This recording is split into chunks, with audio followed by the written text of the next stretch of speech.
Hello everyone, I'm Thomas, and I'm here to help you unwind and drift off tonight.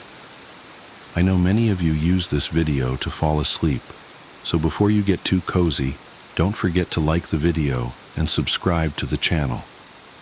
Also, let me know in the comments, where are you from, and what time is it as you're watching this? Now, settle in, get comfortable, and let yourself relax. The orangutans are skeptical of changes in their cages. Is this a new couch? I asked. The psychologist looked at the couch. Number, same as always. New chair? No. New glasses? No. Are you the same doctor? The psychologist paused. Yes. He scratched his head and sighed. Father sighed the exact same way often.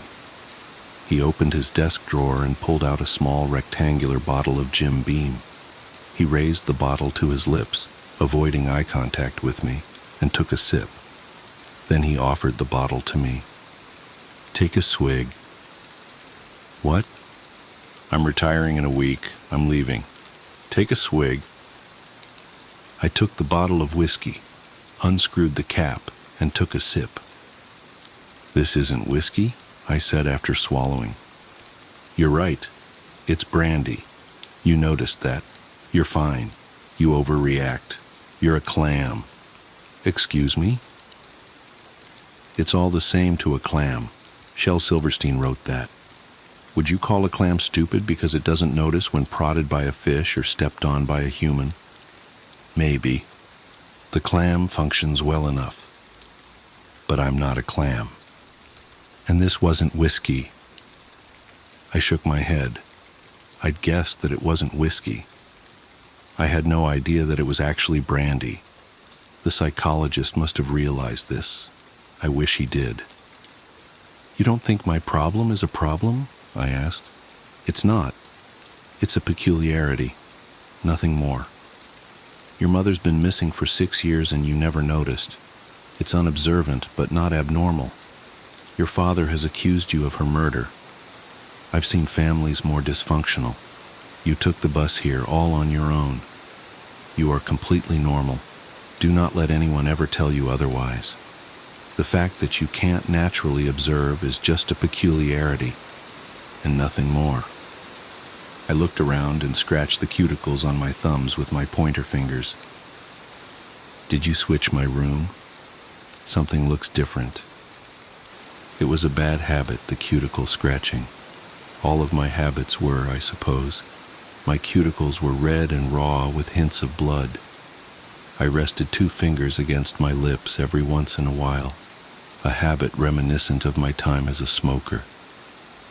My fingers felt yellow, like the old glow from a night spent binge smoking until 4 in the morning, except my smoking had never been from going out with friends. No, I spent hours at night staring at a certain spot, the coffee shop by the bridge, the park with the lights on the trees, even my own home, wondering what looked different. Nothing felt different. That was the problem. Nothing ever felt different. Not only did we not switch your room, but every room here is exactly the same, said the orderly. So even if we had switched you to a new room, still nothing would look different. The orderly wore white. He had brass skin, and his forearm muscles twitched when he spoke. The hair on his forearms was thick and blonde and looked like a memory of wheat. He had dark eyelashes and a heavy nose that seemed to melt from his face. His baggy white pants looked comfortable. It seemed a shame that wearing them out in a social setting would be abnormal. The orangutans are skeptical of changes in their cages. Did the orderly ever wear different pants? When I was 8 or so, while at school, my parents switched my bed for a bunk bed and moved all my older brother's things into my room, I said. Or maybe I switched into his room. He had a lot of things, clothes and furniture, but also posters like that Captain Marvel poster. the one where he looked like he was about to dive back down to earth from the clouds. He had a lot of stuffed animals and action figures as well, mostly Captain Marvel stuff. He had a few Wonder Woman toys, but he kept those hidden. I used to tease him and call them Barbies. He would punch me for saying that. I didn't notice when he went off to college. I didn't notice when he came back. I didn't notice that, while he was gone, Father made the empty bedroom his office. I didn't notice Mother was missing. I didn't notice any of those things. Who knows why a butcher needs an office? Either way, I didn't notice. My brother asked where Mother was. I hadn't thought about it until he asked. He and I found out at the same time that she'd been missing for 6 years. My brother and Father had gotten into a fight. He came back all of a sudden, my brother. It all makes me feel stupid. So much happened, and I tell it as it was told to me, not as I experienced it. You're not stupid.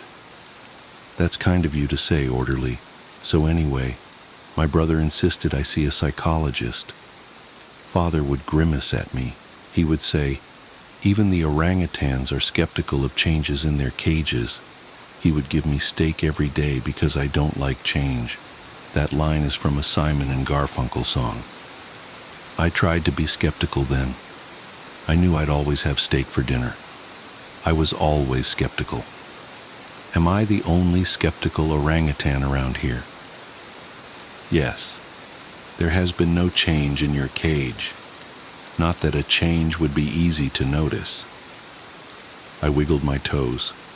I was barefoot because walking the hallways without shoes allowed me to feel the cool tile on my feet. There was something relaxing in pacing a small room barefoot. I shifted my weight and began picking at my eyebrows as I looked around the room. The walls were beige with a horizontal line of blue. The floor, tan tile, details. My psychologist thinks I don't have a problem. You guys think I do. I feel like a caged orangutan that doesn't move. The kind that if you had to describe it, you'd think it was depressed. That's how Father looked at me, like I was a depressed, confined orangutan. The orderly didn't reply. I sighed. So when can I leave here? After the trial, maybe. No, I mean, when will I be fixed? I keep having the feeling you guys are going to test me by making a change in my room and seeing if I notice. We don't do that. We're here to help you, not play tricks on you. You know that, don't you? My psychologist tests me, I said. I tapped my forehead, imagining a conversation where the orderly told me to take control. Unshakable habits beget unfavorable function. Something like that. That's what the psychologist said. I scratched my cuticles and looked at the orderly's pants. Are those Dickies? My pants? Yeah, they look comfortable. Is that an elastic waistband? You have the same pants except yours are blue. I felt my waist. I hadn't given my pants a thought. If someone had blindfolded me, I'd haven't the slightest idea what pants I was wearing. Is that normal? Yeah, everyone here wears the same pants. Sorry, not that. I was thinking that it's strange that I'd have no idea if what I'm wearing is different than normal. Isn't that odd? That's not for me to decide. I'd like to be able to notice change, I said. The orderly scratched his head. The doctor has diagnosed you with neophobia. Do you know what that is? A fear of change. Exactly.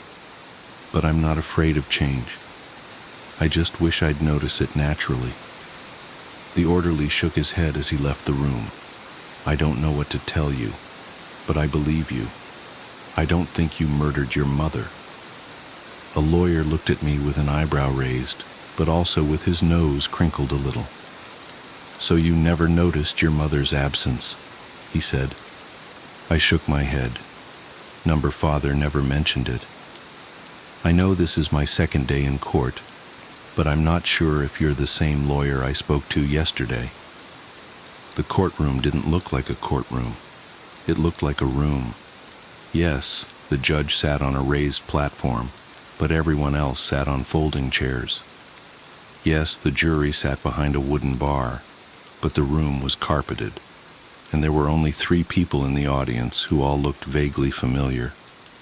Everyone looked vaguely familiar when out of context. The lawyer turned to the jury. Why is that something that would need mentioning if you already knew? I didn't know.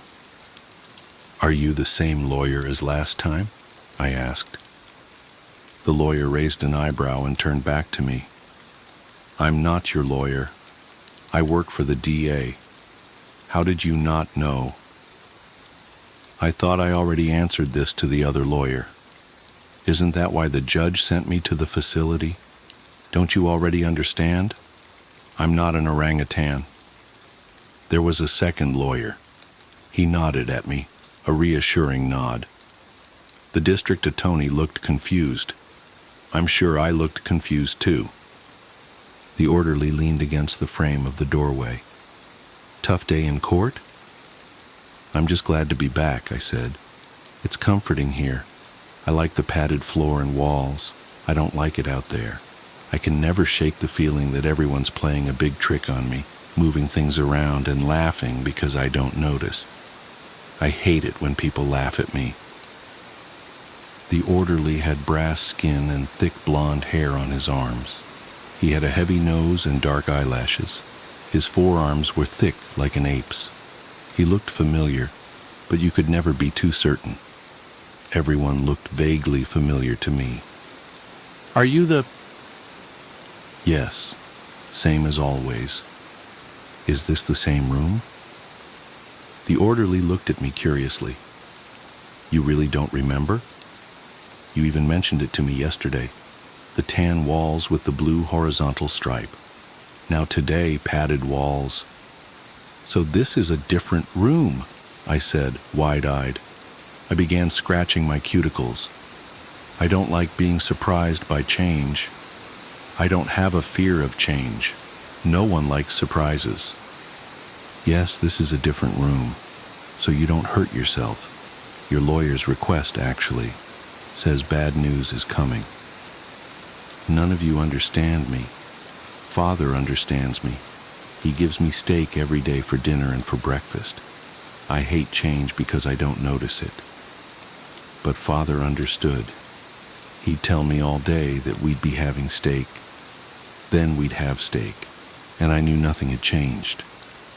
The orangutans have nothing of which to be skeptical. I knew I'd be having steak. I wouldn't have noticed if one day I didn't, but it was more comforting not having to worry about not noticing a change. Steak every day? I envy you, man. I love steak. Well, after a while he would switch to hamburgers, probably because it was too expensive to give me steak every day. But then we'd go back to steak. We alternated. I didn't like the burgers as much, though. That's understandable. The burgers made me sick sometimes. I wouldn't notice that he'd switched to burgers. They made me sick sometimes with their crunch. That's why I started seeing the psychologist. Why would you see a psychologist for a crunchy hamburger? Oh, not about that. Sorry. I mean, Mother missing for 6 years and I never noticed. That's what I was thinking. That's crazy. I love her. That's why I began seeing the psychologist. When I found out she'd been missing for 6 years and I never noticed. But now I'm here, in this psychiatric facility. Perhaps this is where I belong. I scratched my cuticles with my pointer fingers. Wherever I was, I'd always been there. Whomever I met, I'd always known. Whatever I ate, I'd always eaten. Whatever I'd think, I'd always thought. Not noticing change meant never getting excited, never pleasantly surprised, never owning, never having, just seeing, never observing. I recognized this, but unless I made a conscious effort to observe, everything passed by me unnoticed. "That's crazy," said the orderly. "But I'm certain you'll be out of here soon. You'll continue seeing your psychologist, and you'll slowly get better. You don't deserve to be here. That much is obvious." Imagine 2 boxes of chocolates, if you will. One is uncovered, one is covered. Both are yours. You would notice immediately if the uncovered had missing chocolate. Missing chocolates from the covered, however, could only be noticed once the cover was removed. This is how the butcher's son lives his life. Every uncovered box in his world is covered. While you or I would notice missing chocolates immediately by just glancing at the box, he wouldn't notice unless he actively wanted a piece of chocolate and it wasn't there. A favorite sofa, even if it were the only piece of furniture in his otherwise empty home, would only be noticed as missing once he intended to sit on it, and not a moment before. The rest of us would notice the second we set foot inside the home. And his father kept feeding him steak. He pointed out the front door of the courtroom for some reason, instead of at me in the witness stand. I guess Father was here too somewhere. I hadn't seen him since this case began. The DA stood. Objection. Moved to strike.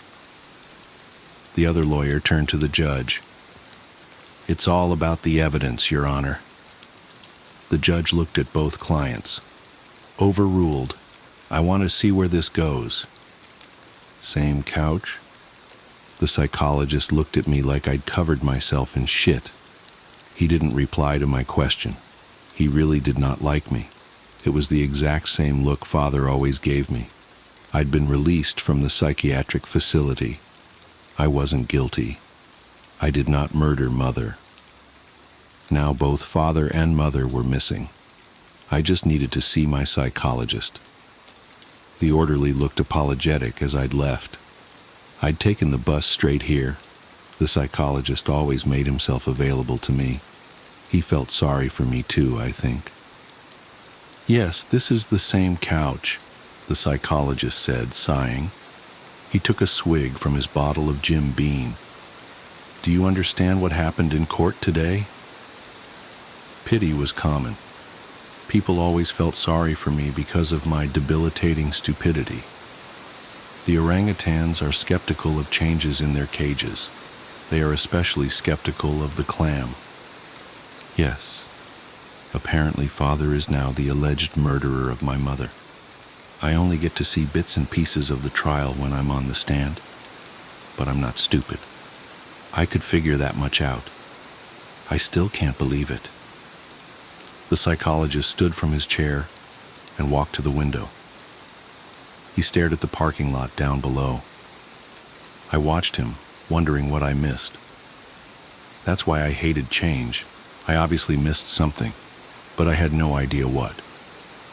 I missed something. The psychologist's complexion became slightly pale, but also a tinge green, as if he suffered from food poisoning. He turned, grabbed his keys from the desk and coat from the hook by the door. "Come with me," he said. "This will all be over soon. We're going out for lunch." "Lunch?" The psychologist held the door open for me. "Yes, let's go." I wrapped my fingernails on the table.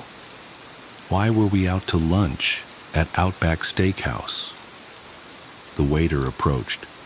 "What will we be having today?" "One steak," said the psychologist. For the young man across from me.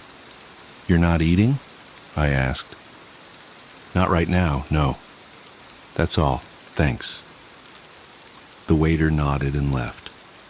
I looked around the restaurant. A giant boomerang hung from the wall. Do Australians actually use that? The psychologist cleared his throat. "Do you understand what happened in court?" I nodded. Father is wanted for the alleged murder of Mother. They think he did it. I didn't do it. Mother's body was never found, so I'm not sure why they think there's a murder to be solved. Maybe she just left. That's what I've been saying. No, she didn't just leave. She was murdered. Your father is guilty. I grimaced. I don't think so. But either way, he's been missing since the verdict. I'm sure he's off trying to find her now. The psychologist spoke slowly. Your father, the butcher, cooked you steak every day? Yes. He understood how I didn't like change. I don't notice it, and it makes me nervous and uncomfortable. He'd tell me we'd have steak, and that I'd always be having steak, and I always did. If he never repeated himself, then one day gave me fish or chicken or something, I'd never notice. I know it doesn't sound like a big deal, but I hate not realizing that something is different. I'm smart enough to realize how brain dead this all makes me. I wish so badly I could notice change, because then I'd be completely normal. But I can't, and I hate that so much. Most messed up people like me can't imagine what they're missing. I can. I can imagine it. I see normal and know I'll never be that. But I've accepted that, I guess. The waiter returned and placed the steak in front of me. Is this definitely steak? I asked. The waiter looked at the psychologist and then back at me with a slight grin. He thought I was joking. I wasn't. It's definitely steak. Okay. The psychologist frowned at me. Try it. A strange bubbling grew in my stomach. I began to feel nauseous. I really did not want the steak. It didn't look good at all. It looked weird. I scratched my cuticles. I'm not really hungry. Eat the steak. I really don't want it. I scratched my cuticles harder. The scabs made way for fresh blood. I'm not going to ask again. Eat the steak now. I stared at the psychologist. He glared back at me. I really did not want the steak. Now, he repeated. I begrudgingly stabbed the beef with my fork, cut off a chunk, and placed it in my mouth. Notice anything? He asked as I chewed. I felt nauseous, but forced it down. I placed the fork down and took a large sip of water. I did not want to be here, and I did not want to eat this steak. Number, of course not. Nothing? I shook my head. Nothing. Take another bite now. What you have there is a T-bone steak. That's an expensive cut, from the short loin and, if the butcher did it right, a tiny piece of the tenderloin. That's my favorite part of the T-bone steak. The psychologist pointed again. Take another bite. I forced myself to pick up the fork, cut off another piece, and chew. It doesn't taste different to you? The nausea subsided. I chewed slower. I suppose I'm enjoying this taste more than I remember enjoying the taste of Father's steak. So you notice a difference. I suppose I do. Yeah.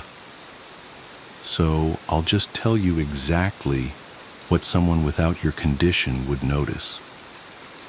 He would have immediately noticed that the steak he's eating now tastes far different from the steak his father fed him. He would have noticed it looked way different, smelled way different, and even felt way different. He would. Immediately. You never liked your father's steak. That's true. But you like this steak? I kept on eating. Yeah, I guess I do. The psychologist pressed on, his hands clenched on the table, a weird grin on his face. Your mother's body was never found. We can't even be sure that she was murdered. I already told you she was murdered. You never had steak for dinner, the psychologist said. He looked excited. He was smiling. Yes, I did. I had steak for dinner and for breakfast. The psychologist shook his head, smirking. Number, you didn't. You had steak before your mother died, but after she died, Father cooked steak every day. Number no, no, no. The psychologist's smile broadened by the second. He looked deranged now. You never had steak for dinner because you wouldn't know the difference. The orangutans are skeptical of changes in their cages. The clams, well, it's all the same to the clam. Your father killed your mother. Your father killed a lot of people. You had meat for breakfast and dinner, but it wasn't beef. No, it was never beef. Your father had a room, your brother's old room. That room became your mother's. Your father prepared your every meal every day, but it was never steak. I dropped my fork. It clanged on the table. I dropped the knife too. It was hard to breathe now. I missed something. The psychologist began laughing hysterically. He grabbed his mustache and pulled. It came right off. He took off his glasses. I missed something big. It was hard to breathe. He was laughing so hard. You still don't recognize me. You're so stupid. This disguise cost $2. He took a handkerchief out of his pocket and dabbed tears from his eyes. The handkerchief was stained heavily with blood. You never had steak. For dinner you had your psychologist, he said, wagging the handkerchief. And for breakfast, you had your mother. The new house. I should have known something was wrong the moment I first stepped into that basement. The air felt different down there. Heavy, almost viscous, as if it was reluctant to let you move through it. But like a fool drunk on the prospect of finally owning my dream home, I ignored that first warning sign. We all did. The realtor had been suspiciously eager to close the deal, practically shoving the papers into our hands the moment we expressed interest. 4 bedrooms, 3 baths, a sprawling backyard with mature oak trees, and all at a price that seemed too good to be true in this market. My wife Sarah kept saying exactly that. It's too good to be true, Jack. But I convinced her we'd just gotten lucky. Some people win the lottery. We'd found our perfect home. Our daughter Emma fell in love with it immediately.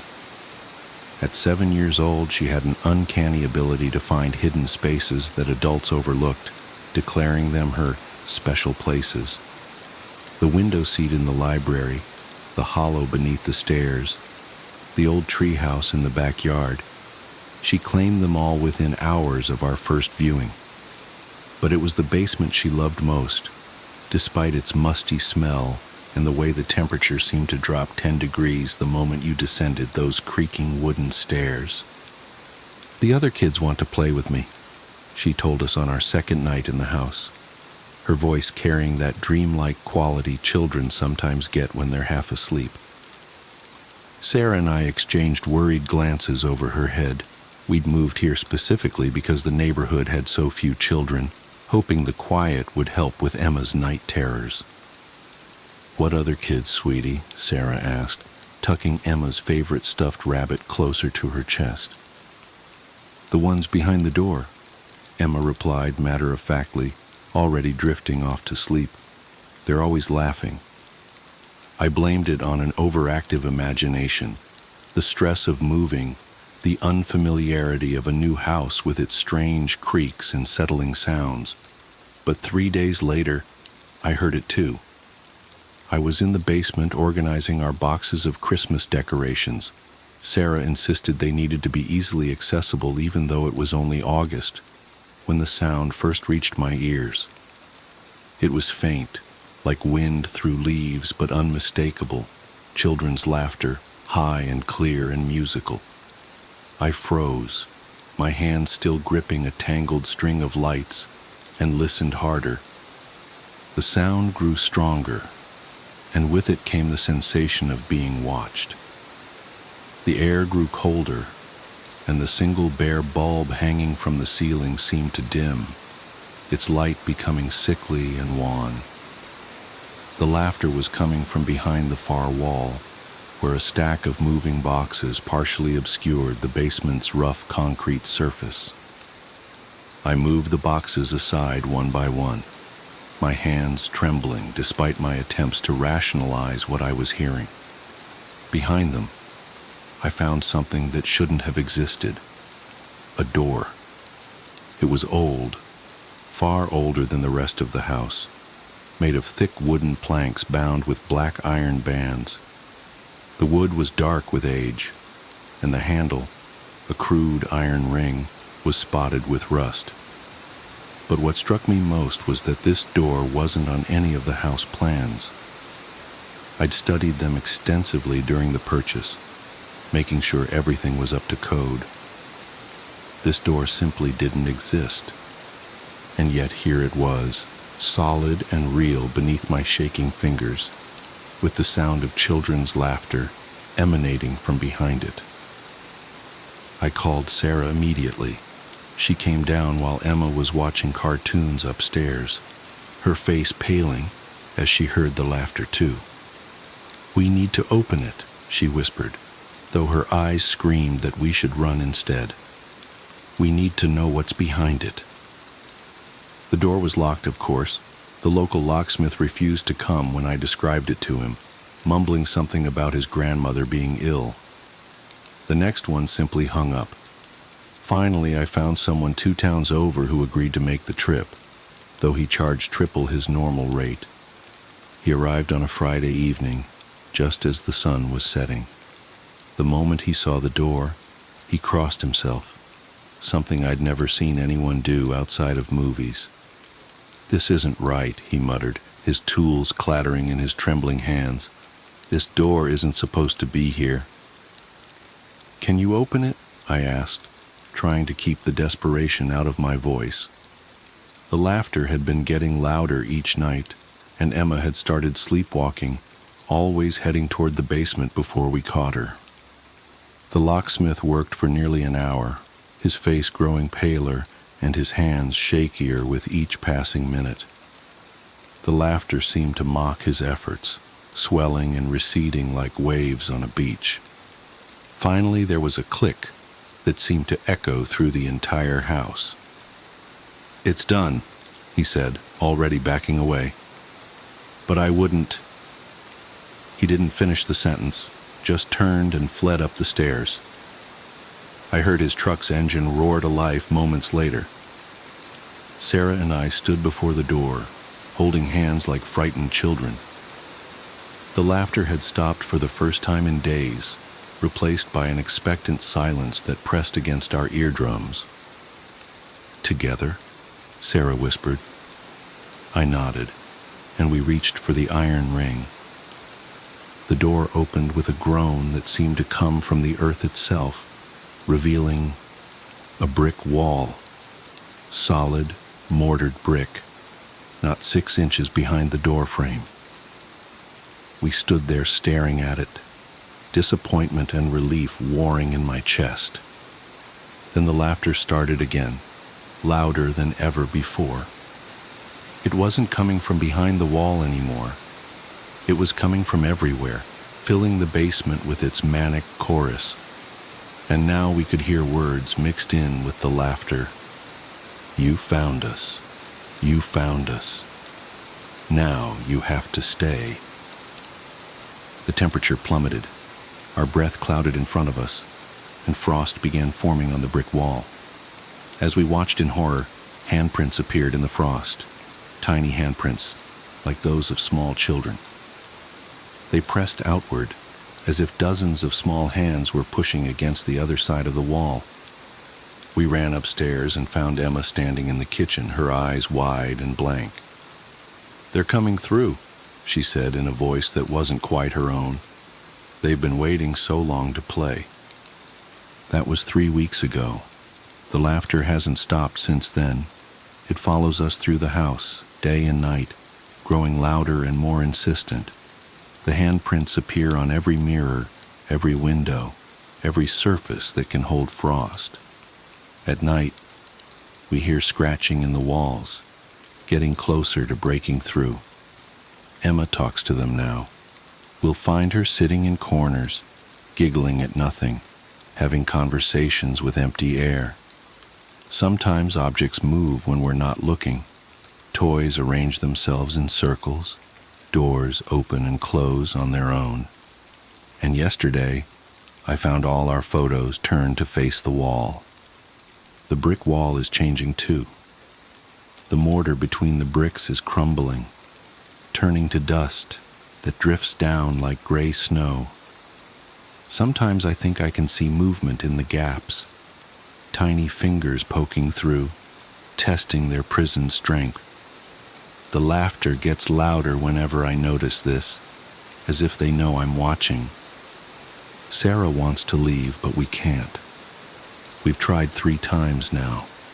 Each time we pack our bags and load the car, but when we try to drive away, we find ourselves turning back toward the house, compelled by some force we can't resist. The children's laughter follows us, no matter how far we drive.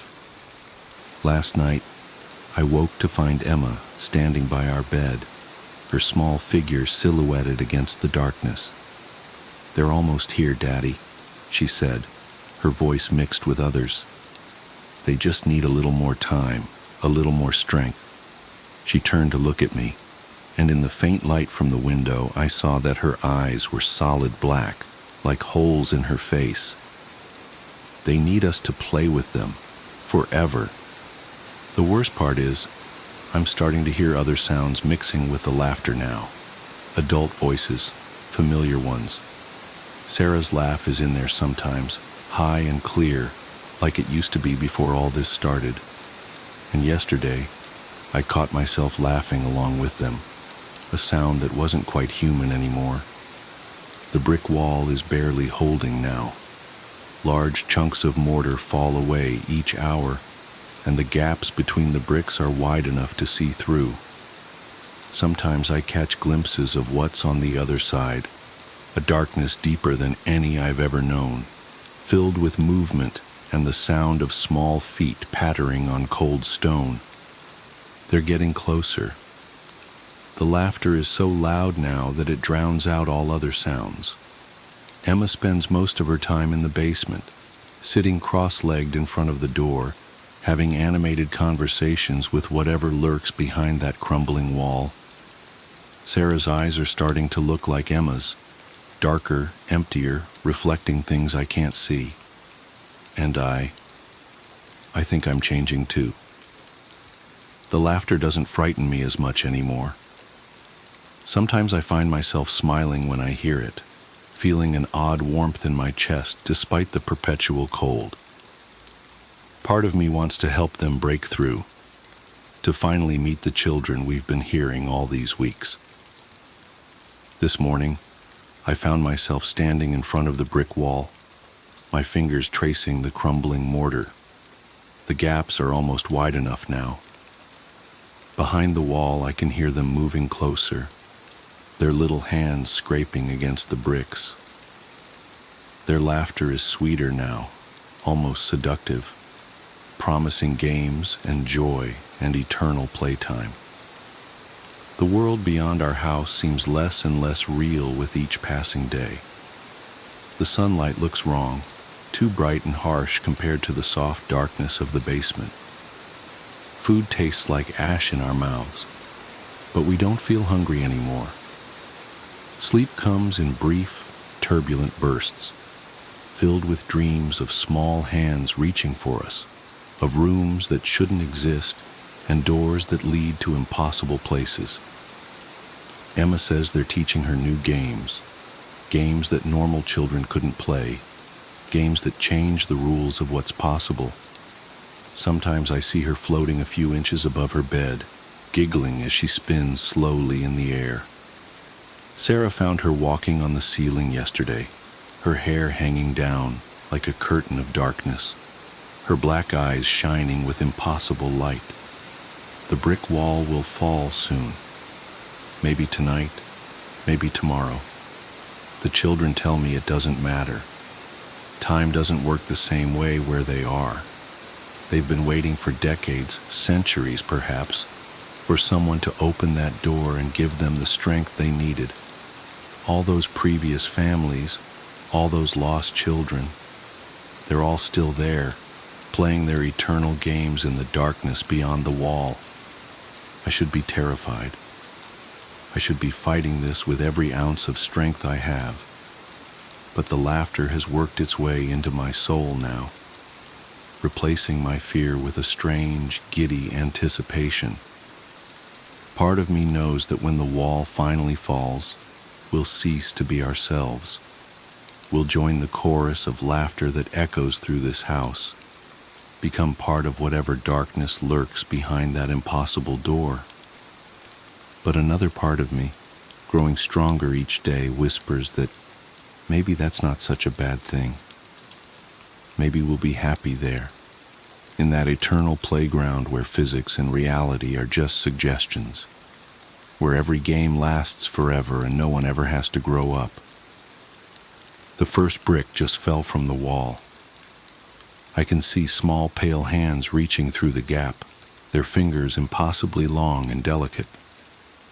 Emma is bouncing with excitement, her feet no longer touching the ground. Sarah's smile is too wide now, stretching past the normal limits of her face. And me? I'm sitting here writing this down, trying to warn others away from this house, from that door, from the children who wait behind it. But my handwriting is changing as I write, becoming spidery and childlike. The pen keeps giggling in my hand. They're calling us now. The gap in the wall is wide enough to see their faces, or what passes for faces in that impossible darkness. Such wonderful games they have planned for us. Such marvelous toys they want to share. If you're reading this, stay away from this house. Don't be fooled by the perfect price, the spacious rooms, the beautiful yard. Don't open doors that shouldn't exist.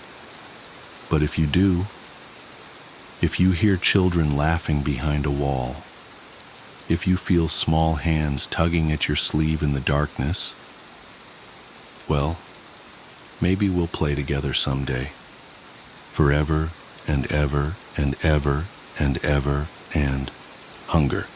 As a doctor, I'm bound by doctor-patient privilege to not disclose the specifics of what I'm about to tell you. But as a human being, I feel compelled to share.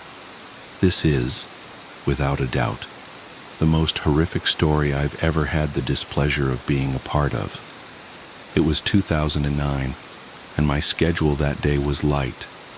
I was just finishing up my lunch when I got a call from a friend and colleague who had his own practice in the same building as me.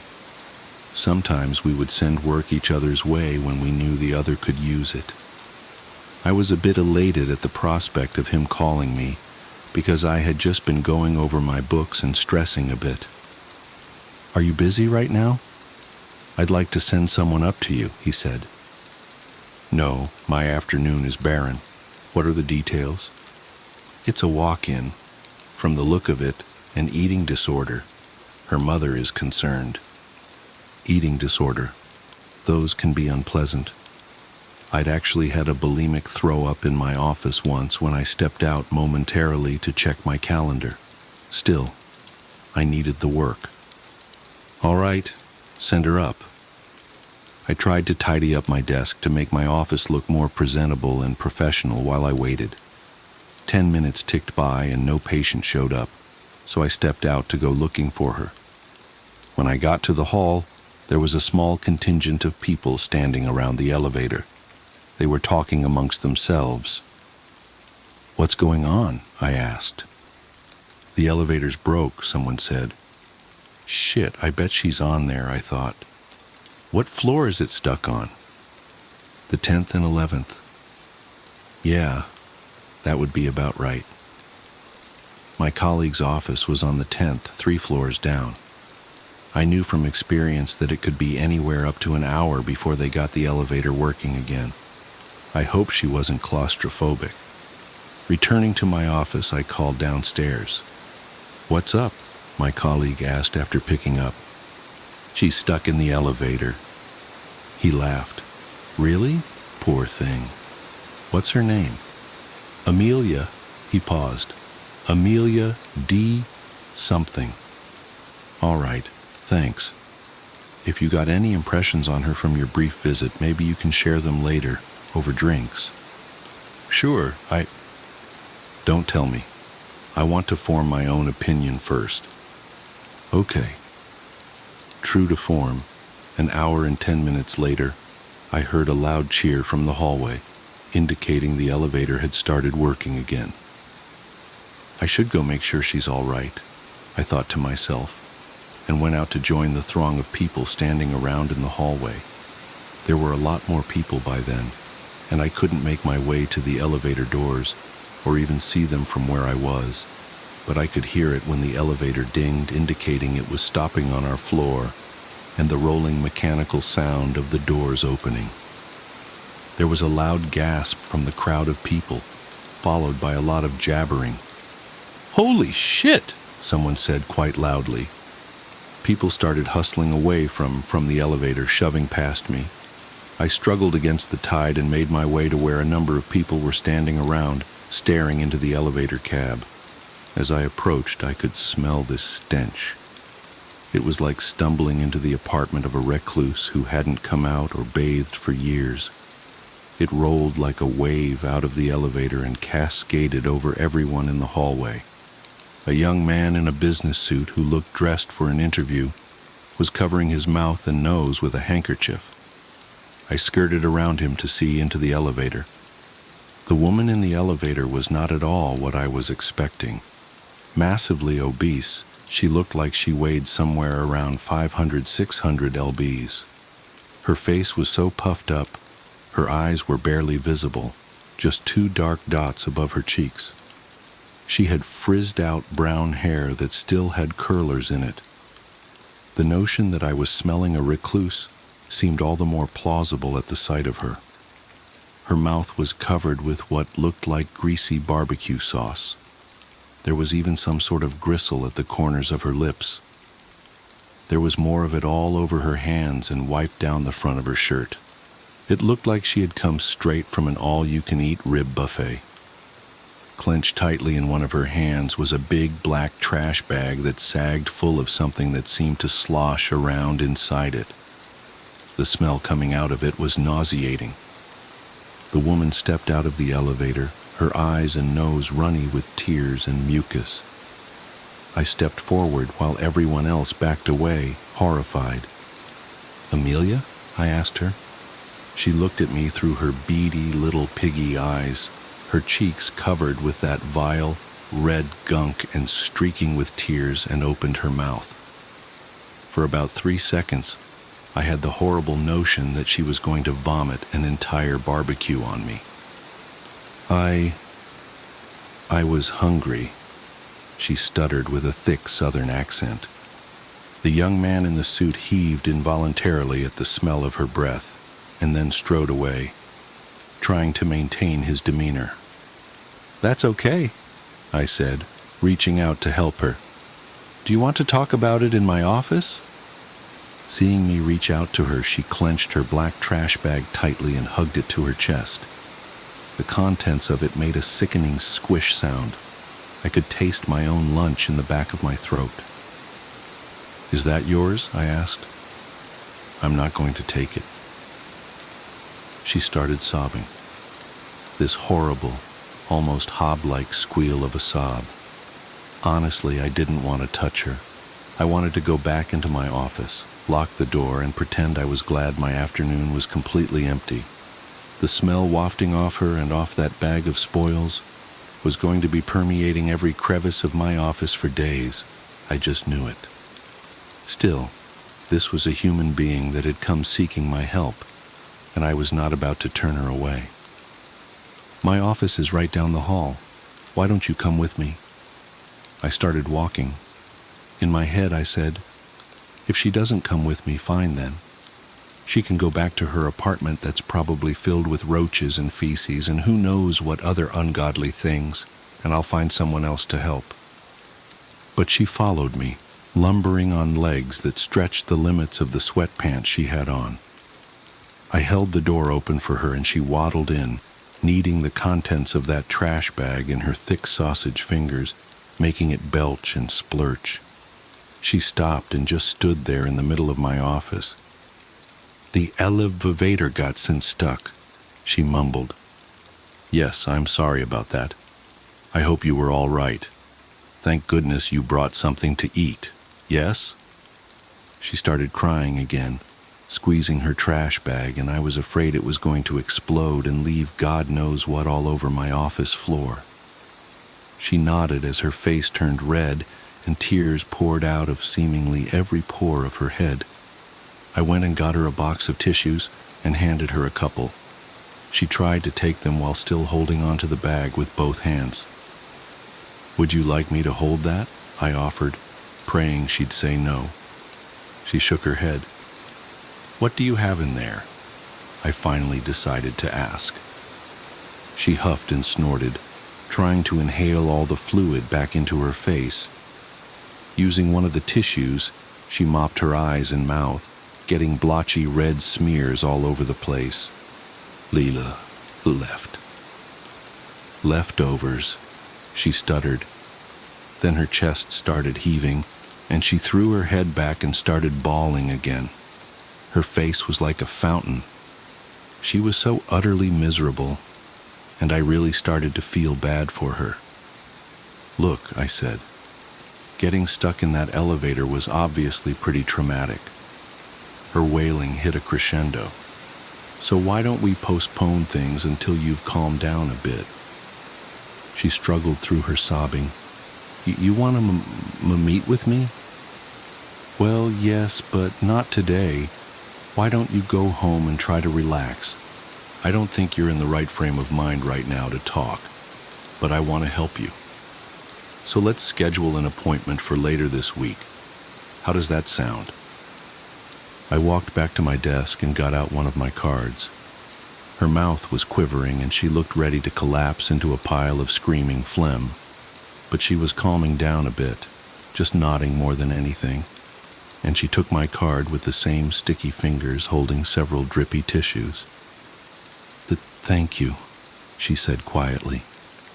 I couldn't read her face at all. Her features were so red and swollen and wet that she seemed almost blank and expressionless. "Do you want me to escort you down to the lobby?" I asked. "In case something happens with the elevator again? It should be all right, but I don't want you to be nervous." She shook her head. "That don't seem like a good idea." "Okay."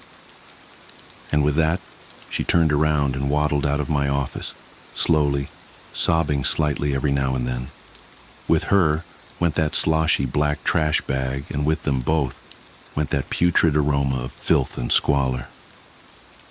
I literally breathed a sigh of relief as I heard the door click shut. She never called me back. It was a week later that I finally got around to having drinks with my colleague from downstairs. We were relaxing, having a couple beers, and I suddenly remembered her. "Oh, thanks, by the way," I said. "For what?" "For Amelia." "Who?" "Amelia. Eating disorder? Last week you sent her up to me, remember?" "Oh, right." He sipped his beer. "The one who got stuck in the elevator. How did that go?" "She was a wreck," I said. "Sobbing and practically hysterical. I talked her into rescheduling, but she hasn't called me to make an appointment." "Did you talk to her mother?" "No, I didn't get any information from her. I gave her my card." "What did you think?" he asked. "Classic food dependency," I said. "Definitely a binge eater. Her face was just all..." "No, not the mother. I mean, Amelia." "What?" "What did you think of Amelia?" he said again. "I'm telling you what I thought." "Amelia, the scrawny 12-year-old girl you think is a binge eater?" "What? No, that's not..." And then it hit me. Was her mother with her? "Yeah, I sent them both up to you." "They were in the elevator together?" He looked at me, and the same dawning realization came over his own face. Needless to say, She never rescheduled. Amelia D. something. Nor did her mother, the nameless, obese woman I met that day at the elevator, smelling like death, covered in gore, and carrying her trash bag of sloshing leftovers. The following statement was found on a USB drive. This document was recovered from a USB drive left in the Millbrook Police Department evidence room, dated October 12, 2024. All attempts to contact the author have been unsuccessful. The original formatting and spelling have been preserved. I need to write this down while it's still fresh, while I can still convince myself it really happened. Maybe someone will read this and make sense of it. Maybe they'll tell me I'm not crazy. I just know I can't sleep. Can't close my eyes without seeing those images burned into my retinas like overexposed film. It started 3 weeks ago when I was cleaning out my grandmother's basement after she moved into assisted living.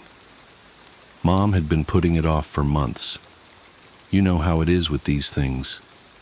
Nobody wants to sort through decades of someone else's life, deciding what's treasure and what's trash.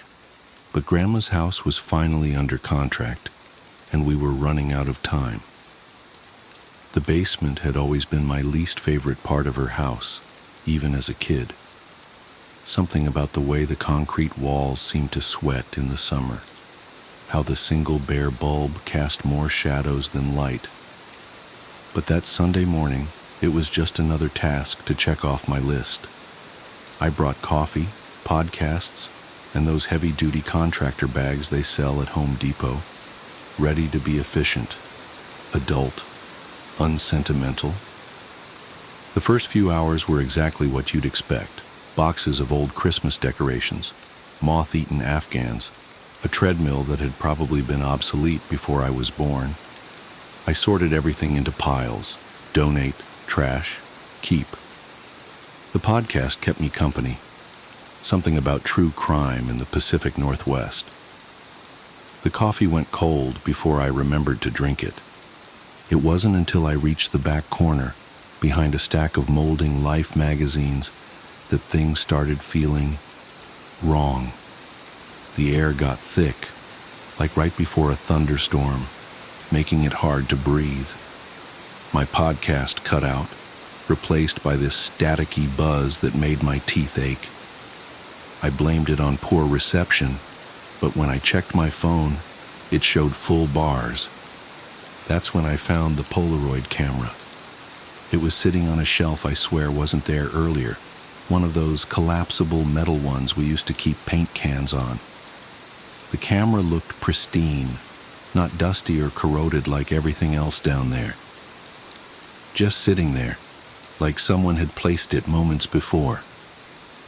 "That's weird," I said out loud, my voice sounding flat in the dense air.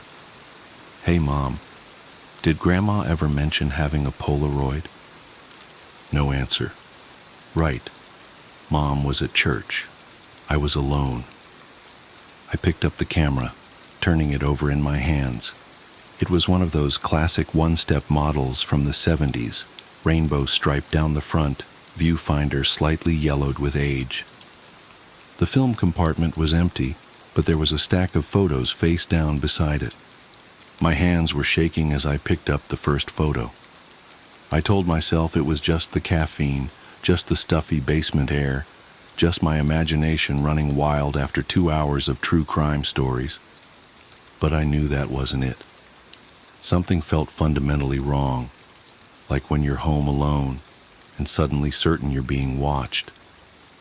The first photo showed my grandmother's basement. This basement, taken from the bottom of the stairs, looking toward the corner where I now stood. Everything was exactly the same. The metal shelves, the magazines, the boxes. Except in the photo, there was a figure standing where I was standing. The image was overexposed, the figure bleached out and distorted, but I could make out an arm raised as if taking a picture. "This isn't funny," I said to the empty basement. My voice cracked. "Mom, seriously, if this is some kind of joke..." I flipped to the next photo. Same basement, same angle. The figure was closer to the camera now, still overexposed, but more distinct. It looked like it was wearing clothes similar to mine, jeans, a gray hoodie, but its face. The face was just static, like an old TV tuned to a dead channel. My hands were really shaking now. The static in my ears had gotten louder, a persistent white noise that made it hard to think. I dropped the photos, watched them scatter across the concrete floor. They landed face up, a chronological progression of that thing moving closer to the camera, closer to the stairs, closer to where I now stood. I should have run. Everything in my body was screaming at me to run, but I couldn't stop staring at the final photo in the sequence. The figure stood at the bottom of the stairs, arms still raised, but now I could see what it was holding. A Polaroid camera. The exact same model that sat heavy in my hands. The static roared in my ears. The basement lights flickered once, twice. In that strobe-like effect, I saw movement in the corner of my eye. Something shifting in the shadows behind the metal shelves. I raised the camera without thinking. Maybe I needed proof. Maybe I needed to complete the sequence. Maybe I wasn't in control of my actions at all. The flash went off. The photo slid out, gray and undeveloped. As I watched, an image began to form. The basement, the stairs, a figure in a gray hoodie, face obscured by static, arm raised, holding a camera. I ran. I don't really remember running, but I must have because suddenly I was in my car, engine running, hands gripping the steering wheel so tight my knuckles were white. The USB drive I'm writing this on was in my pocket. I always carry it, force of habit from grad school. The photos, I left them there. I left everything there. Mom called an hour later, worried because I hadn't finished the basement. I told her I wasn't feeling well. Not exactly a lie. She said we could finish another day, but I knew I was never going back down there. Let the new owners deal with it. Let them find the camera, the photos, the truth about what lives in that corner behind the metal shelves. It's been 3 weeks. I haven't slept more than a few hours at a time. Every electronic device in my apartment gives off this faint buzzing sound now. Or maybe it always did, and I'm just more attuned to it. Sometimes I catch glimpses of static in reflective surfaces. Windows, mirrors, the black screen of my phone. Sometimes I think I see a figure holding a camera. The house closing is tomorrow. Mom texted earlier to say the basement was empty when the final walkthrough team got there. Empty. No boxes, no magazines, no metal shelves, no camera, no photos. But that's not the worst part. The worst part is that yesterday I found a Polaroid camera sitting on my kitchen counter. Pristine, rainbow stripe down the front, film compartment empty. Beside it, a single photo lying face down. I haven't looked at it. I won't look at it. But I know what it shows. My apartment taken from the doorway, looking toward where I sit, typing this. A figure in the corner, face obscured by static, arm raised as if taking a picture. The buzzing in my ears is getting louder. I have to go now. The dashboard recording. The first thing you should know is that I don't believe in ghosts. Never have. 15 years working IT forensics for the Portland PD taught me that there's always a rational explanation. Always. Until the Martinez case. It started with a corrupted file from Officer James Martinez's dashboard camera. Just another night shift recording that needed cleaning up. Standard procedure. Martinez was a rookie, fresh out of the academy, working the graveyard patrol shift in the industrial district. The recording showed 3 hours of static, which wasn't unusual for the older equipment we were still using. What was unusual was Martinez himself. He came to my office on a Tuesday morning, hands trembling as he handed me the USB drive. "Something's wrong with the audio," he said. His face was pale, dark circles under his eyes suggesting he hadn't slept in days. "I need you to listen to it. Please." I've known plenty of cops in my time. The good ones, the bad ones, the ones who've seen too much. Martinez was different.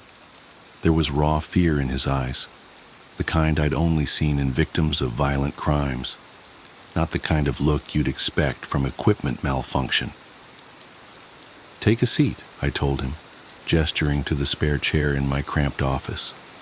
The walls were lined with servers, their fans providing a constant white noise that usually helped me focus. That day, it felt oppressive. Martinez sat rigid, his uniform crisp, but his posture betraying exhaustion. "I was alone that night," he said quietly, "the whole shift. But when I reviewed the footage..." He trailed off, running a hand through his short black hair. I plugged in the drive and pulled up our audio cleaning software.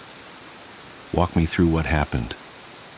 It was a quiet night, nothing but empty streets and warehouse lots. I didn't talk to anyone, didn't even call in except for standard check-ins. He leaned forward, elbows on his knees. "But there's a conversation on that tape, a conversation that never happened." I started the initial scan, watching the waveforms dance across my screen. Could be radio interference. We get that sometimes with the older units. Martinez shook his head. "Just listen." The first pass through the noise reduction revealed nothing but static and the usual ambient sounds of a patrol car, engine hum, occasional turn signals, the soft squeak of the seat as Martinez shifted his weight. Standard stuff. But there was something else, buried deeper in the noise floor. A pattern that shouldn't have been there. I ran it through a second filter, then a third, isolating frequencies that might contain voice data. That's when I heard it. A conversation, clear as day, floating up through the static like a body rising from the depths. "Beautiful night," said a voice I didn't recognize. Female, middle-aged maybe, with an accent I couldn't quite place. "Jesus," Martinez's voice, startled. "Where did you come from?" "I've been here all along, Officer Martinez, just waiting for the right moment." The timestamp showed 2:47 a.m. The GPS log confirmed Martinez had been parked at the corner of Industrial Way and River Street, monitoring a warehouse lot known for drug activity. "Ma'am, I'm going to need you to identify yourself." Martinez's voice was professional but tense. "Names aren't important. What's important is what happens next. 3 months from now, to be precise." I glanced at Martinez. He was staring at the floor, hands clenched into fists. "I'm going to have to ask you to step out of the vehicle." "No need for that, James." "May I call you James? We have so much to discuss and so little time. Tell me, do you know the intersection of Palmer Road and 43rd? How do you know my name?" "I know many things. I know that 3 months from today at 9:17 p.m. you'll be responding to a domestic disturbance call. It will be raining, the first real storm of autumn. You'll be driving north on Palmer, lights and sirens. The family minivan will run the red light at 43rd. You'll swerve to avoid it." The recording continued, describing in precise detail how Martinez's patrol car would hydroplane, spin 1.5 times, and impact a concrete barrier at 47 miles per hour. The stranger's voice remained calm, almost gentle, as she explained how the impact would crush the driver's side door, how the airbag would deploy a fraction of a second too late, how Martinez would remain conscious for exactly 4 minutes and 12 seconds before bleeding out from internal injuries.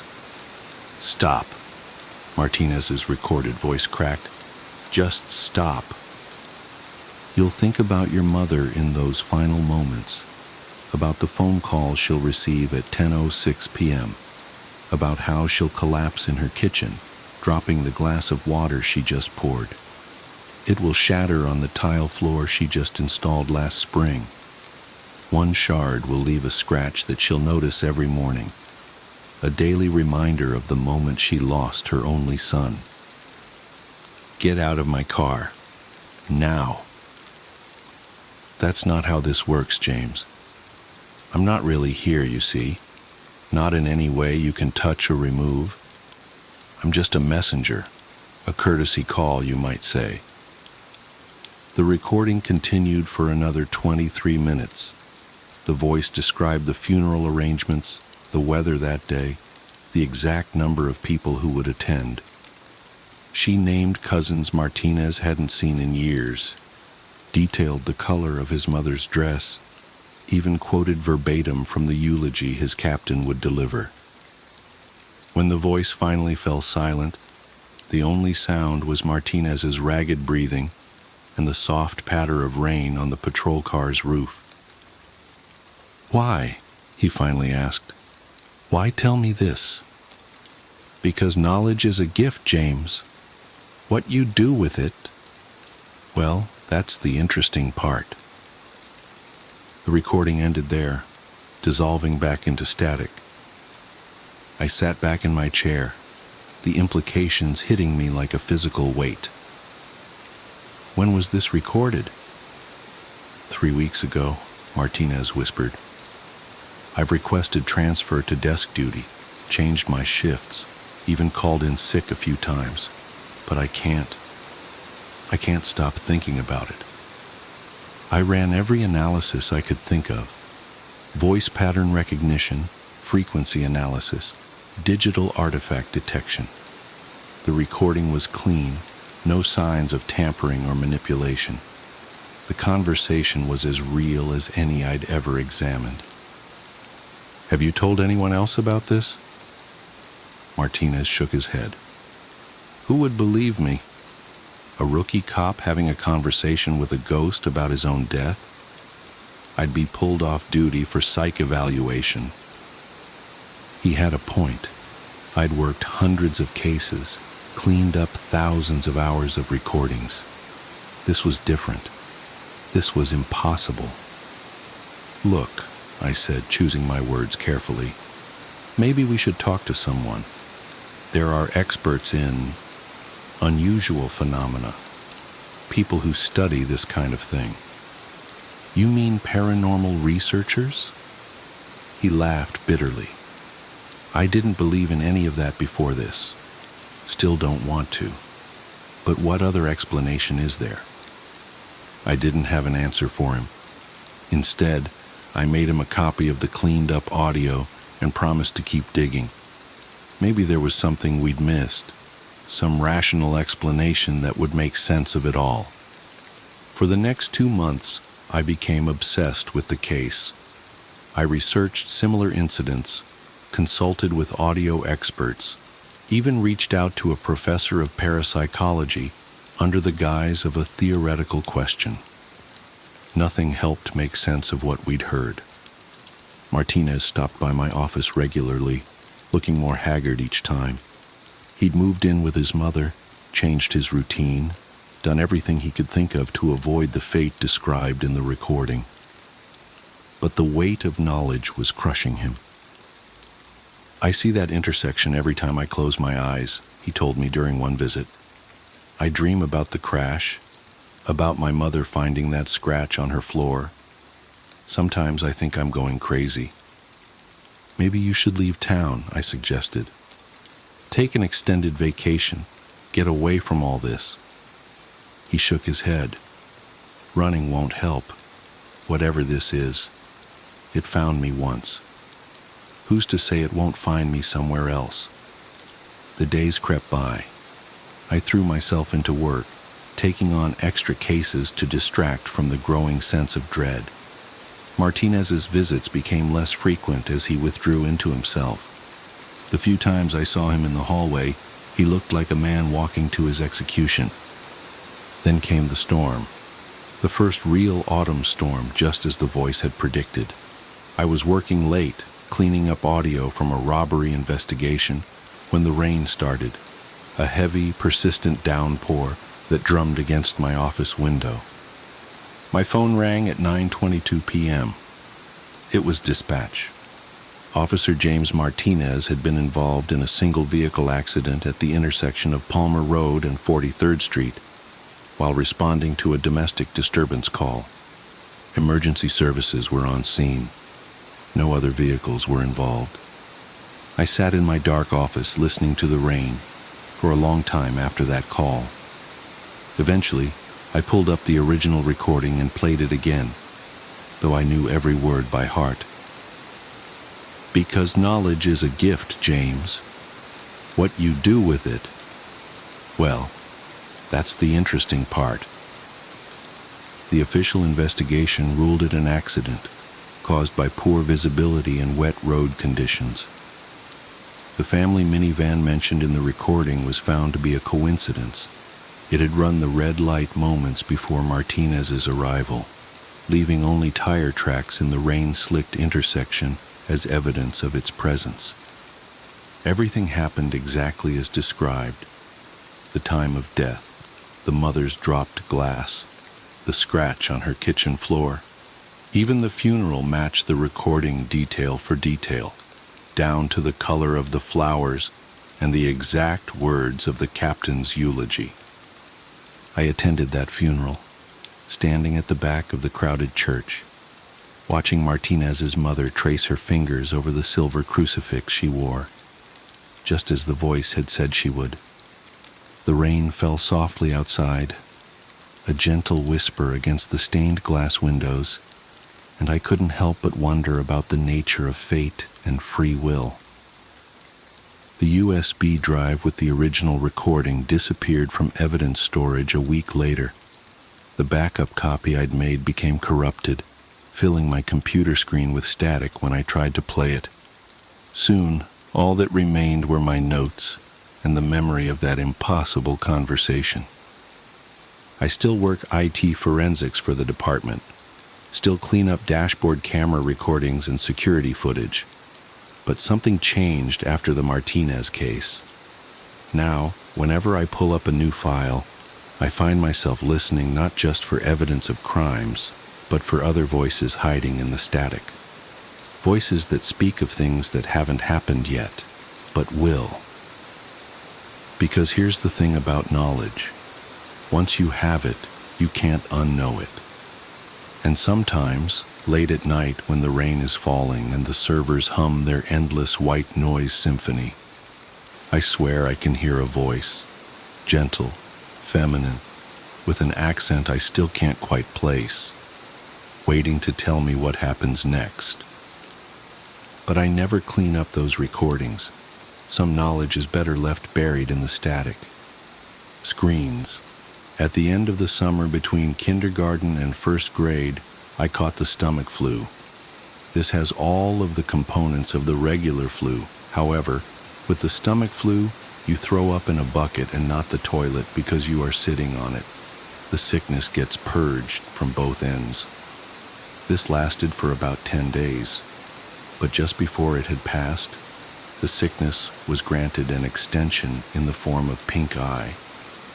My eyelids were so fused together by the dried mucus generated during the night that the first day I awoke with the infection, I thought I had gone blind. When I started first grade, I had a kink in my neck from 10 days of bed rest and 2 swollen, bloodshot eyes. Josh was in another group and didn't have my lunch, so in a cafeteria bursting with 200 kids, I still had a table to myself. I started keeping spare food in my backpack that I would take into the bathroom to eat after lunch, since my school meals were usually confiscated by older kids who knew I wouldn't stand up to them, since no one would stand with me. This dynamic persisted even after my condition cleared up, since no one wants to be friends with the kid who gets bullied, lest they have some of that aggression directed toward themselves. The only reason this stopped was due to the actions of a kid named Alex. Alex was in the 3rd grade and was bigger than most of the other kids in any grade. Around the 3rd week of school, he started sitting with me at lunch, and this put an immediate end to the shortage of my food supply. He was nice enough, but he seemed kind of slow. We never really talked at length except for when I finally decided to ask why he had been sitting with me. He had a crush on Josh's sister, Veronica. Veronica was in 4th grade and was probably the prettiest girl in the school. Even as a 6-year-old who fully endorsed the notion that girls were disgusting, I still knew how pretty Veronica was. When she was in 3rd grade, Josh told me, 2 boys had actually gotten into a physical fight, which erupted out of an argument concerning the significance of the messages she had written in their yearbooks. One of the boys eventually hit the other in the forehead with the corner of the yearbook, and the wound required stitches to close. While not one of those 2 boys, Alex wanted her to like him and confessed that he knew Josh and I were best friends. I gathered that he had hoped that I would convey his ostensibly philanthropic deed to Veronica, and that she would presumably be so moved by his selflessness that she'd take an interest in him. If I told her, he would continue to sit with me for as long as I needed him to. Because this was during the time when Josh mostly stayed at my house building the raft and navigating tributary with me, I didn't have the chance to bring it up to Veronica because I simply didn't see her. I told Josh about it and he made fun of Alex, but said that he would tell his sister since I wanted him to. I doubted that he would. Josh was annoyed that people seemed to be so taken with his sister. I remember him calling her an ugly crow.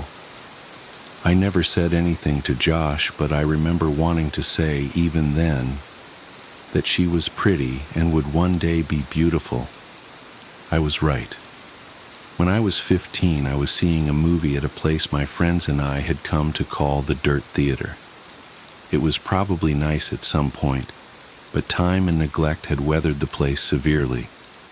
This theater had movable tables and chairs on a level floor, so when the theater was full, there were very few places you could sit and see the whole screen. The theater was still open, I imagine, for 3 reasons. 1, it was cheap to see a movie there. 2, they showed a different cult movie twice a month at midnight. And 3, they sold beer to underage kids during the midnight showings. I went for the first 2, and that night they were showing Scanners by David Cronenberg for $1. My friends and I were sitting in the very back. I wanted to sit closer to the front for a better view, but Ryan had driven us, so I relented. A couple minutes before the movie started, a group of girls walked in. They were all pretty attractive, but whatever beauty they might have had was eclipsed by the girl with the dirty blonde hair, even though I had only caught a glimpse of her profile. As she turned to move her seat, I caught a full view of her face, which gave me the feeling of butterflies in my stomach. It was Veronica. I hadn't seen her in a long time. Josh and I saw progressively less of one another after we snuck out to my old house that night when we were 10, and usually when I'd visit him, she'd be out with friends. While everyone stared at the screen, I stared at Veronica, only looking away when the feeling that I was being a creep overcame me. But that feeling would quickly subside and my eyes would return to her. She really was beautiful, just like I had thought she'd be when I was a kid. When the credits started to roll, my friends got up and left. There was only one exit, and they didn't want to be trapped waiting for the crowd to clear. I lingered in hopes of catching Veronica's attention. As she and her friends walked by, I took a chance. "Hey, Veronica." She turned toward me, looking a little startled. "Yeah?" I got out of my seat and stepped a little into the light coming in through the open door. "It's me, Josh's old friend from way back. How have you been?" "Oh my God, hey, it's been so long." She motioned to her friends that she'd be out in a second. "Yeah, a few years at least. Not since the last time I stayed over with Josh." How is he anyway? Oh, that's right. I remember all you guys' games. Do you still play Ninja Turtles with your friends? She laughed a little and I blushed. I'm not a kid anymore. Me and my friends play X-Men now. I was really hoping she'd laugh. She did. Haha, you're cute. Do you come to these movies every time? I was still reeling from what she said.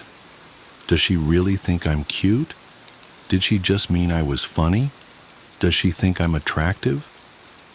I suddenly realized that she had asked me a question, and my mind grasped for what it was. Yeah, I said much too loudly. Yeah, I try to anyway. What about you? I come every now and then. My boyfriend didn't like these movies, but we just broke up, so I plan on coming from now on. I was trying to be casual, but failed. Oh, well, that's cool. Not that you guys broke up. I just meant that you'd be able to come more often. She laughed again. I tried to recover. So are you coming the week after next? They're supposed to show Day of the Dead. It's really cool. Yeah, I'll be here. She smiled, and I was about to suggest that maybe we could sit together when she quickly closed the space between us and hugged me. It was really good to see you, she said with her arms around me. I was trying to think of what to say when I realized the biggest problem was that I had forgotten how to talk. Luckily, Ryan, who I could hear approaching from the hallway, came in and spoke for me. Dude, you know the movie's over, right? Let's get the fuck out of... Oh, yeah! Veronica let go and said that she'd see me next time. She was played out of the room by the porn music Ryan was making with his mouth. I was furious, but it dissipated as soon as I heard Veronica laughing in the lobby. Day of the Dead couldn't come soon enough. Ryan's family was going out of town, so he wouldn't be able to drive us, and the other friends I was with that night didn't have cars. A couple of days before the movie, I asked my mom if she could take me.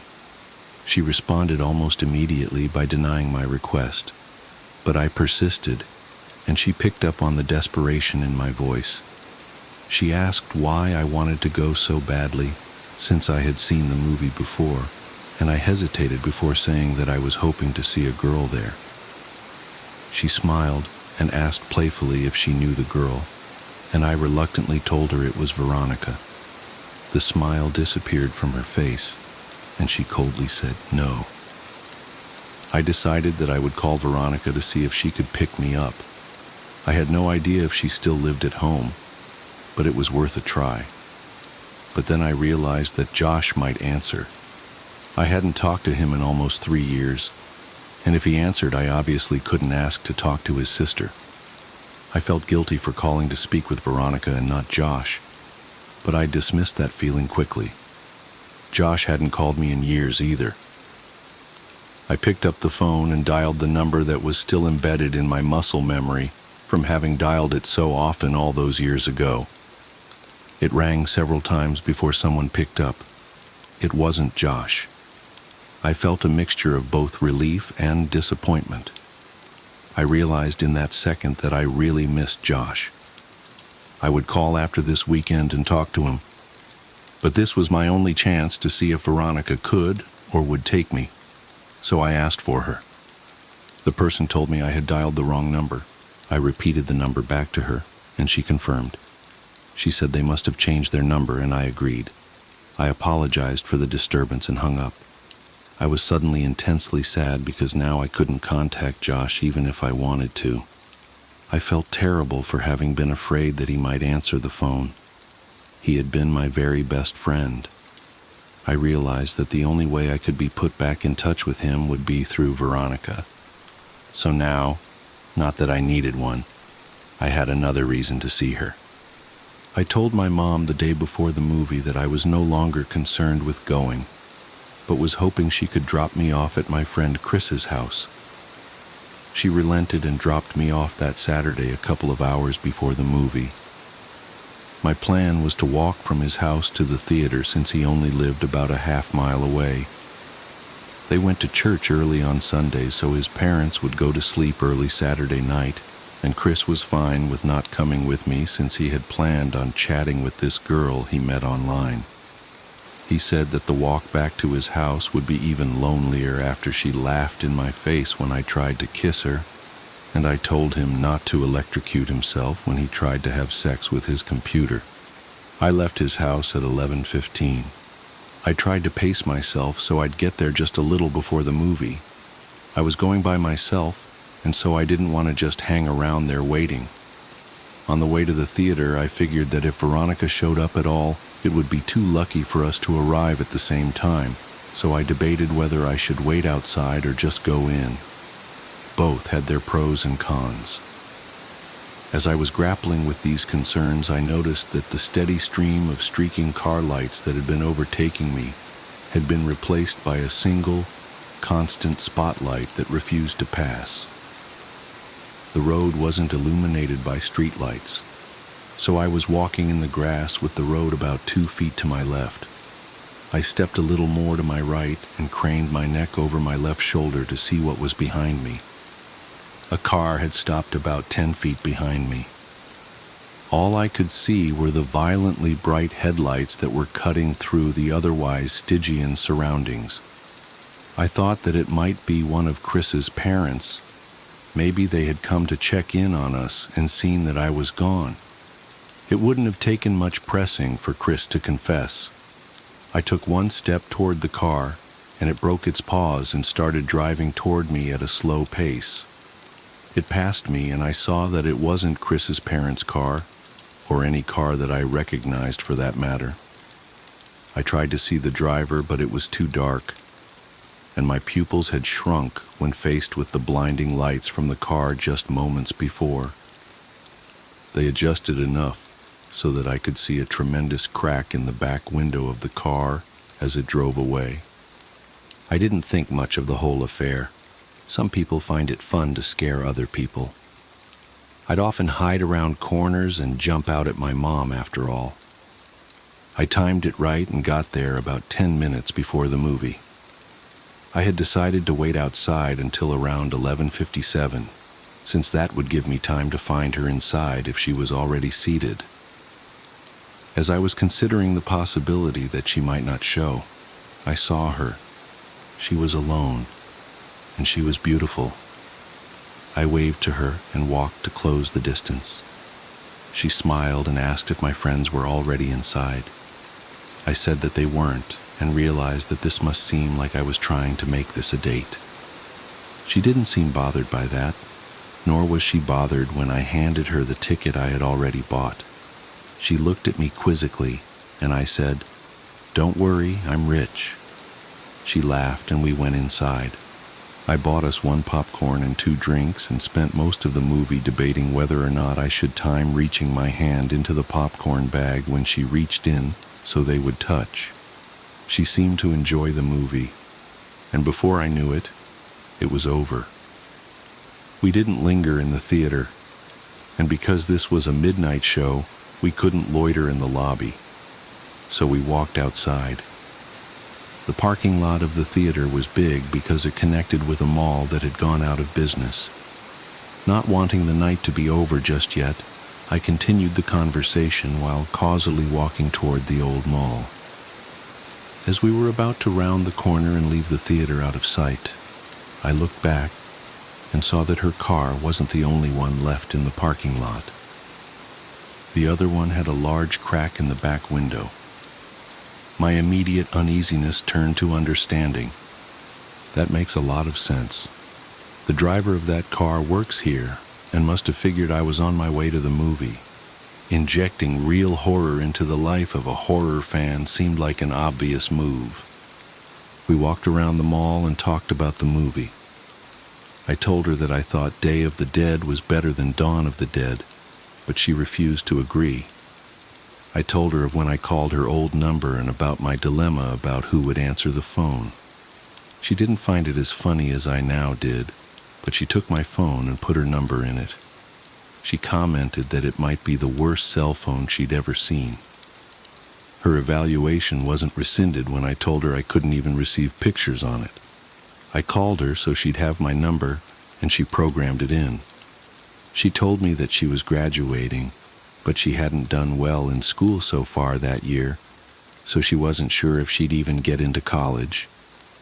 I told her to attach a picture of herself to the application, and they'd pay her to go there just so they could look at her. She didn't laugh at that one, and I thought she might be offended. She might have thought I was implying that she couldn't get in based on her intelligence. I nervously glanced at her, and she was just smiling, and even in this poor light I could see that she was blushing. I wanted to hold her hand, but I didn't. As we walked down the final side of the mall back toward the theater, I asked her about Josh. She told me she didn't want to talk about it.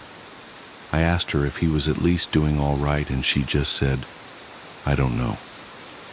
I figured Josh must have taken a wrong turn somewhere and started getting into trouble. I felt bad. I felt guilty. As we approached the parking lot, I noticed that the car with the cracked back window was gone, and that her car was now the only one in the parking lot. She asked me if I needed a ride, and even though I really didn't, I said that I'd appreciate it. I had drunk my whole soda during the movie, and all the walking was putting pressure on my bladder. I knew that I could wait until I was back at Chris', but I had decided that I was going to try to kiss her when she dropped me off, and I didn't want this biological nagging to rush me out of the car. This would be my first kiss. I could think of no ruse to conceal what I needed to do. The theater had long closed, so I only had one option. I told her that I was going to go behind the theater to piss, but that I'd be back in 2 shakes. It was obvious that I thought it was hilarious, and she seemed to laugh more at how funny I found it than at how funny it clearly was. On the way toward the theater, I stopped and turned toward her. I asked her if Josh had ever told her that kid named Alex had done something nice for me. She paused to think for a moment and said that he had. She inquired as to why I had asked, but I said it was nothing. Josh really was a good friend. When I went to go behind the theater, I realized that there was a chain-link fence extending off and running parallel to the walls of the building. Where I stood, she could still see me, and the fence seemed to stretch on endlessly, so I thought I'd just hop it, duck out of sight, and return as quickly as I could. It may have been too much of an effort, but I thought it polite. I climbed the fence and walked just a little ways until I was out of sight and urinated. For a moment, the only sounds were the crickets in the grass behind me and the collision of liquid and cement. These sounds were overpowered by a noise that I can still hear when it is quiet, and there are no other noises to distract my ears. In the distance, I heard a faint screeching which quickly subsided, only to be replaced with a cascade of thundering vibrations. I realized quickly enough what it was. It was a car. The growling of the engine got louder, and then I thought, number not louder, closer.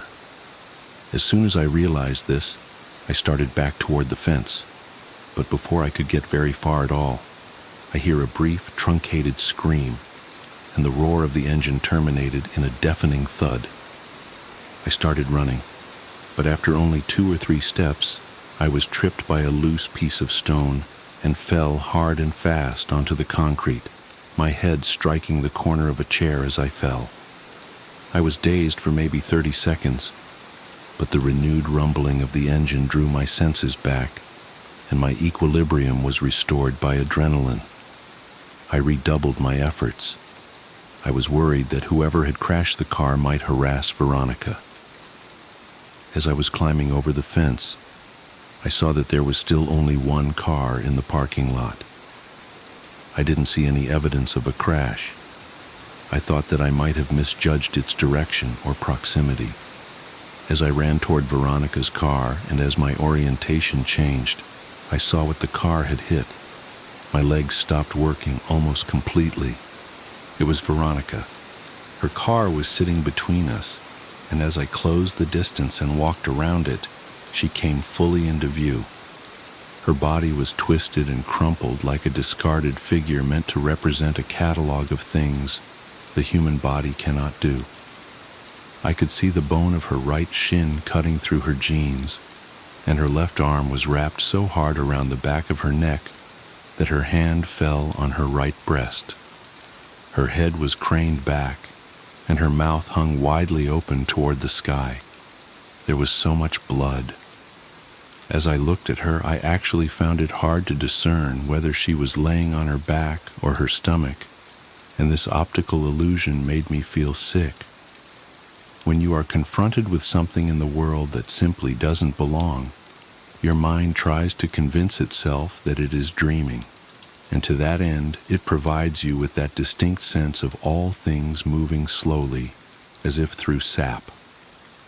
In that moment, I honestly felt that I would wake up any minute. But I didn't wake up. I fumbled with my phone to call for help, but I had no signal. I could see Veronica's phone sticking out of what I thought was her front right pocket. I had no choice. Trembling, I reached for her phone, and as I slid it out, she moved and gasped for air so violently that it seemed as if she were trying to breathe in the whole world. This startled me so much that I staggered back and fell onto the asphalt with her phone in my hand. She was trying to adjust her body to get it into its natural position, but with every spasm and jerk, I could hear the cracking and grinding of her bones. Without thinking, I scrambled over to her and put my face over hers and just said, "Veronica, don't move. Don't move, okay? Just stay still. Don't move. Veronica, please just don't move." I kept saying it, but the words started to fall apart as tears came streaming down my face. I opened her phone. It still worked. It was still on the screen where she had saved my number, and when I saw that, I felt my heart break a little. I called 911 and waited with her, telling her that she would be okay, and feeling guilty for lying to her every time I said it. When the sound of sirens tore through the air, she seemed to become more alert. She had remained conscious since I found her, but now more of the light was coming back into her eyes. Her brain was still protecting her from pain, though it looked as if it was finally allowing her to become aware that something was terribly wrong with her. Her eyes rolled over to mine and her lips moved. She was struggling, but I heard her. Picture. My picture. He took it. I didn't understand what she meant, so I said the only thing I could. "I'm so sorry, Veronica." I rode with her in the ambulance where she finally lost consciousness. I waited in the room that they had reserved for her. I still had her phone, so I put it with her purse and I called my mom from the hospital phone. It was about 4 a.m. I told her that I was fine, but that Veronica was not. She cursed at me and said she'd be right there, but I told her I wasn't leaving until Veronica was out of surgery. She said she'd come anyway. My mom and I didn't speak that much. I told her I was sorry for lying, and she said that we'd talk about that later. I think that had we talked more in that room, if I had just told her about boxes or the night with the raft, if she had just told me more of what she knew, I think that things would have changed. But we sat there in silence. She told me that she loved me and that I could call her whenever I wanted her to come get me. As my mom was leaving, Veronica's parents rushed in. Her dad and my mom exchanged a few words that appeared to be quite serious, while Veronica's mother talked to the person at the desk. Her mother was a nurse but didn't work at this hospital. I'm sure that she had tried to get Veronica transferred, but her condition was prohibitive. While we waited, the police came in and talked to each of us. I told them what happened. They made some notes, and then they left. She came out of surgery and 90% of her body was covered in a thick white cast. Her right arm was free, but the rest of her was bound like a cocoon. She was still under, but I remembered how I felt when I had my cast before kindergarten. I asked a nurse for a marker, but I couldn't think of anything to write. I slept in a chair in the corner and went home the next day. I came back every afternoon for several days. At some point, they had moved another patient into her room and set up a screen around Veronica's bed to act as a partition. She didn't seem to be feeling better, but she made more moments of lucidity. But even during these periods, we wouldn't really talk. Her jaw had been broken by the car, so the doctors had wired it shut. I sat with her for a while, but there was nothing much I could say. I got up and walked over to her. I kissed her on the forehead and she whispered through her clenched teeth, "Josh." This surprised me a little, but I looked at her and said, "Has he not come to see you?" "No." I found myself really irritated. Even if Josh had been getting into trouble, he should still come see his sister, I thought. I was about to express this when she said, "No. Josh, he ran away. I should have told you." I felt my blood turn to ice. When? When did this happen? When he was 13. Did he leave a note or something? On his pillow. She started crying and I followed her, but I think now we were crying for different reasons, even if I didn't realize it. At this point, there were a lot of things I still didn't remember about my childhood, and there were a lot of connections I hadn't yet made. I told her I had to go, but that she could text me any time. I got a text from her the next day telling me not to come back. I asked why, and she said she didn't want me to see her like that again. I agreed begrudgingly. We texted each other every day, though I kept this from my mom because I knew that she didn't like me talking to Veronica. Usually her texts were fairly short, and mostly only in response to more lengthy texts that I would send her. I tried calling her only once. I was sure she was screening her calls, but hoped I could hear her voice. She picked up but didn't say anything. I could hear how labored her breathing was. About a week after she told me not to come see her anymore, she sent me a text that simply read, "I love you."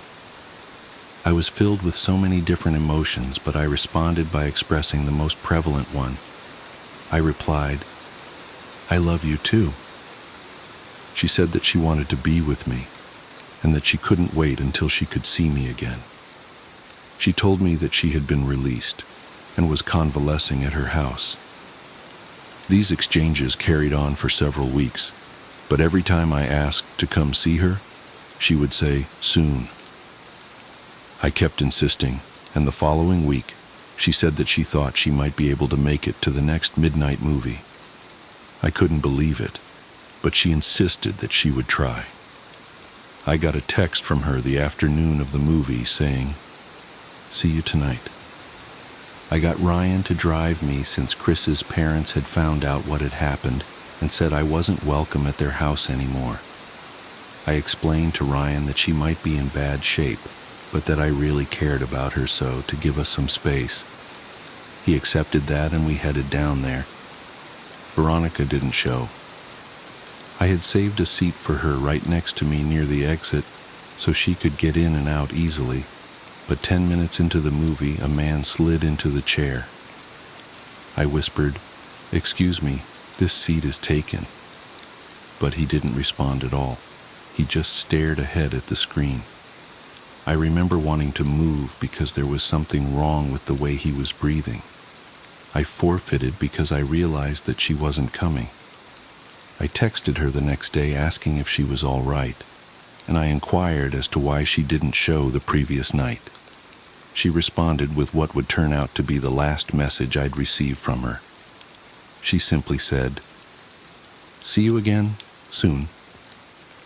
She was delirious and I was worried about her. I sent her several replies reminding her about the movie and saying it was no big deal, but she just stopped replying. I grew increasingly upset over the next several days. I couldn't reach her at her home because I didn't know that number, and I wasn't even sure where they lived. My mood became increasingly depressed, and my mother, who had been really nice as of late, asked me if I was okay. I told her that I hadn't heard from Veronica in days, and I felt all the warmth leave her disposition. What do you mean? She was supposed to meet me at the movies yesterday. I know it's only been like 3 weeks since she got hit, but she said she would try to come, and after that she just stopped talking to me altogether. She must hate me. She looked confused, and I could read on her face that she was trying to tell if my mind had simply broken. When she saw that it hadn't, her eyes began to water, and she pulled me toward her, embracing me. She was beginning to sob, but it seemed too intense a reaction to my problem, and I had no reason to think that she particularly cared for Veronica. She drew in a shuddering breath, and then said something that still makes nauseous even now. She said, "Veronica's dead, sweetheart." "Oh God, I thought you knew. She died on the last day you visited her." "Oh baby, she died weeks ago." She had completely broken down, but I knew it wasn't because of Veronica. I broke the embrace and staggered backwards. My mind was swimming. This wasn't possible. I had just exchanged messages with her yesterday. I could only think to ask one question, and it was probably the most trivial I could ask. Then why was her phone still on? She continued sobbing. She didn't answer. I exploded. Why did it take them so long to shut off her goddamned phone? Her crying broke enough to mutter, "The pictures." I would come to find out that her parents thought that her phone had been lost in the accident, despite the fact that I had put it in her purse the night she was brought to the hospital. When they retrieved her belongings, the phone was not among them. They intended to contact the phone company at the end of the billing cycle to deactivate the line, but they received a call informing them of a massive impending charge for hundreds of pictures that had been sent from her phone. Pictures that were all sent to my phone. Pictures that I never got because my phone couldn't receive them. They learned that they were all sent after the night she died. They deactivated the phone immediately. I tried not to think about the contents of those pictures, but I remember wondering for some reason whether I would have been in any of them. My mouth went dry, and I felt the painful sting of despair as I thought of the last message I received from her phone. "See you again. Soon." I stumbled upon a dead language. As part of my doctorate, I was hired as a lab assistant working with pediatric treatment. We were working on a paper measuring the exposure effect of a potential contaminant. While my colleagues were working on the measured effects on adults and the elderly, my team would work with children. The potential disruption to developing adolescence was deemed important enough to have a separate set of experiments and measurements. The study garnered unilateral attention and funding of not only one, but 4 different pharmaceutical companies, Hatchet PH being the main contributor. I was hired pretty late in the process. I wasn't even sure what the contaminant was, as it was just designated as the contaminant. Apparently it was something that resided just under the topsoil in a large residential area. To not taint our measurements, me and my colleagues were given minimum information about the symptoms to look for and what to expect. Instead, we were provided a set of experiments and willing participants. It was all fast and haphazard. Most of us started on a Monday, and Tuesday the following week was the day of our first experiment. Little time to prepare, get settled, or even understand. Still, this could be big enough to launch a career. The experiment, described as the Cognition and Ocular Development Assessment, CODA, was to be performed with full consent and supervision of the parental guardians. All children were between 6 to 10 years old, and none of them had any observed deformities or illnesses. We were given limited access to certain medical records to make sure our study didn't have the potential to cause any harm. Then again, I'd read the experiment checklist, and there was nothing that could damage anyone. If anything, I argued the results would be pretty much useless. As Tuesday came around, me and my 2 colleagues had prepared as best we could. The 3 of us would put 1 participant each through a series of tests. The CODA was 3 tests over a total of 3 hours. The parents were to be asked for consent before and after each step, and given the ability to stop any test at any given time. The experiment overall was surprisingly simple. It was supposed to be a measurement of cognitive and emotional development, mostly tested through facial and spatial recognition. The day of the experiment, I first met Logan, an 8-year-old kid sporting a baseball cap and a brand new Pokemon t-shirt. His mom was a bit anxious, but from what I'd been told, she'd been generously compensated. As I met them in the parking lot and lead them inside, I promised her we'd go through the specifics. "Don't worry," I said. "We're mostly going to look at pictures. Doesn't sound too bad, huh?" He shook his head, but I'd yet to see him smile. Maybe his mom's anxiety rubbed off on him. The testing room was somewhat small and made entirely out of concrete. There was a pair of opposite 2-way mirrors on each side of the room. The walls were painted this sickly mint green, a color so neutral it hurt to look at. The first test was all about emotional intelligence. In sets of 6 pictures each, I was to show Logan various expressions and ask him which mostly correlated to an emotion. If they answered objectively wrong, according to a chart, we were supposed to ask them to explain their choice. Simple enough, I'd done something similar before. But this is where I first realized that Logan wasn't some ordinary kid. As I laid out the first image set, I asked him to identify the happiest face. Clearly it was card number 3, and Logan answered as such without hesitation. In the second image set, he was asked which one was the saddest. Again, it was number 3. He answered correctly, again. In the third picture, the 6 pictures were a wild mix. Some sad, some happy. One guy was sleeping in the corner. "Which one is the angriest?" I asked. There was a correct answer. Number 4. A woman furrowing her brow and exposing her teeth. Yet Logan looked at them all for a long time. "Number 6, he said finally, pointing at the sleeping man. "How come?" I asked, following protocol. "It's complicated. They almost killed his mom." The kid seemed almost distant, staring at the picture. What the hell? He answered the rest of the questions flawlessly, but that answer stuck with me. Such a strange reaction. Not only did he answer wrong to an obvious question, but it was also such an odd explanation. Logan himself seemed to have trouble finding the right word for it.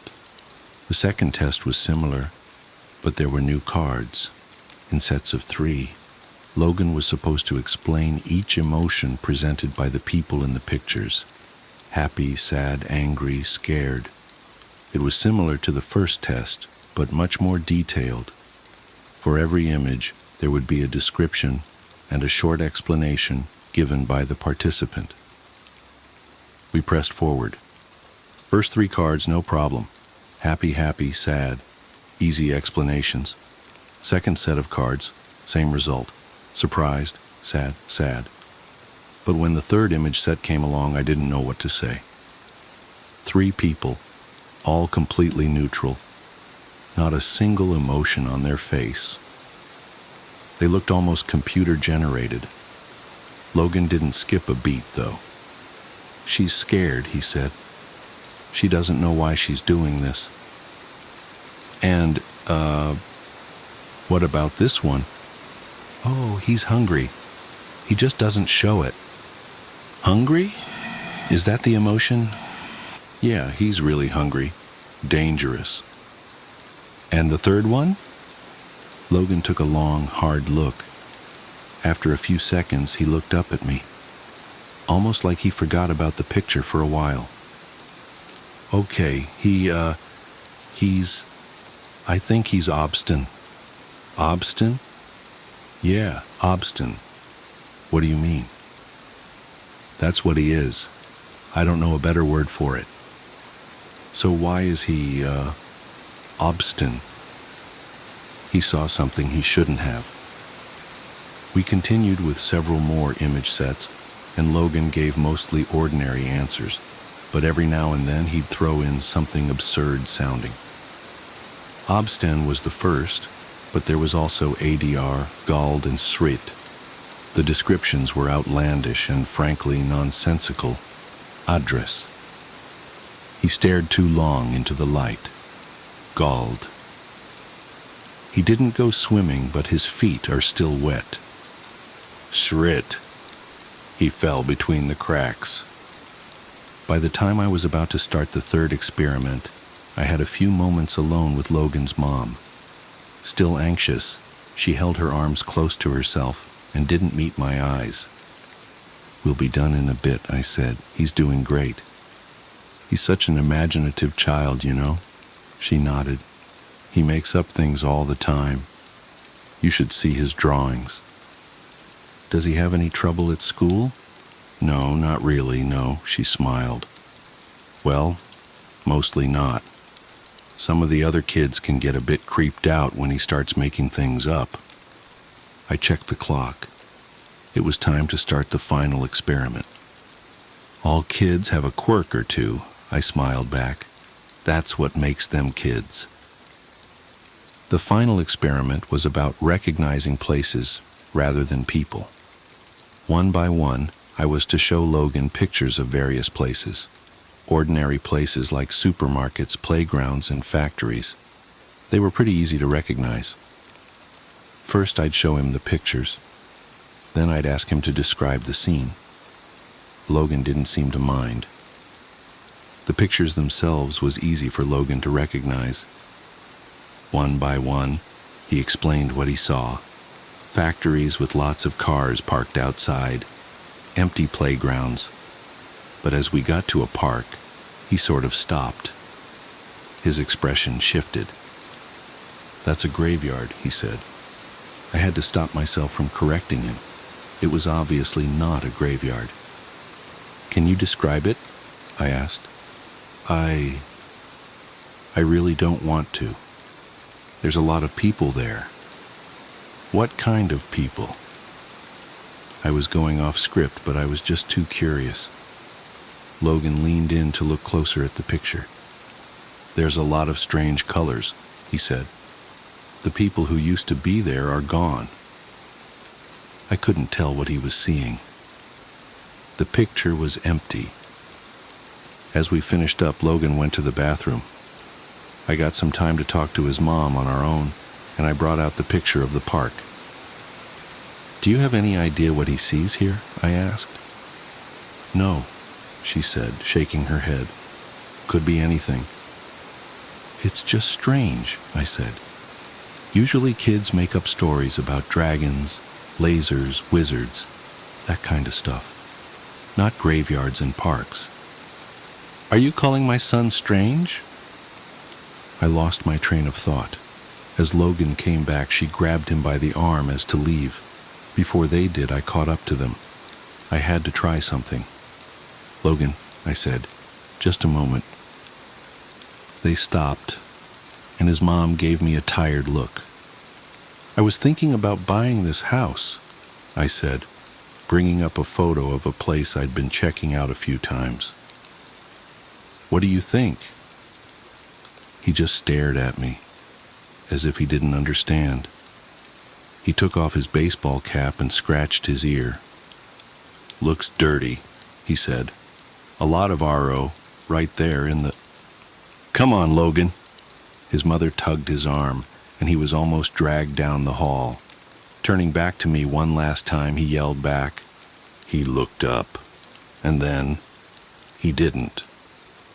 I didn't lie when I said I was thinking about buying that house. There was an open viewing the next day, and I decided to drop by on my lunch break. There were about 8 other people there, all couples. I kind of disappeared among them. Maybe I wasn't being considered as a serious buyer.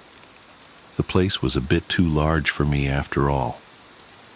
As the realtor ran off to speak to a pregnant couple, I stopped in the foyer. I had this strange feeling in the pit of my stomach. "Row," I whispered to myself. "Right here." Just saying it out loud almost made me feel it.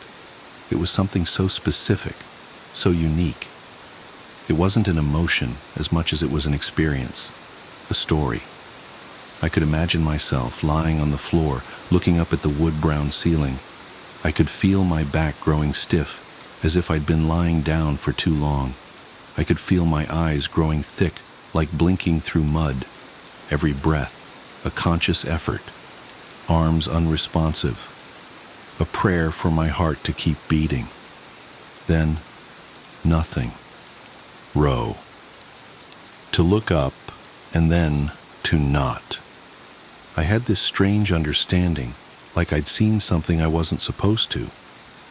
Didn't the kid have a word for that too? God, I felt sick. Everyone was gathered around the realtor in the living room. I don't know what gave me the courage to confront him, but I just blurted it out.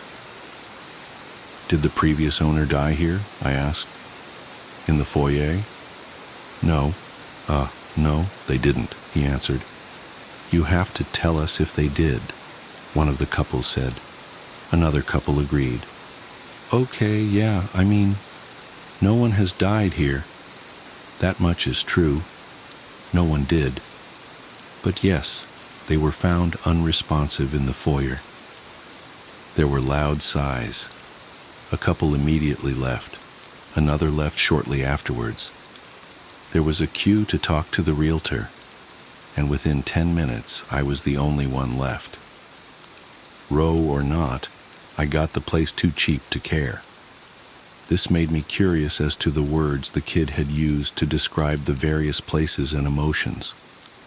Over the following days, as I transcribed our findings, I started thinking about them a lot more, staring into the light too long, to get wet feet without swimming.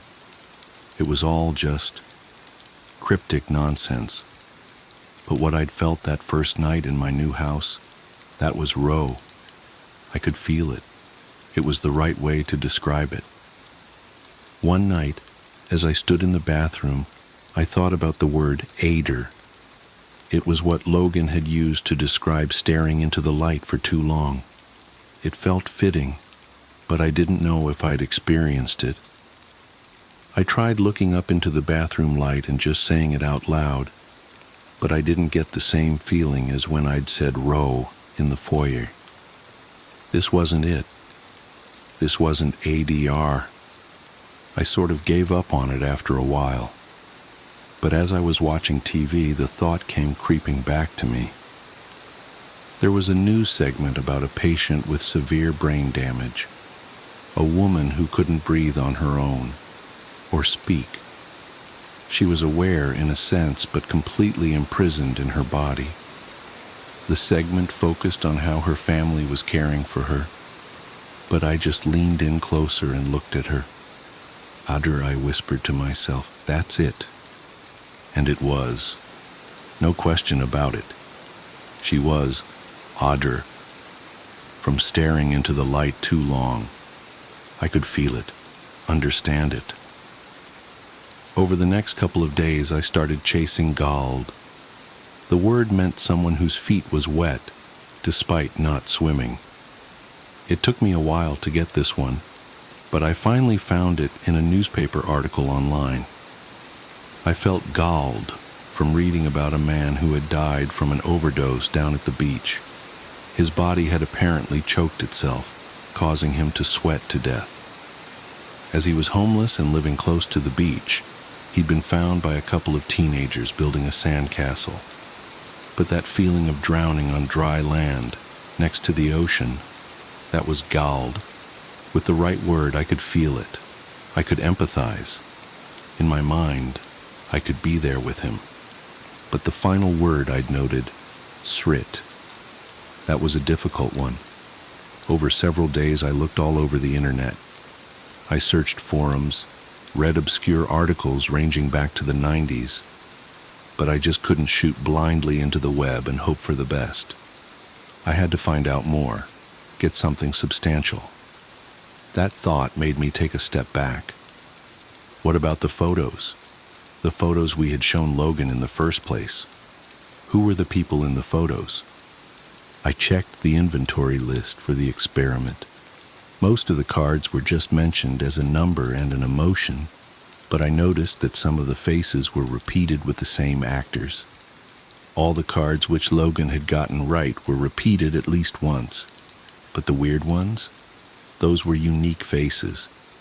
The lighting was different. They didn't show any peculiar emotions. They were just strange people, a bit off. I took a few photos with my phone and tried to do an image search.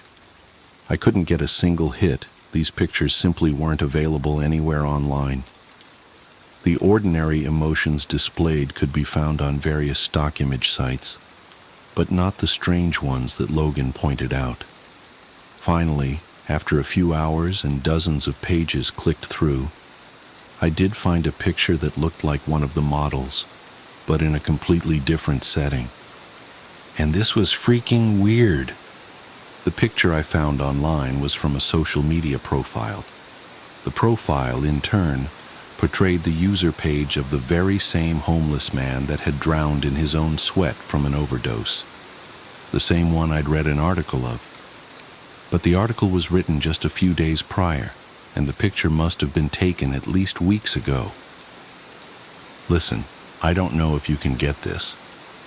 What Logan did was to perfectly describe, using one of his made-up words, was exactly what was about to happen to that man. The man who galled, who overdosed on the beach. I mulled the whole thing over in my head countless times, and finally, I just gave up. I had to talk to Logan again. I did the creepiest thing I've ever done. I tracked the kid down at his school.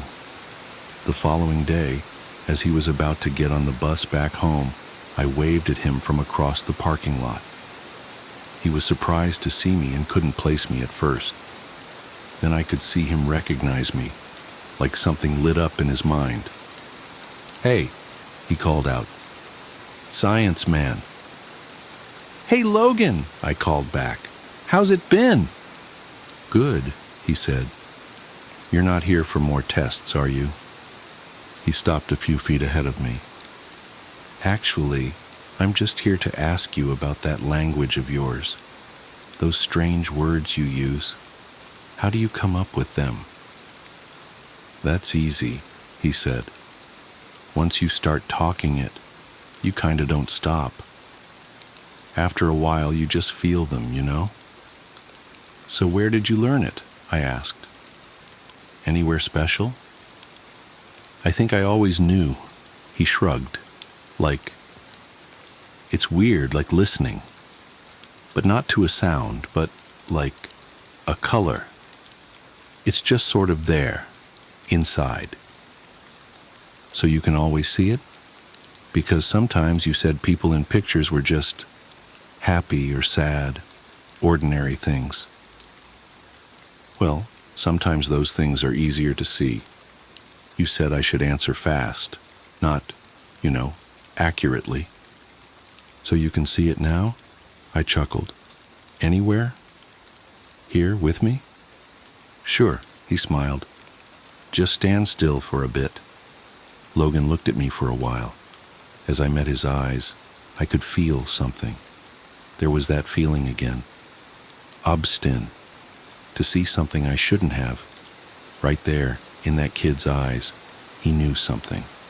Strangely enough, it wasn't him that broke the silence. It was me. Athos, I said. I didn't know why I said it, but it took Logan by surprise. The one who shouts until they listen, he said. That's what it means, right? I think that's me. I don't know, I said. I'm sorry, Logan. I don't know why I said that. Did you see it? He asked, almost excited. Do you see it now? I want to say that I didn't. I want to say I saw nothing, but that'd be a lie. A million little words crept into my mind, and as I stared into that kid's eyes, I saw something I shouldn't have. Now it was all becoming clearer. The more words I knew, the better I understood. The word I'd looked for, srit, was a lot more complex than Logan had made it out to be with human words. It was contextual. The man had died in an earthquake. He fell between the cracks. No, he hadn't. He was going to. It was describing events destined to unfold, but it was also describing something that had happened. Was it both? Neither? I see it, I admitted. Right there I could feel the parking lot falling away in insignificance. With a single unspoken word, we could tell each other infinite things. These mundane expressions were just the tip of the iceberg, a dumbed-down shadow of what was truly being said. The words told us of things that were, things that could be, and things that currently was. And in that moment of silence, of understanding, I heard the vibrant colors so clearly I could almost see them. They were piercing into my mind, forcing themselves into my understanding, screaming to me that once you understand something, you can't unlearn it. I forgot to breathe, as to not accidentally say something I shouldn't. You weren't talking about the picture I held up in the test. You were looking at me, I said with nothing but a shallow breath. Obstin. I'm Obstin. You didn't even look at the picture. He didn't have to answer. I knew it was true. It was written into the word itself that my realization would come. Then, as possibilities came rushing towards me, I could feel an enormous weight come down on me. My mind couldn't take it. My body was shutting down as I fell to my knees, screaming until my neck felt raw. The world started to fade as my heartbeat swallowed my hearing. I have a hard time describing what happened next. When I closed my eyes, I'd see millions of possibilities. Mostly pain, suffering, and terror. My own thoughts and emotions multiplied like a torch in a hall of mirrors. I'd see myself waking up in my bed, only to get murdered by 1,000 different weapons. I'd see myself drowning in my bathtub, breaking my neck, falling down the stairs. Death. So much death. And then in the blink of an eye, I'd be in the back of an ambulance, feeling the residual effect of a defibrillator on my chest. As I blinked, the ambulance burst into flames. The driver crashed into a tree, someone carving their initials into my chest with a scalpel. None of it was real, but I couldn't tell anymore. Different worlds, with nothing but a well-placed syllable. All the while I was just spitting out seemingly random words. My eyes lost focus, and as I lost grip of reality, my body shut itself down in self-defense. Thank God. This was back in January of 2019. Logan was born with this language already stored in the back of his mind, some kind of residual effect from his contamination. But for people like you and me, we can't take it all at once. So over the years, with intense therapy to back me up, I've settled on trying to learn one single word. I'm going to find out as much as I can about just what it means to be obstin, the word describing me. There was so much to that one word that you could fill a lifetime with it. In a way, maybe that was the point. A God language meant to fit all of our very beings into simple expressions, like compressing a folder into a zip file. But that's just the thing. To learn what it really means to be obsten, to be my word, I can't really do anything else but to live and see what happens. Not unless I want to go back to where my mind wandered off to. Still, sometimes I can feel something creeping back into my mind. Little tingles, syllables and sounds, reminding me of all the knowledge I still have stored away somewhere in my inner madness. Little words with galactic proportions. It is so easy to slip back into that mind, just inches away from the edge of what my physical brain can hold. I sometimes wonder what all your words are. I sometimes wonder what they mean. I'll really try not to think about it. The children's footprints. I never wanted to be the night security guard at Oak Brook Elementary. The pay was decent enough, but something about schools after dark always unsettled me. Empty hallways that should be filled with children's laughter. Abandoned classrooms with chairs stacked on desks like tiny tombstones. It all felt wrong somehow. But I needed the work, and Oak Brook was desperate for someone to take the position after the last 3 guards quit within weeks of starting. I should have asked why. The school itself was brand new, all gleaming windows and fresh paint, built on the foundations of the old Oak Brook that had burned down in 1964. The townsfolk didn't talk much about the fire. When I asked around during my first week, people would get this strange, distant look in their eyes and change the subject. I eventually pieced together that it had happened during school hours, but beyond that, the details seemed deliberately buried. My first month on the job was uneventful. I'd make my rounds every couple of hours, checking doors and windows, occasionally shooing away teenagers trying to break in on a dare. The nights were long and quiet, filled only with the subtle creaks and groans of the building settling. Then the first snow fell. I remember that night clearly, December 12th, just past midnight. The weather forecast had predicted a heavy snowfall, and they weren't wrong. I watched from the security office as thick flakes drifted down, coating the playground equipment in pristine white.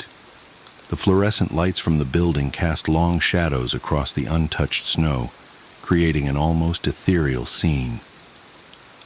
At 2 a.m., I did my usual round. Nothing seemed out of place until I reached the east wing. Through the wall-length windows, something caught my eye in the snow. Footprints, small ones, like those of young children, leading away from the building's wall. My first thought was that some kids had snuck onto the property, but that made no sense. The snow had only started falling an hour ago, and I'd been watching the security cameras the whole time. No one had approached the building. I radioed it in and went outside to investigate. The temperature had dropped well below freezing, and my breath came out in thick clouds as I followed the tracks with my flashlight. They led from the wall, not from any door or window, but straight from the solid brick wall, out to the playground. Then they just stopped, mid-stride, as if whoever had made them had simply vanished into thin air. I checked the security footage later that night. Nothing. The cameras showed the snow falling undisturbed, then suddenly, between one frame and the next, the footprints appeared. I convinced myself it was some kind of trick of the light, or maybe wind patterns in the snow. But the next night, it happened again, and the next, always in different places, always leading from the building's walls, always vanishing without explanation. The maintenance staff started refusing to come in early to shovel the walks until after sunrise. They said they could hear things in the pre-dawn darkness, children laughing, the sound of running feet, sometimes crying. But when they'd look, there was never anyone there. I I started doing research into the old school's history. The fire in '64 had made the national news, though most of the articles were frustratingly vague. It had started in the basement, they said, spreading so quickly that parts of the building collapsed before the fire department could respond. The death toll was never officially confirmed. That's when the dreams started. They always began the same way. I'd be doing my rounds, checking the halls like usual, when I'd hear singing. A children's song, something old and familiar that I could never quite place. I'd follow the sound down to the basement where the old foundation stones were still visible beneath the new construction. The singing would get louder, and I'd realize it was coming from behind one of the walls. Then the screaming would start. I'd wake up in a cold sweat, the phantom smell of smoke in my nostrils. The dreams felt so real that sometimes I'd have to check my uniform for scorch marks. Last week they started the final phase of construction on the new gymnasium. The excavators were digging out the last section of the old basement when they found it, a room that hadn't appeared on any of the original blueprints. It had been sealed off with concrete, hidden behind one of the foundation walls. Inside, they found small shoes, dozens of them, blackened with smoke but still recognizable, and scratches on the inside of the door, desperate, frantic scratches that spoke of unimaginable terror. The official story in 1964 had been that the fire started accidentally, but I've seen the police reports they dug up from the archived evidence. They found accelerant residue around the basement door. The lock had been engaged from the outside.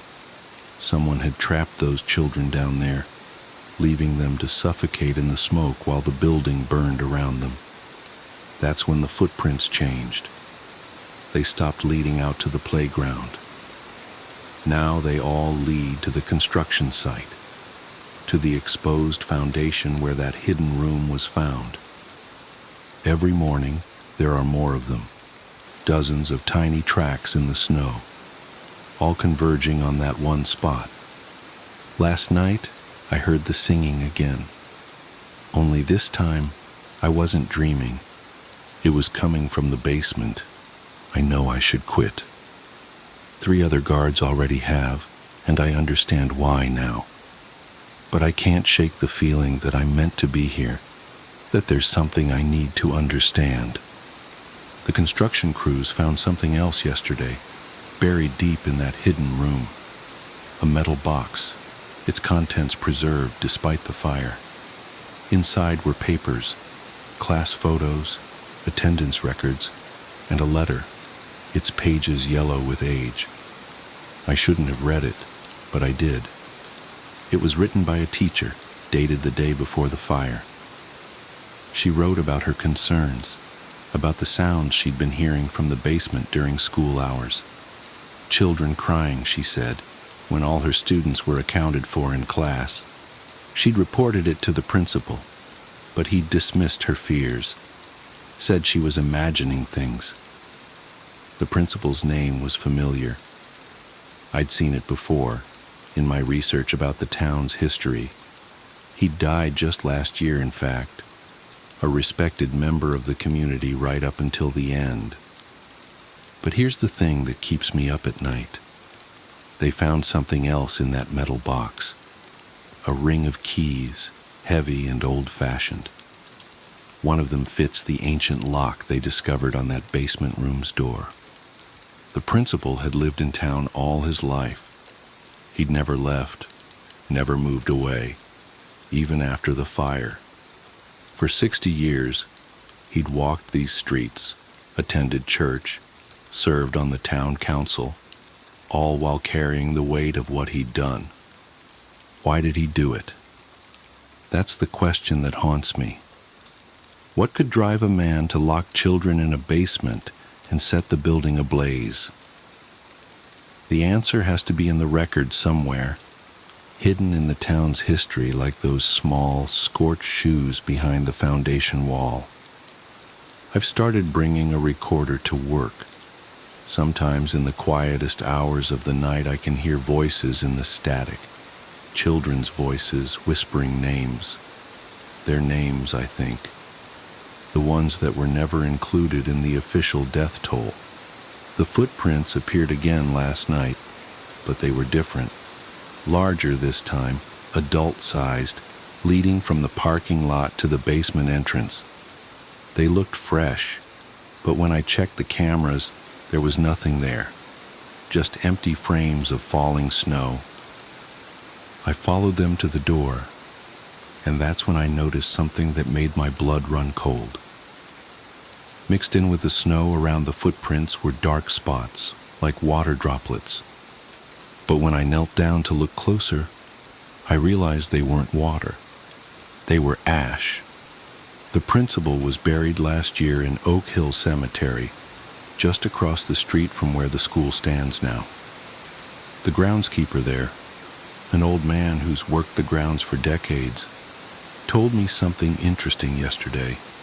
He said that every morning for the past 60 years, he'd find footprints in the snow around the principal's house, small footprints, like those of children, leading up to his windows, circling his doors, watching, waiting. The old man said that in all those years, the principal never once left his house when it snowed. He'd have his groceries delivered, cancel appointments, anything to avoid stepping out into the white expanse, as if he was afraid of leaving tracks of his own. But now he's dead, and the footprints have returned to the school, to the basement, to that room. I think I understand now why I was drawn to this job, why I couldn't leave even when the dreams started. Someone needs to tell their story. Someone needs to make sure they're not forgotten again.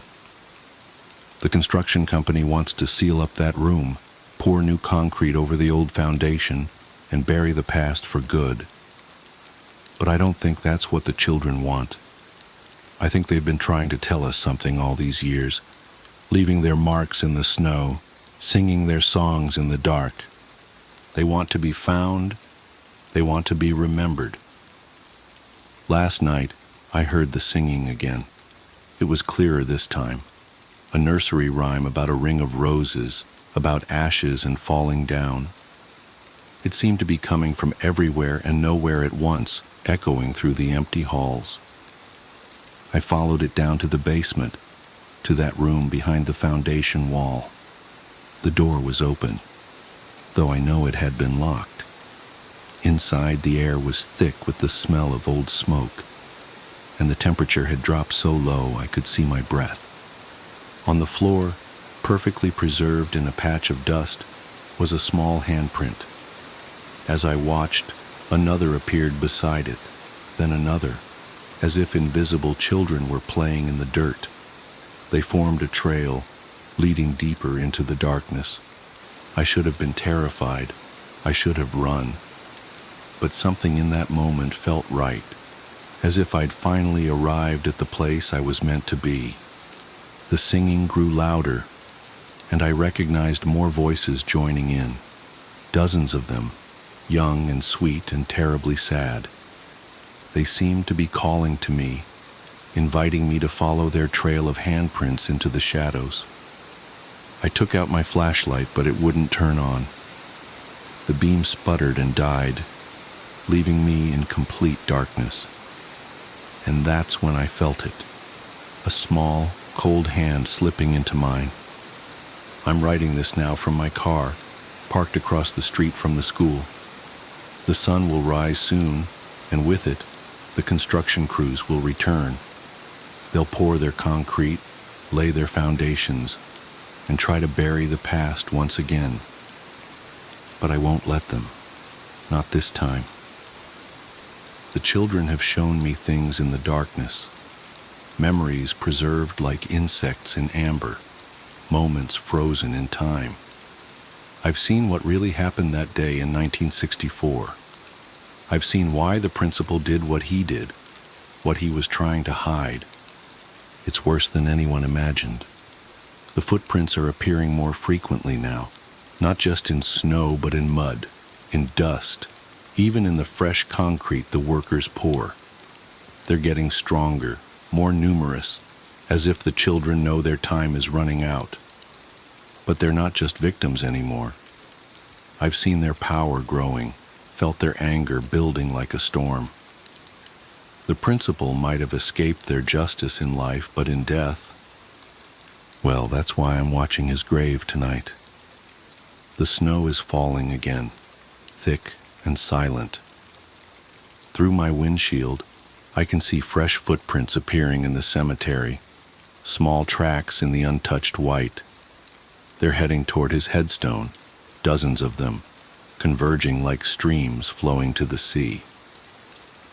And now, God help me, I can see larger footprints too, adult-sized ones, staggering, stumbling, trying to run. But you can't run from the past forever. You can't hide from what you've done. The children are singing again, that same nursery rhyme, echoing through the night. But there's another sound mixed in now. Screaming, adult screaming, full of terror and recognition. The principal may have died last year, but I don't think he's going to rest in peace. Not anymore, not after what he did. The footprints tell the truth, you see. They always have. We just weren't looking closely enough. I know what I have to do now. The children have shown me. There are others who knew, others who helped hide the truth. Their names are written in ash and shadow, preserved in the memories of those who cannot rest. Tomorrow I'll start visiting them. I'll knock on their doors and look into their eyes, and I'll know. The children will show me. They're so good at spotting guilt, at sensing the weight of secrets. But tonight, I watch. Tonight, I bear witness as justice arrives on small, silent feet, carrying 60 years of patience and pain. Listen. Can you hear it?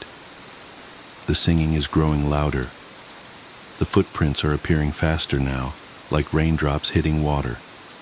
And there, in the darkness between the graves, I can almost see them. Small shapes moving through the snow, circling, closing in. Ring around the rosy, pockets full of posies. Ashes, ashes, we all fall down. The screaming has stopped now. The snow falls silently on fresh tracks that lead nowhere, on a disturbed grave that holds more secrets than answers. And tomorrow, when they find what's left, they'll finally have to face the truth. But for now, I sit in my car and watch the footprints appear in the virgin snow, leading away from the cemetery, back toward the school, back to that room behind the wall, where it all began. They've invited me to follow, and God help me, I think I will. Because sometimes the only way to right an old wrong is to let the victims guide you through the darkness. Sometimes justice wears small shoes and sings nursery rhymes in the night. And sometimes, just sometimes, the footprints in the snow lead exactly where they're supposed to. The library books. The shelving cart's wheels squeaked with each rotation, echoing through the empty stacks of Wallace University Library. At 11:45 p.m., I was the only soul left in the building, save for the security guard who occasionally made his rounds. My student job as a late-night library assistant wasn't glamorous, but the solitude suited me. Plus, the quiet hours gave me time to work on my thesis between reshelving books and maintaining the catalog system. Tonight was different, though. The air felt heavier somehow, charged with an electricity I couldn't explain.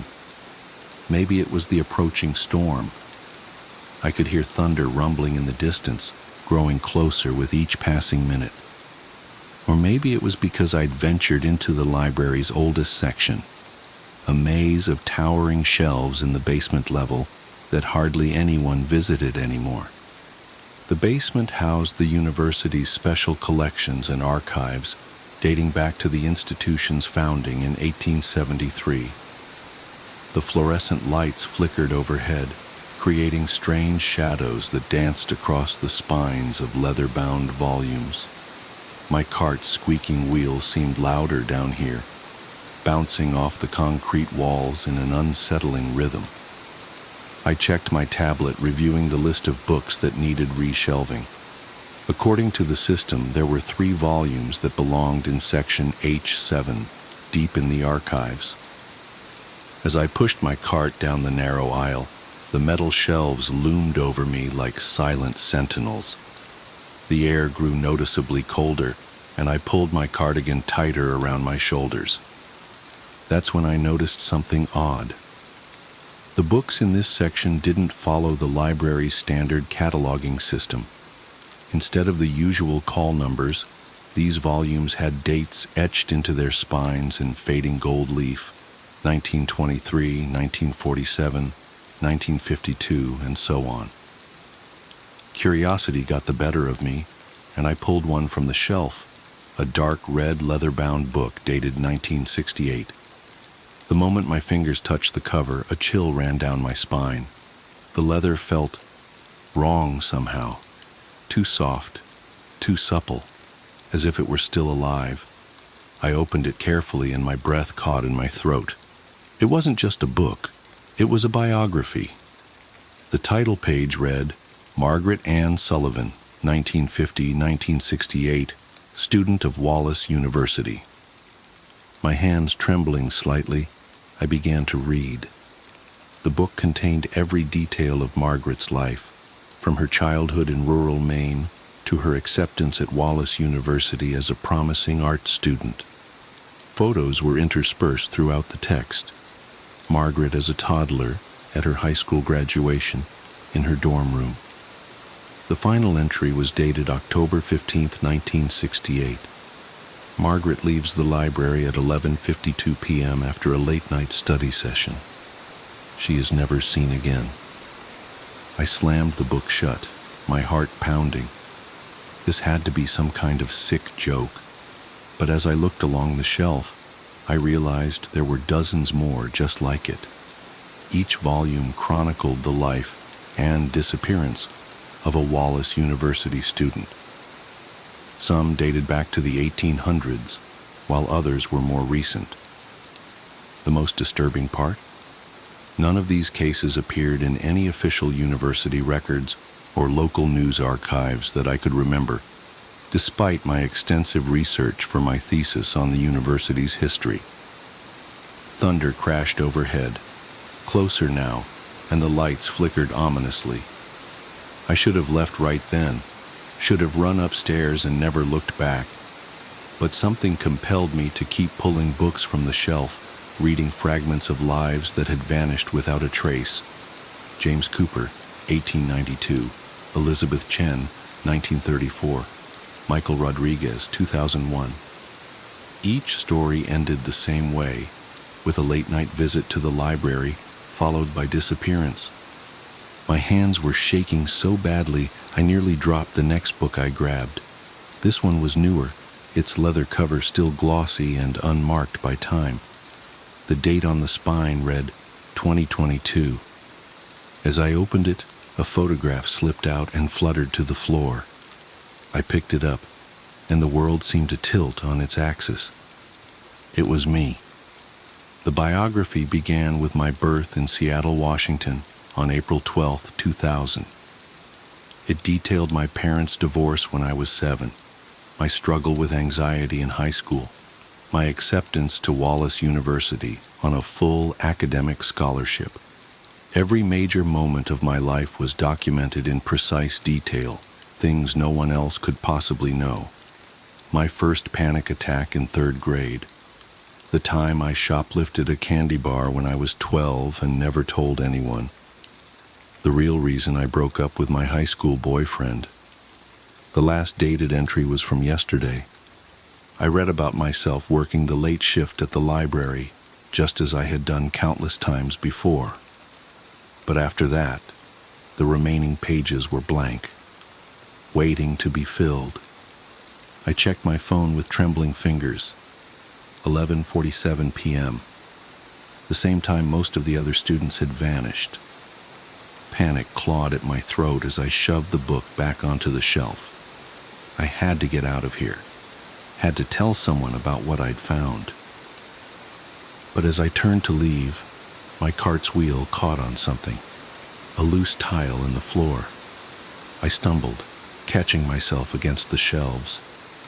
The impact sent several books tumbling to the ground, their pages splaying open like broken wings.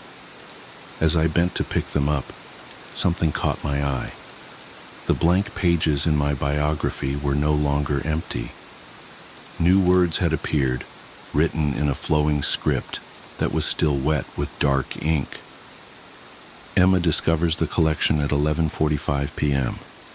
Her hands shake as she reads her own biography, refusing to believe what she sees. At 11:47 p.m., she attempts to leave but trips on a loose tile. As she kneels to collect the fallen books, she notices new words appearing on her previously blank pages. My blood ran cold. Someone, or something, was writing my story in real time. I abandoned the fallen books and ran for the stairs, my footsteps echoing in the empty stacks. But when I reached the stairwell, the door wouldn't budge. I pulled harder, the metal handle cold against my sweating palms. It was locked. Impossible. These doors couldn't be locked. It was a fire code violation. I grabbed my phone to call campus security, but there was no signal. Of course there wasn't. I was in the basement, surrounded by feet of concrete and decades of secrets. The fluorescent lights buzzed overhead, and then, with a sharp crack, went out completely.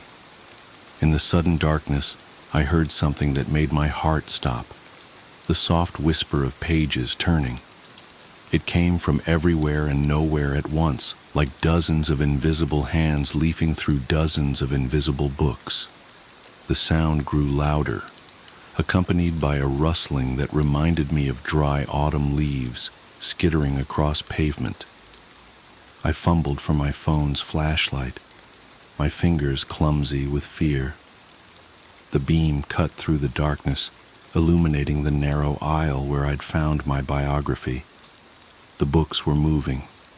Their covers were opening and closing on their own, pages fluttering as if caught in a wind I couldn't feel. And in the gaps between the volumes, I saw something that defied explanation. Faces pressed against the spaces where books had been removed. Dozens of faces, their features distorted, as if viewed through murky water. I recognized them from the photographs in the biographies. Margaret Sullivan's artistic eyes, now hollow and dark. James Cooper's distinguished mustache, now twisted in a grotesque grimace. Elizabeth Chen's beautiful smile, now stretched too wide across her face. They were all there, watching me with hungry expressions that spoke of decades spent in the darkness between pages. The rustling grew louder, and I saw hands beginning to emerge from between the books, pale, grasping things with elongated fingers and too many joints. They reached for me with desperate urgency, and I could hear voices now, whispering in a cacophony of different accents and eras. Stay with us. Help us complete our stories. We've been so lonely. Join our collection. I ran like I'd never run before, deeper into the maze of shelves because the stairs were blocked. My phone's flashlight beam bounced wildly off the metal shelves, creating strobing shadows that seemed to move with malevolent purpose. Behind me, I could hear the sound of dozens of footsteps, some in heavy boots, others in delicate heels, all pursuing me with relentless determination. The voices grew louder, closer. They were calling my name now, using details from my biography to try to draw me in. They knew everything about me, my fears, my dreams, my deepest secrets. I took random turns, hoping to lose them in the labyrinth of books. but they seemed to know exactly where I was going. I rounded a corner and found myself in a dead end. The beam of my flashlight illuminated a wall of newer-looking books, their spines blank except for dates that hadn't happened yet. 2025, 2026, 2027, stretching decades into the future. Future collections, future victims. The footsteps and whispers surrounded me now. I turned to face them, pressing my back against the shelf of future biographies. In the dim light of my phone, I could see them approaching. A crowd of figures wearing clothes from every decade of the past century and a half. Their faces were wrong, somehow both solid and transparent, like double-exposed photographs. Some of them flickered like bad television reception. Others moved with the jerky motion of old film reels. Margaret Sullivan was at the front of the crowd, her 1960s dress stained with something dark that might have been ink or might have been something worse. She held my biography in her hands, its pages still blank from the current moment forward. "Your story isn't complete," she said, her voice crackling like ancient paper. "None of our stories are complete, but you can help us finish them. All of us, together forever, adding to the collection." "I don't want to be part of your story," I said, my voice shaking. "I want to write my own." Margaret smiled, and her teeth were sharp and dark, like rows of fountain pen nibs. "But don't you see? You already are part of it. You always have been. From the moment you first stepped into this library as a freshman, your biography began writing itself, just like ours did." The other figures pressed closer, their hands reaching for me. I could see the similarities in their faces now, not in their features, but in their expressions. They all shared the same desperate hunger, the same longing for completion. They had all been students once, drawn to the knowledge contained in these shelves, only to become part of a different kind of collection entirely. "Time works differently here," Elizabeth Chen whispered, her voice like crackling vellum.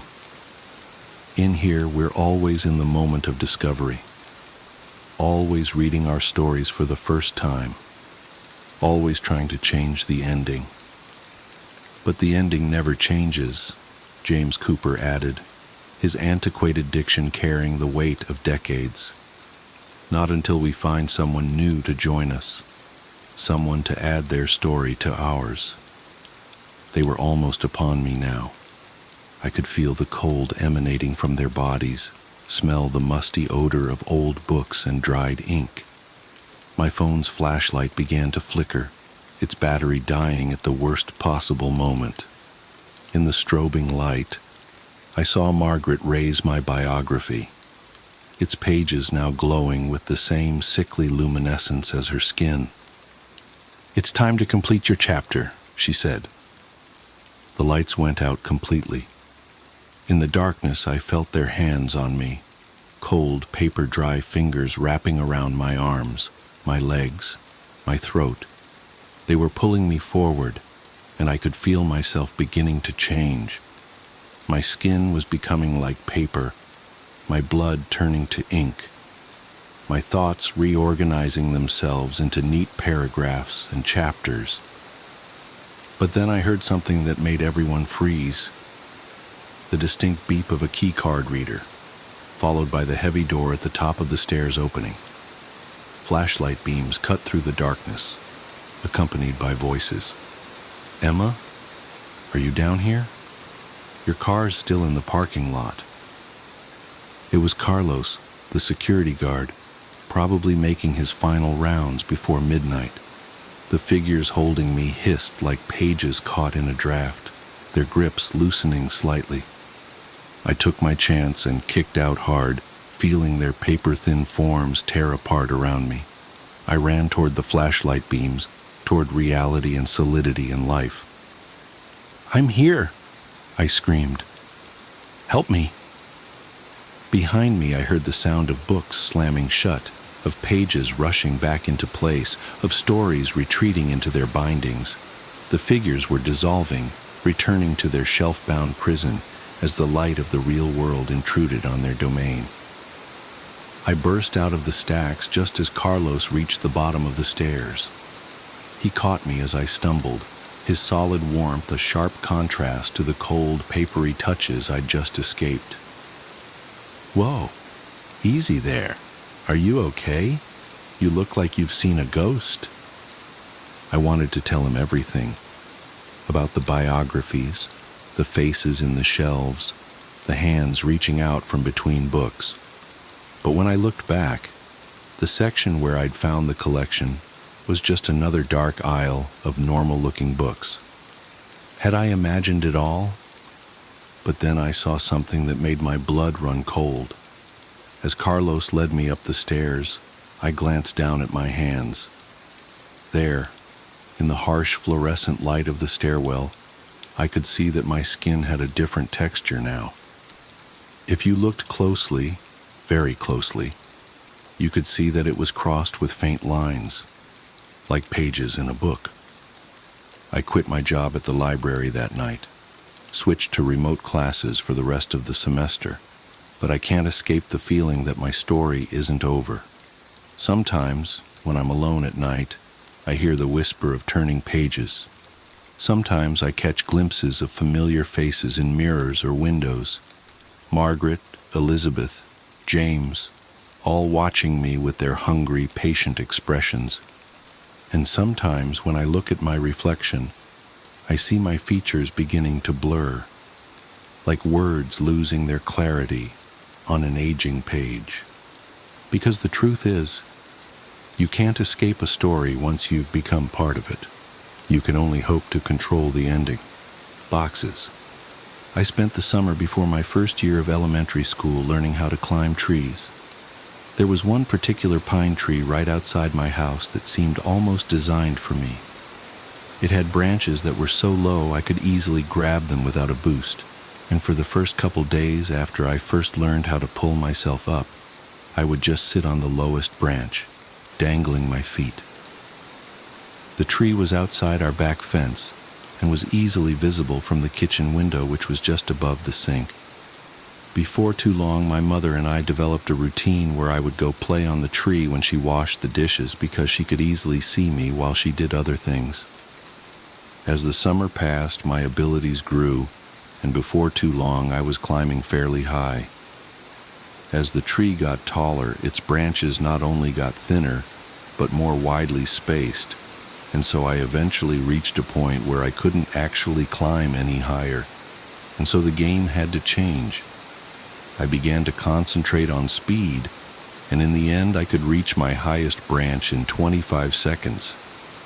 I got too confident, and one afternoon I tried to step from a branch before I had firmly grasped the next one. I fell about 20 feet and broke my arm really badly in 2 places.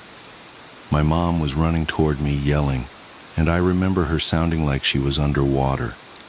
I don't remember what she said, but I do remember being surprised by just how white my bone was.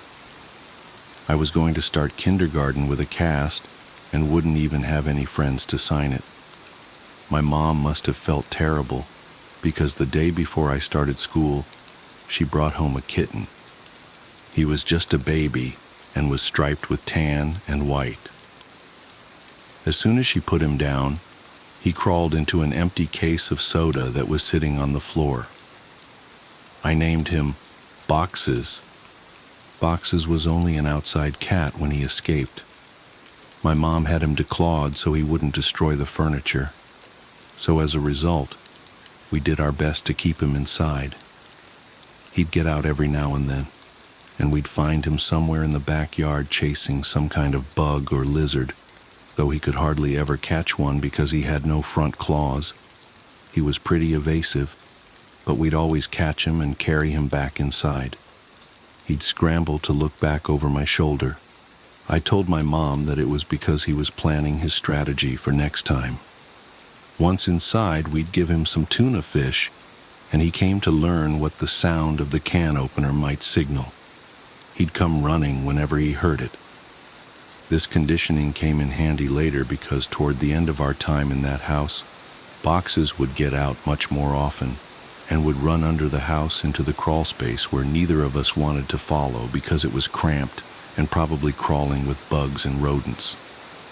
Ingeniously, my mom thought to hook the can opener to an extension cord out back and run it right outside the hole that boxes had gone through.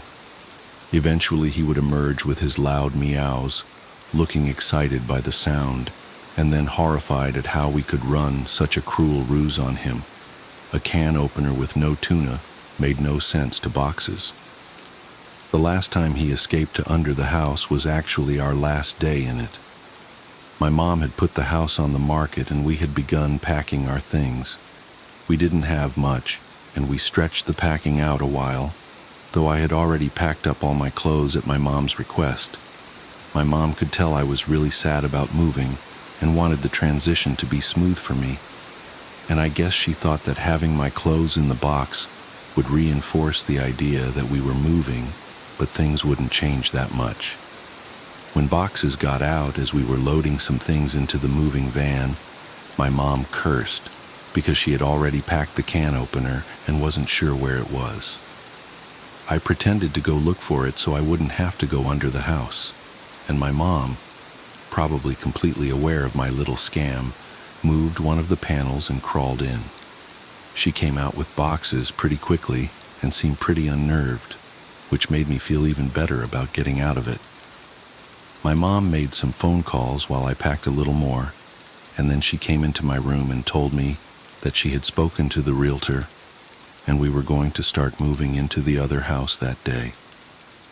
She said it like it was excellent news, but I had thought we had more time in the house. She originally said that we weren't moving until the end of the next week, and it was only Tuesday. What's more, we weren't completely finished packing. But my mom said sometimes it was just easier to replace things than pack them and haul them all over the city. I didn't even get to grab the rest of my boxed clothes. I asked if I could call Josh to say bye, but she said that we could just call him from our new house. We left in the moving van.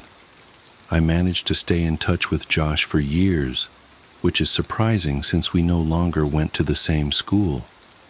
Our parents weren't close friends, but they knew that we were, and so they would accommodate our desire to see one another by driving us back and forth for sleepovers, sometimes every weekend. For Christmas one year, our parents even pooled their money and got us some really nice walkie-talkies that were advertised to work across a range that extended past the distance between our houses.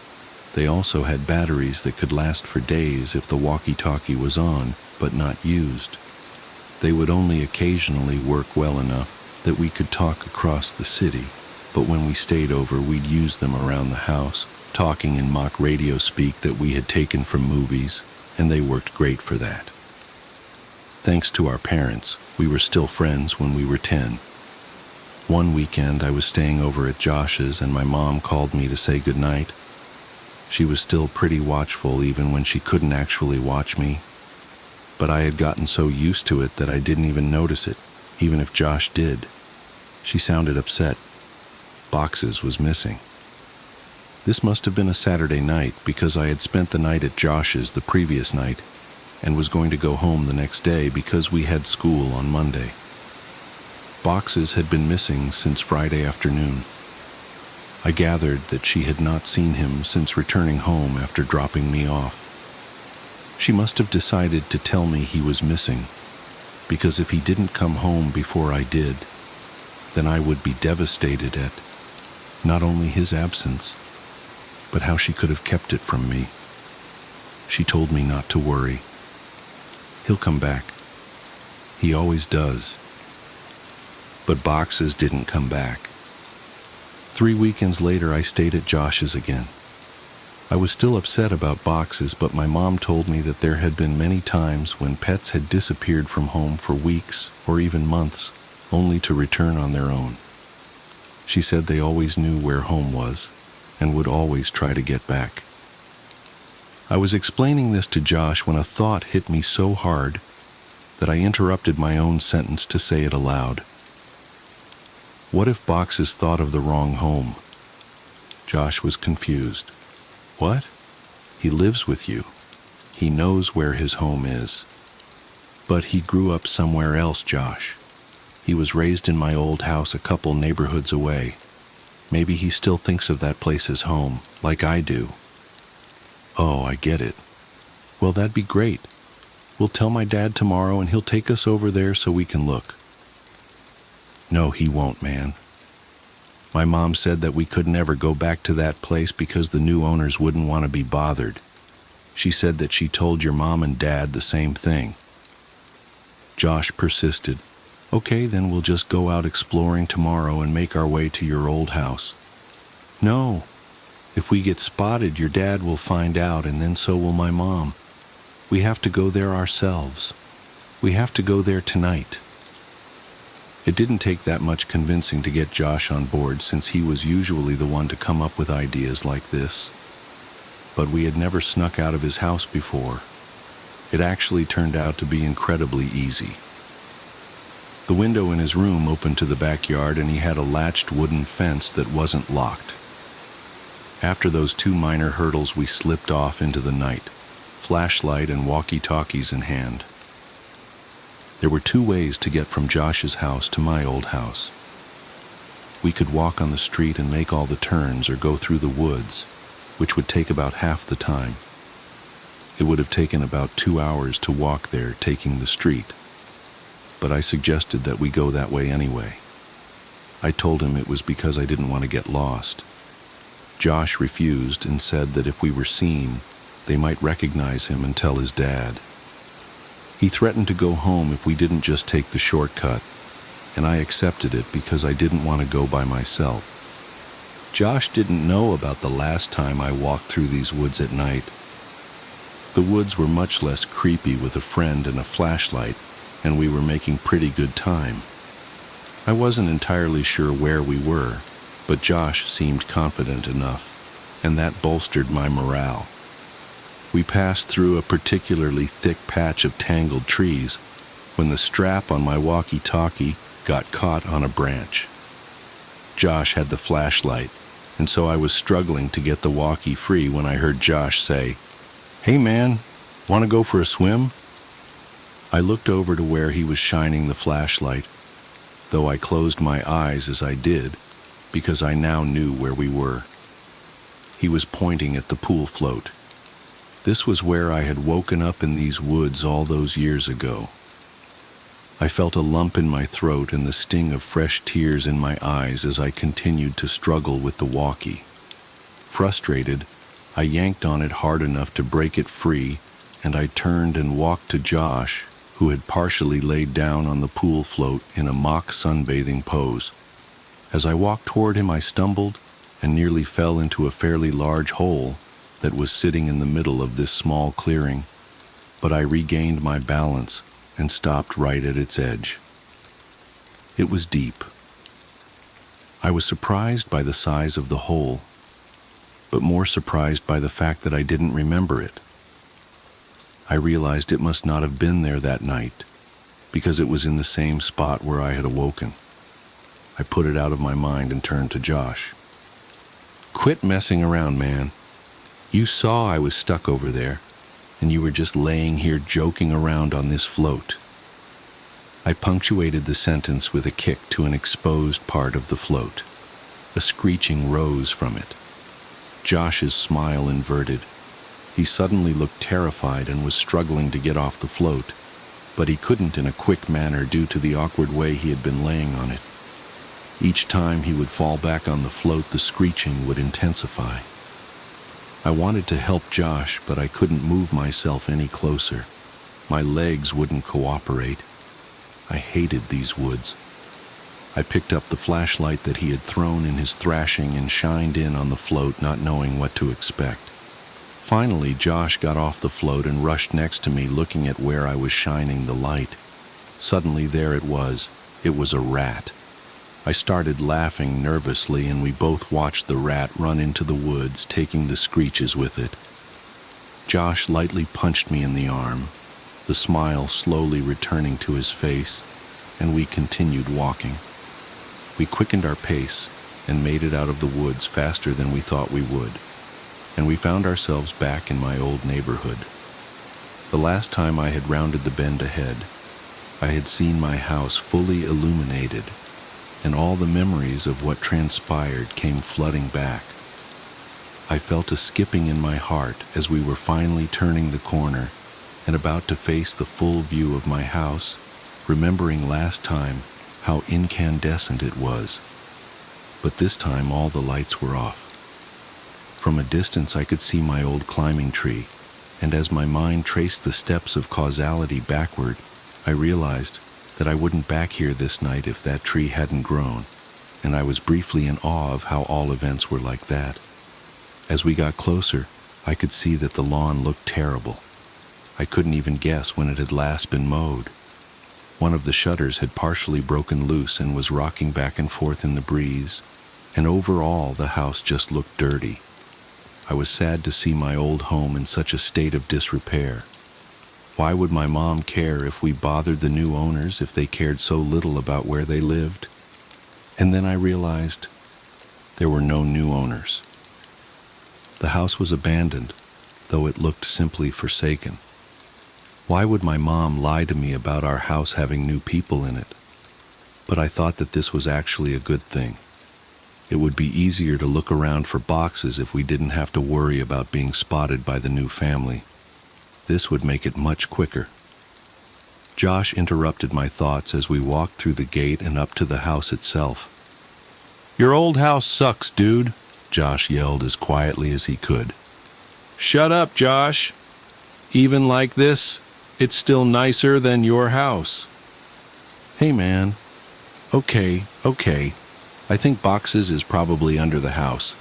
One of us has to go under and look, but the other should stay next to the opening in case he comes running out." "Are you serious? There's no way I'm going under there. It's your cat, man. You do it." "Look, I'll game you for it, unless you're too scared," I said, holding my fist over my upturned palm. "Fine, but we go on shoot, not on 3. It's rock, paper, scissors, shoot, not 1, 2, 3.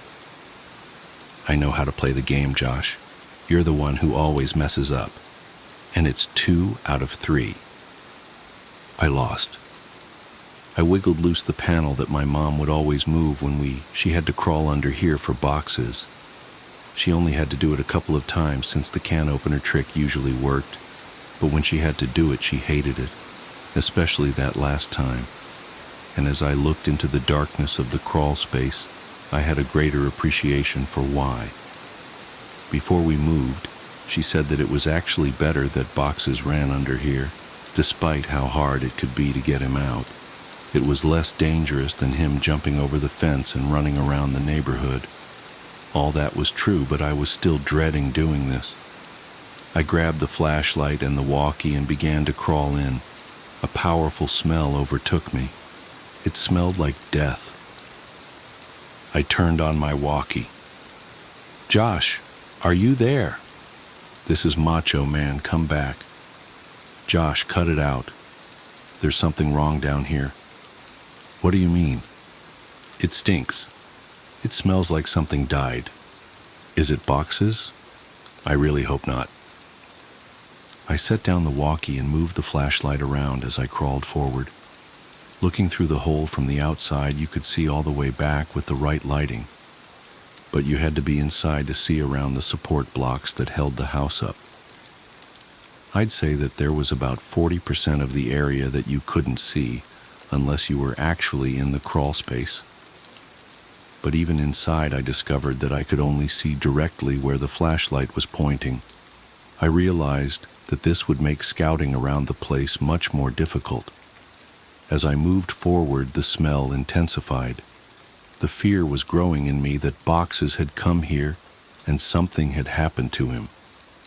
I shined the flashlight around but couldn't see much of anything. I wrapped my fingers around a support block to pull myself forward, and as I did that, I felt something that made my hand recoil. fur. My heart sank, and I prepared myself emotionally for what I was about to see. I crawled slowly so I could prolong what I knew was coming, and I inched my eyes and the flashlight past the block to see what was on the other side. I staggered back in horror. "Jesus Christ!" escaped my trembling mouth. It was a hideous and twisted creature, badly decomposed. Its skin had rotted away on its face, so the teeth appeared to be enormous, and the smell was unbearable. "What is it? Are you okay? Is it boxes?" I reached for the walkie. No, it's not boxes. Well, what the hell is it then? I don't know. I shined the light on it again and looked at it with less fear in my vision. I chuckled. "It's a raccoon!" "Well, keep looking. I'm going to go into the house to see if he might have made it in there somehow." "What?" "Number Josh, don't go in there. What if Boxes is down here and runs out?" "He can't." I put the board back. I looked and saw that he was telling the truth. "Why'd you do that?" "Don't worry, man. You can move it easy. This makes more sense. If Boxes ran out and I missed him, then he'd be gone. If he's down there, then grab him tight and I'll come move the board. And if he's not, then you can move it yourself while I look in the house." Some of his points were good, and I doubted he'd be able to get in anyway. "Okay, but be careful and don't touch anything. There's a bunch of my old clothes still in boxes in my room. You can look in there to see if he crawled in one. And make sure to bring your walkie." "Roger that, good buddy." I realized that it would be pitch black in there. The power would have been turned off since no one was paying the bill. With any luck, he'd be able to see from the street lights that might cast some light inside. Otherwise, I'm not sure what he'd do. Before too long, I heard footsteps right over my head and felt old dirt raining down on me. "Josh, is that you?" "Tsk, breaker. This is Macho Man coming back for the big tango foxtrot. The eagle has landed." "What's your 20, Princess Jasmine?" "Over." "Asshole." "Macho Man, my 20 is in your bathroom looking at your stash of magazines. Looks like you've got a thing for dudes' butts. What's the report on that?" "Over." I could hear him laughing without the walkie, and I started laughing too. I had the footsteps fade away a little. He was on his way to my room. "Man, it's dark in here. Hey, are you sure you had boxes of clothes in here?" "I don't see any." "Yeah, there should be a couple boxes in front of the closet. There aren't any boxes in here. Let me check to see if you maybe put the boxes in the closet before you left." I started thinking that maybe my mom had come back and gotten the clothes and just given them away because I had outgrown a lot of them. But I remembered leaving the boxes there. I didn't even have time to close the last one up before we left. While I was waiting for Josh to tell me what he found, I kicked out my leg, which had started falling asleep because of the position I was in, and it hit something. I looked back and saw something really strange. It was a blanket, and all around it there were bowls. I crawled a little closer to it. The blanket smelled moldy, and most of the bowls were empty, but one had something that I recognized still in it. Cat food. It was a different kind than we gave to Boxes, but I suddenly understood. My mom had set up a little place for Boxes to encourage him to come here instead of running around the neighborhood. That made a lot of sense, and it seemed even more likely that Boxes would have come back to this place. "That's so cool, Mom," I thought. "I found your clothes." "Oh, cool. Where were the boxes?" "Like I said, there are no boxes. Your clothes are in your closet. They're hanging up." I felt a chill. This was impossible. I had packed all my clothes, even though we weren't supposed to move for another 2 weeks when we left. I remember packing them and thinking that it was stupid for me to have to get clothes out of the box and put them back in. I had packed them, but someone had hung them back up. Why, though? Josh needed to get out of there. That can't be right, Josh. They're supposed to be in boxes. Stop messing around and just come back outside. No joke, man. I'm looking at them. Maybe you just thought that you left them. Haha. Wow. You sure like to look at yourself, don't you? What? What do you mean? Your walls, man. Haha. Your walls are covered in Polaroids of yourself. There are hundreds of them. What did you hire someone to? Silence. I checked my walkie to see if I had switched it off somehow. It was fine. I could hear footsteps but couldn't tell exactly where Josh was going. I waited for Josh to finish his sentence, thinking that his finger had just slipped off the button, but he didn't continue. He seemed to be stomping around the house now. I was just about to radio him when he came back. There's someone in the house. His voice was hushed and broken. I could hear he was on the verge of tears. I wanted to respond, but how loud was his walkie turned up? What if the other person heard it? I said nothing and just waited and listened. What I heard were footsteps, heavy, dragging footsteps, and then a loud thud. Oh, God! Josh! He had been found, I was sure of it. This person had found him and was hurting him. I broke out in tears. He was my only friend next to boxes. And then I realized, what if Josh told him I was under here? What could I possibly do? As I struggled to compose myself, I thankfully heard Josh's voice through the walkie. He's got something, man. It's a big bag. He just threw it on the floor. And, oh God, man. The bag, I think it just moved. I was paralyzed. I wanted to run home. I wanted to save Josh. I wanted to go for help. I wanted so many things, but I just lay there, frozen. As I lay unable to move, my eyes focused on the corner of the house that was right under my room. I moved my flashlight. My breath hitched at what I saw. Animals, dozens of them, all of them dead. They lay in piles all around the perimeter of the crawl space. Could boxes be among these corpses? Was this what the cat food was for? Seeing this broke my shock, as I knew I had to get out of there, and I scrambled to the board. I pushed on it, but it wouldn't budge. I couldn't move it because it was wedged in there, and I couldn't get my fingers around it since the edges were outside. I was trapped. God damn you, Josh, I whispered to myself. I could feel thunderous footsteps above me.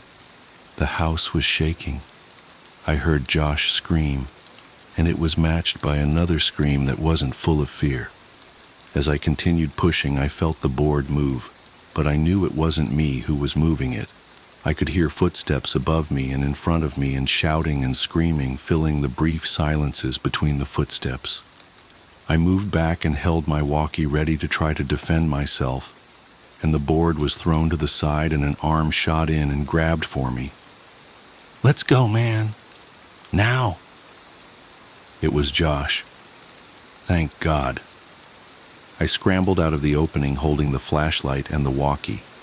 When we got to the fence, we both jumped it, but Josh's walkie fell. He reached for it, and I told him to forget it. We had to move.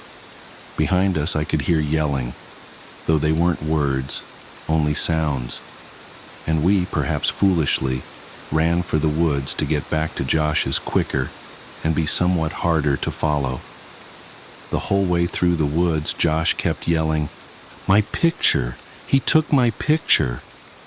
But I knew the man already had Josh's picture from all those years ago at the ditch. I suppose Josh still thought those mechanical sounds were from a robot. We made it back to Josh's house and back into his room before his parents woke up. I asked him about the big bag and if it really moved, and he said he couldn't be sure. He kept apologizing about dropping the walkie at the house, but obviously that wasn't a big deal. We didn't go to sleep and sat peering out the window waiting for him. I went home later that day, as it was about 3 a.m. already. I told my mom the basics of this story a couple days ago. She broke down and was furious about the danger I put myself in. I asked her why she made all those things up about bothering the new owners to stop me from going. Why did she think the house was so dangerous? She became irate and hysterical, but she answered my question. She grabbed my hand and squeezed it harder than I thought her capable of, and locked her eyes to mine, whispering as if she was afraid of being overheard. Because I never put any fucking blankets or bowls under the house for boxes, you weren't the only one to find them. I felt dizzy. I understood so much now. I understood why she had looked so uneasy after she brought boxes out from under the house on our last day there. She found more than spiders or a rat's nest that day. I understood why we left almost 2 weeks early. I understood why she tried to stop me from going back. She knew. She knew he made his home under ours, and she kept it from me. I left without saying another word and didn't finish the story for her, but I want to finish it here. For you. I got home from Josh's that day. I threw my stuff on the floor and it scattered everywhere. I didn't care, I just wanted to sleep. I woke up around 9 p.m. to the sound of boxes meowing. My heart leapt. He had finally come home. I was a little sick about the fact that if I had just waited a day, none of the previous night's events would have happened, and I'd have boxes anyway, but that didn't matter. He was back. I got off my bed and called for him, looking around to catch a glint of light off his eyes. The crying continued and I followed it. It was coming from under the bed. I laughed a little, thinking I had just crawled under a house looking for him, and how this was so much better. His meows were being muffled by a shirt, so I flung it aside and smiled, yelling, "Welcome home, boxes." His cries were coming from my walkie-talkie. Boxes never came home. Echoes of the woods. The path wound through the forest in a series of tight curves, the trees so dense they blocked out most of the remaining daylight. When I finally spotted a clearing up ahead, relief washed over me. But as I approached, my headlights illuminated something that made my stomach drop. An abandoned car. Its hood popped open and its tires flattened. It was a rusted relic, long since claimed by the elements, with vines snaking through the grille and moss covering the windows. I parked a safe distance away and got out to inspect it. The air was cold and damp, and the silence was even more pronounced without the hum of the engine. The car's interior was gutted, the seats ripped open as if by some animal. There were no plates, no identifying marks, just an empty shell of a vehicle, left to rot in the middle of nowhere. A faint trail led away from the car, disappearing into the woods. Against my better judgment, I decided to follow it. My boots crunched against the fallen leaves, each step echoing unnaturally loud.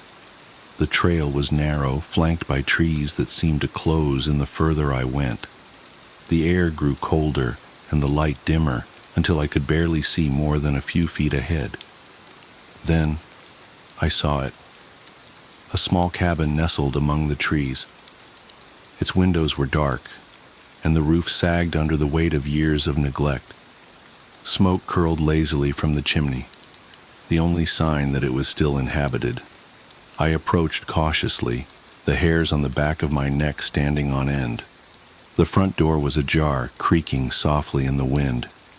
I called out, but my voice sounded small and hollow in the vast emptiness of the woods. There was no response. Steeling myself, I pushed the door open and stepped inside. The cabin was a single room, sparsely furnished with a cot, a wood-burning stove, and a rickety table. The walls were adorned with strange symbols carved directly into the wood, their jagged lines forming shapes that hurt my eyes to look at. A chill ran down my spine as I realized the symbols weren't random. They formed a pattern, one that seemed to spiral inward toward the center of the room. In the middle of the floor was a trap door, its edges worn smooth from years of use. Something about it felt wrong, as if the very air around it was heavier, thicker. I wanted to leave, to turn around and never look back, but some morbid curiosity kept me rooted in place. I crouched down and pulled the trap door open. The hinges groaned in protest, revealing a dark, gaping hole. A ladder led down into the blackness, the rungs slick with moisture. The smell wafting up from below was foul, a mix of damp earth and something metallic, like rusted iron. I don't know what possessed me to climb down.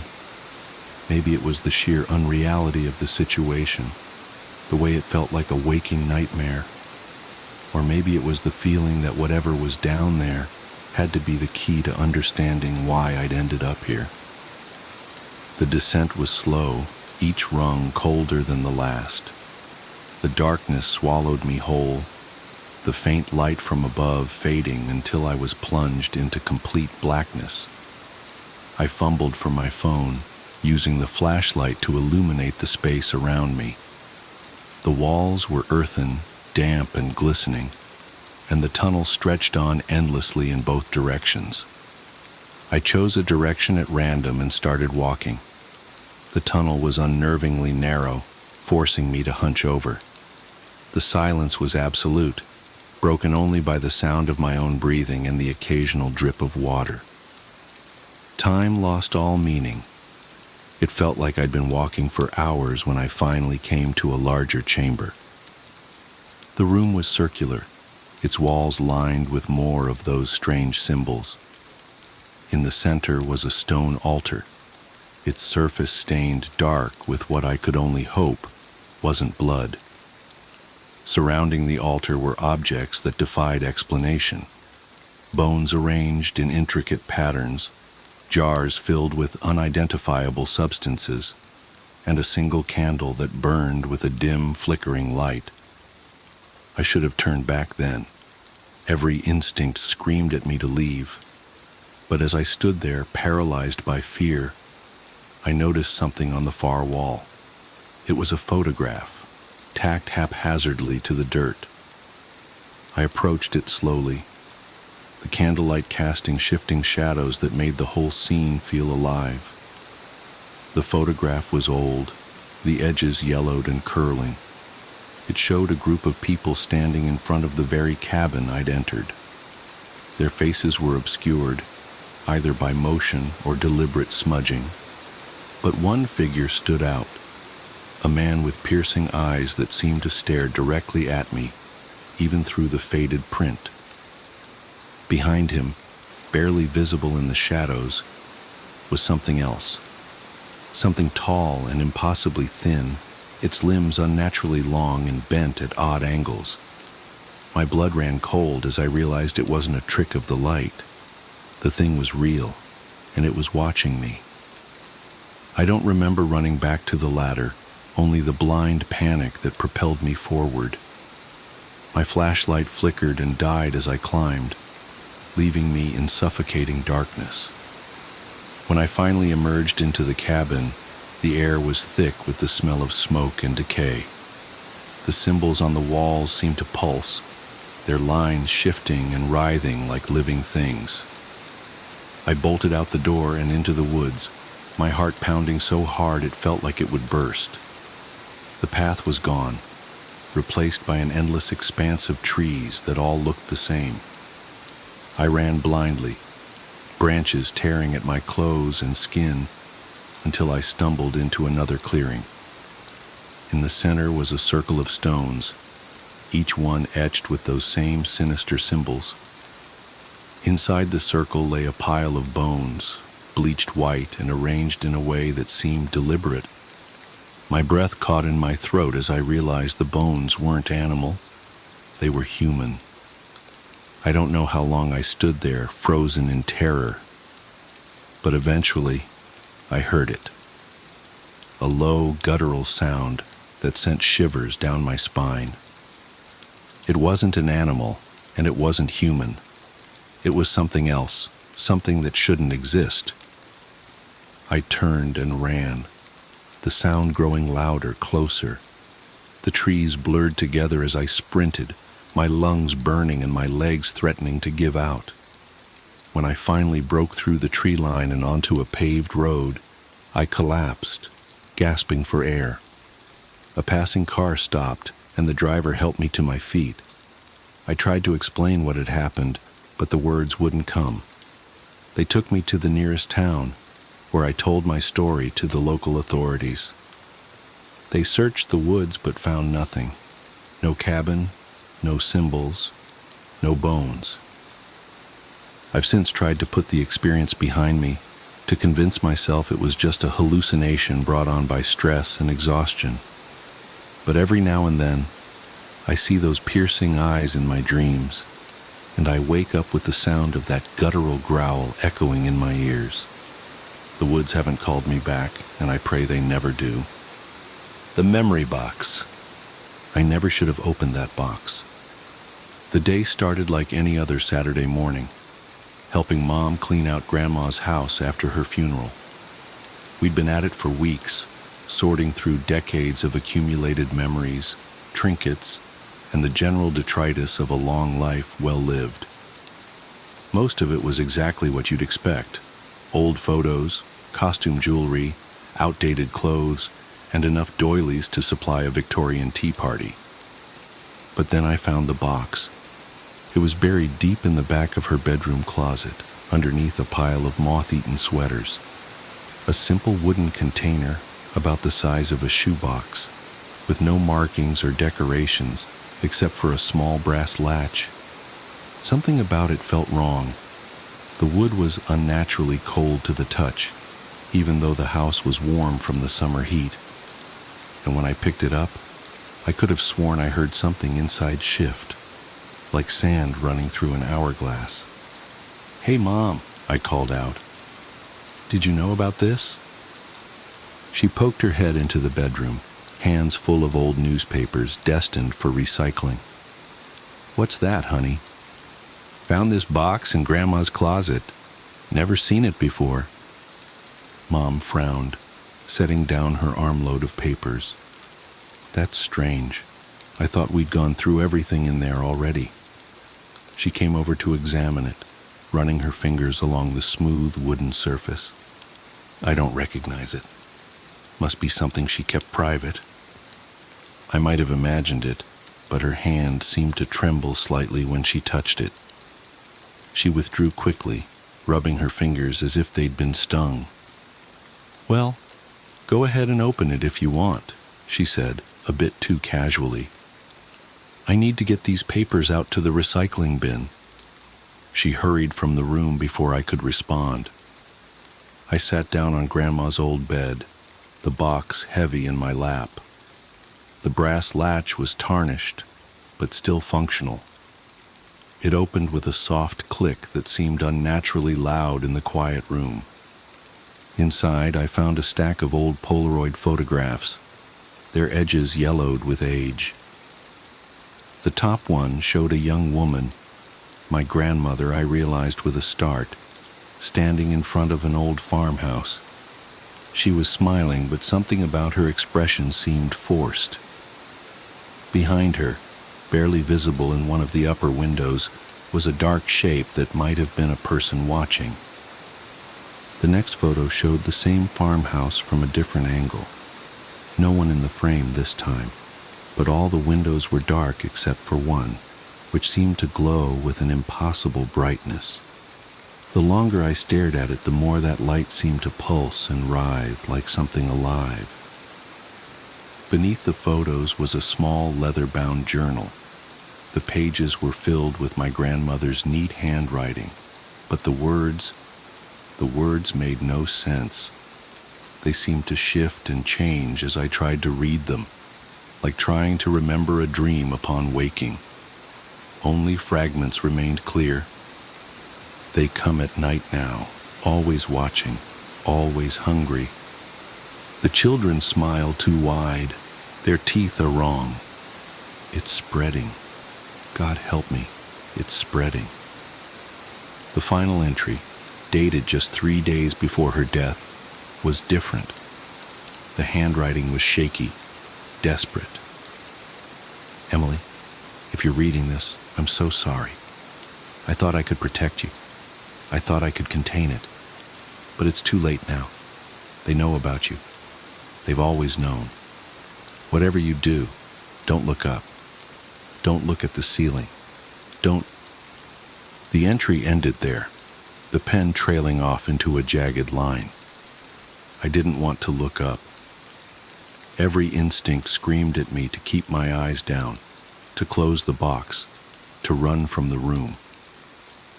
But I couldn't help myself. I looked up.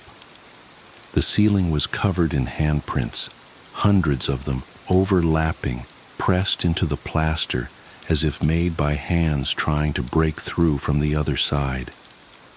As I watched, horror freezing me in place, one of the prints began to push outward. That was 3 weeks ago. I haven't slept since then. Not really. How can I? When every time I close my eyes, I see those hands reaching for me. When every mirror shows glimpses of faces that shouldn't be there. When the walls of my apartment pulse with a heartbeat that isn't mine. Mom won't talk about it. She changed her number, moved away without telling me where. The last time we spoke, her voice was different somehow. Wrong. Like something else was speaking through her. The handprints are spreading. I find new ones every day. On my walls, my windows, the ceiling above my bed. They're getting closer. Last night I woke to find one pressed into the pillow beside my head, still warm to the touch. I tried to destroy the box, but it won't burn, won't break, won't stay buried. It always comes back, appearing in random places around my apartment. Sometimes I hear it at night. The soft click of the latch opening and closing, opening and closing. The photos are changing too. The figures in the background are clearer now, more defined. They're the same faces I see in my mirrors, in my windows, in the dark corners of my room at night.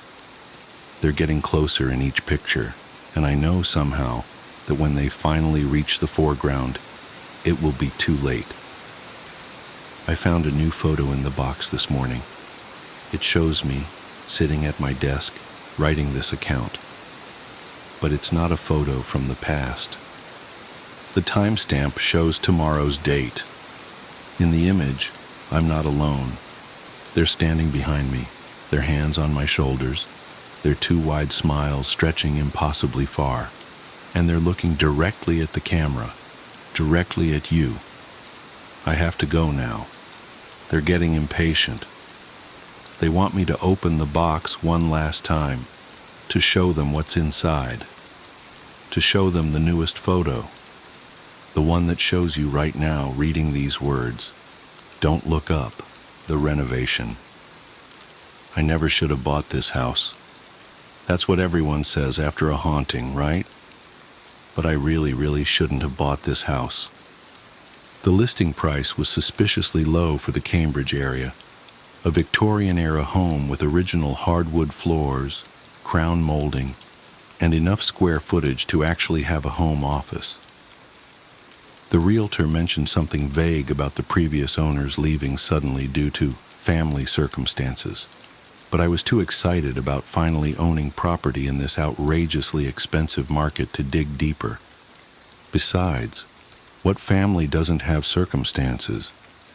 The home inspection revealed the usual century-old house problems: outdated wiring, some water damage in the basement, creaky floorboards. Nothing particularly alarming. I was actually relieved. I'd budgeted for renovations, expecting far worse. The inspector did note some unusual modifications to the original floor plan, with certain walls appearing to have been added in the 1960s that didn't quite match the home's architectural style. But again, what old house doesn't have quirks from decades of different owners? I closed on the property in October. The autumn light filtered beautifully through the tall windows, casting warm patterns across the worn floors. The rooms still held that peculiar emptiness of a just-purchased house, that liminal space between someone else's home and your own. I spent that first week making plans, measuring rooms, and researching contractors. I wanted to restore some of the home's original Victorian charm while updating it for modern living. The first strange thing I noticed was the temperature. Certain spots in the house were inexplicably cold, even with the heating running full blast. I initially blamed poor insulation, but these cold spots seemed to move. One day the master bedroom would be freezing. The next it would be perfectly comfortable while the kitchen became an icebox. The contractors I hired to update the heating system couldn't find any obvious issues with the HVAC. It was during the initial demolition phase that we found it. The crew was removing some of the newer drywall to expose the original plaster walls when their tools struck something solid. Behind the drywall was another wall, but this one had a door. The door was made of thick, dark wood, with ornate carvings around the frame that matched the home's Victorian aesthetic. It had clearly been part of the original construction, but at some point, someone had sealed it away behind a false wall. There was no doorknob, just a simple brass handle. The crew looked to me for direction. Part of me wanted to seal it back up immediately. There had to be a reason someone had hidden it, right? But curiosity won out. I gave them the go-ahead to clear away the remaining drywall. The door opened with surprising ease, its hinges silent despite decades of disuse. Behind it was a small room, maybe 6'8" feet, with no windows. The walls were covered in the same elaborate Victorian wallpaper found elsewhere in the house, though here it was faded to an indeterminate grayish color. The hardwood floor was bare except for a single wooden chair in the center of the room. The chair was positioned to face the corner. Something about that chair made my skin crawl. It was a simple piece, probably from the same era as the house, but its positioning seemed deliberately unsettling. Who would put a single chair facing a corner, and why seal up the entire room? The crew was clearly unnerved.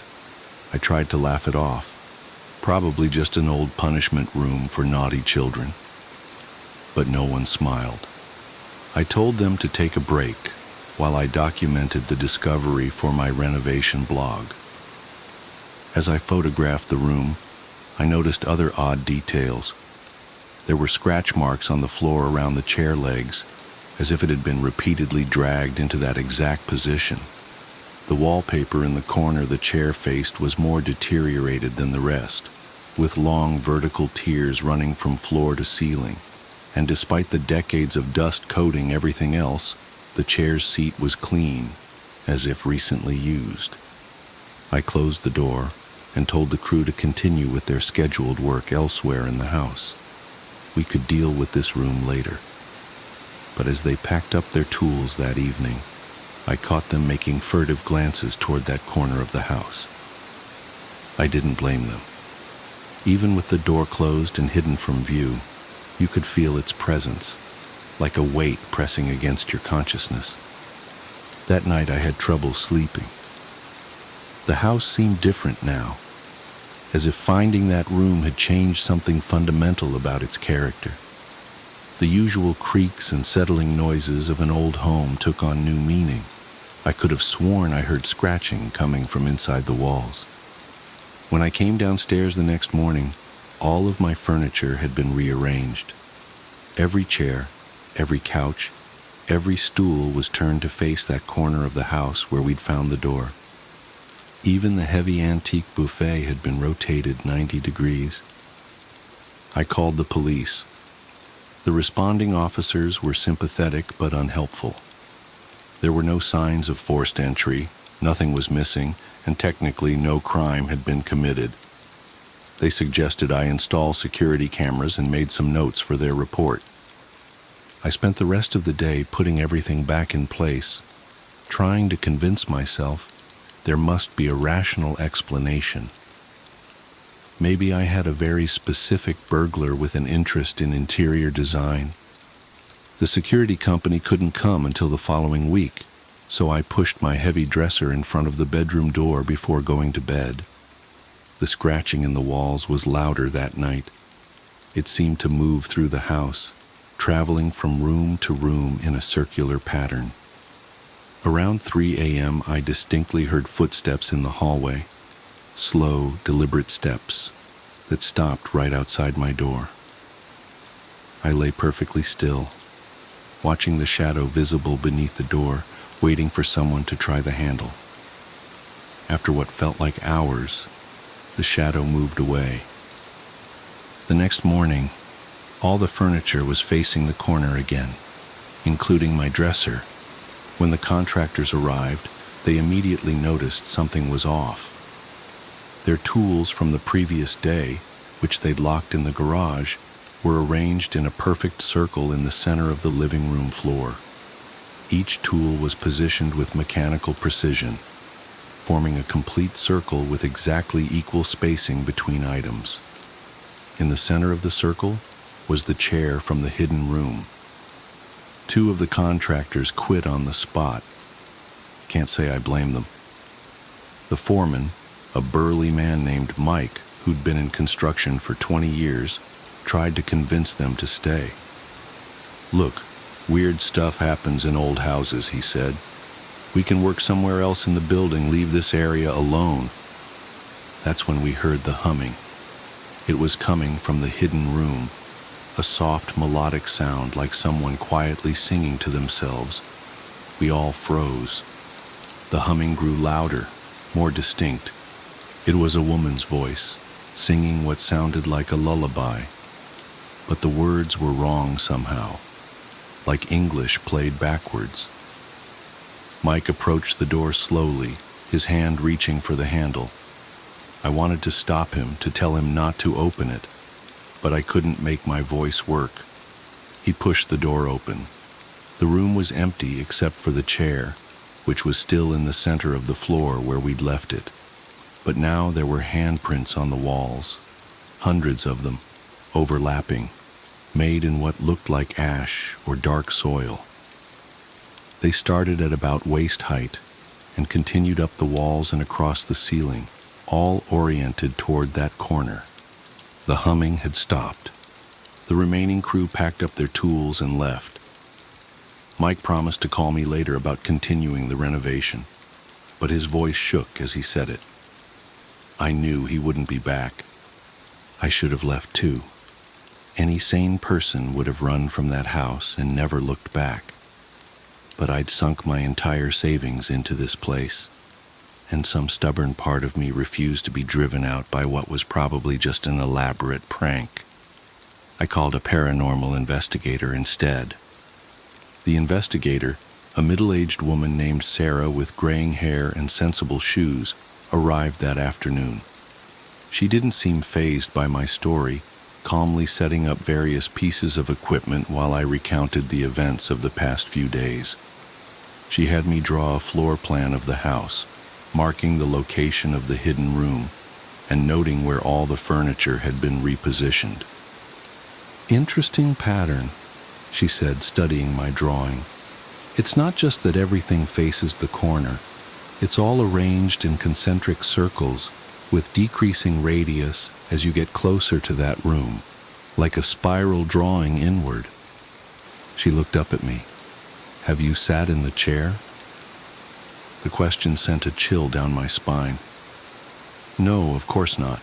Why would I?" "Because you want to." It wasn't a question. You've been thinking about it, haven't you? Wondering what it would feel like, just for a moment. I started to deny it, but she was right. Ever since we'd found that room, some part of me had been drawn to that chair. Even now I could feel its pull, like a physical sensation in my chest. Sarah nodded as if I'd confirmed something. That's how it starts. The compulsion grows stronger over time. Previous owners. She trailed off as a loud thump came from upstairs, followed by the sound of something heavy being dragged across the floor. We rushed up the stairs to find my bed had been moved. It was now pointed toward the corner, its headboard pressed against the wall as if trying to phase through it, to align with that hidden room. While we stood there processing this, all the lights in the house went out. In the sudden darkness, I heard Sarah intake breath sharply. "Do you smell that?" I did. It was a musty, organic smell, like wet soil and decaying leaves. It seemed to be coming from the walls themselves, and underneath it, barely detectable, was the metallic tang of blood. The scratching started again, more intense than before. It was all around us now, a frenzied scratching punctuated by dull thuds, as if multiple someones were trying to claw their way through the walls. Sarah's equipment began beeping and whirring, the displays lighting up with activity. Then we heard the singing. It was the same backwards lullaby as before, but now it was coming from multiple voices, all slightly out of sync with each other. The effect was profoundly wrong, like a corrupted audio file played through broken speakers. The voices seemed to be moving, circling us in the darkness. Sarah's face was illuminated by her equipment's displays, casting harsh shadows that made her look skull-like. "We need to leave," she said. "Now. Before—" The singing stopped abruptly. In the sudden silence, we heard footsteps coming from the hidden room. Slow, deliberate steps moving toward the door. We ran. Outside, the autumn evening was jarringly normal. Cars drove past. Leaves skittered across the sidewalk. Somewhere a dog was barking. Sarah's professional demeanor had cracked. Her hands shook as she packed up her equipment. "I can recommend some colleagues who specialize in cleansing houses," she said. "But honestly, my professional advice would be to sell. Whatever's in there, it's old, and it's patient, and it's been feeding for a very long time." "Feeding on what?" I asked, though I wasn't sure I wanted to know the answer. She gestured to my phone, which was still displaying the floor plan we'd drawn. The spiral pattern of furniture now seemed obvious, almost painfully so. "Notice anything about the dimensions of that hidden room? It's exactly the same size as the original house's parlor, according to the historic plans I found. That room shouldn't exist. There's not enough space for it. It's as if it's been folded somehow, tucked into a corner of reality where it doesn't belong." She continued, "The chair is a focus point, an anchor. When someone sits in it, well, let's just say the previous owners didn't leave due to family circumstances. They're still here in a way, parts of them at least, and they're not alone. I spent that night in a hotel, researching the house's history. The more I dug, the more disturbing the pattern became. Every few decades, a family would move in, begin renovations, and then disappear. The official records cited various reasons: foreclosure, family emergency, job relocation, but the timing was always the same. It happened shortly after they started opening up walls. The earliest record I could find was from 1891, when the original owner, a wealthy industrialist named Theodore Barrett, began extensive renovations on the house. According to newspaper articles from the time, Barrett became increasingly obsessed with sacred geometry and dimensional folding.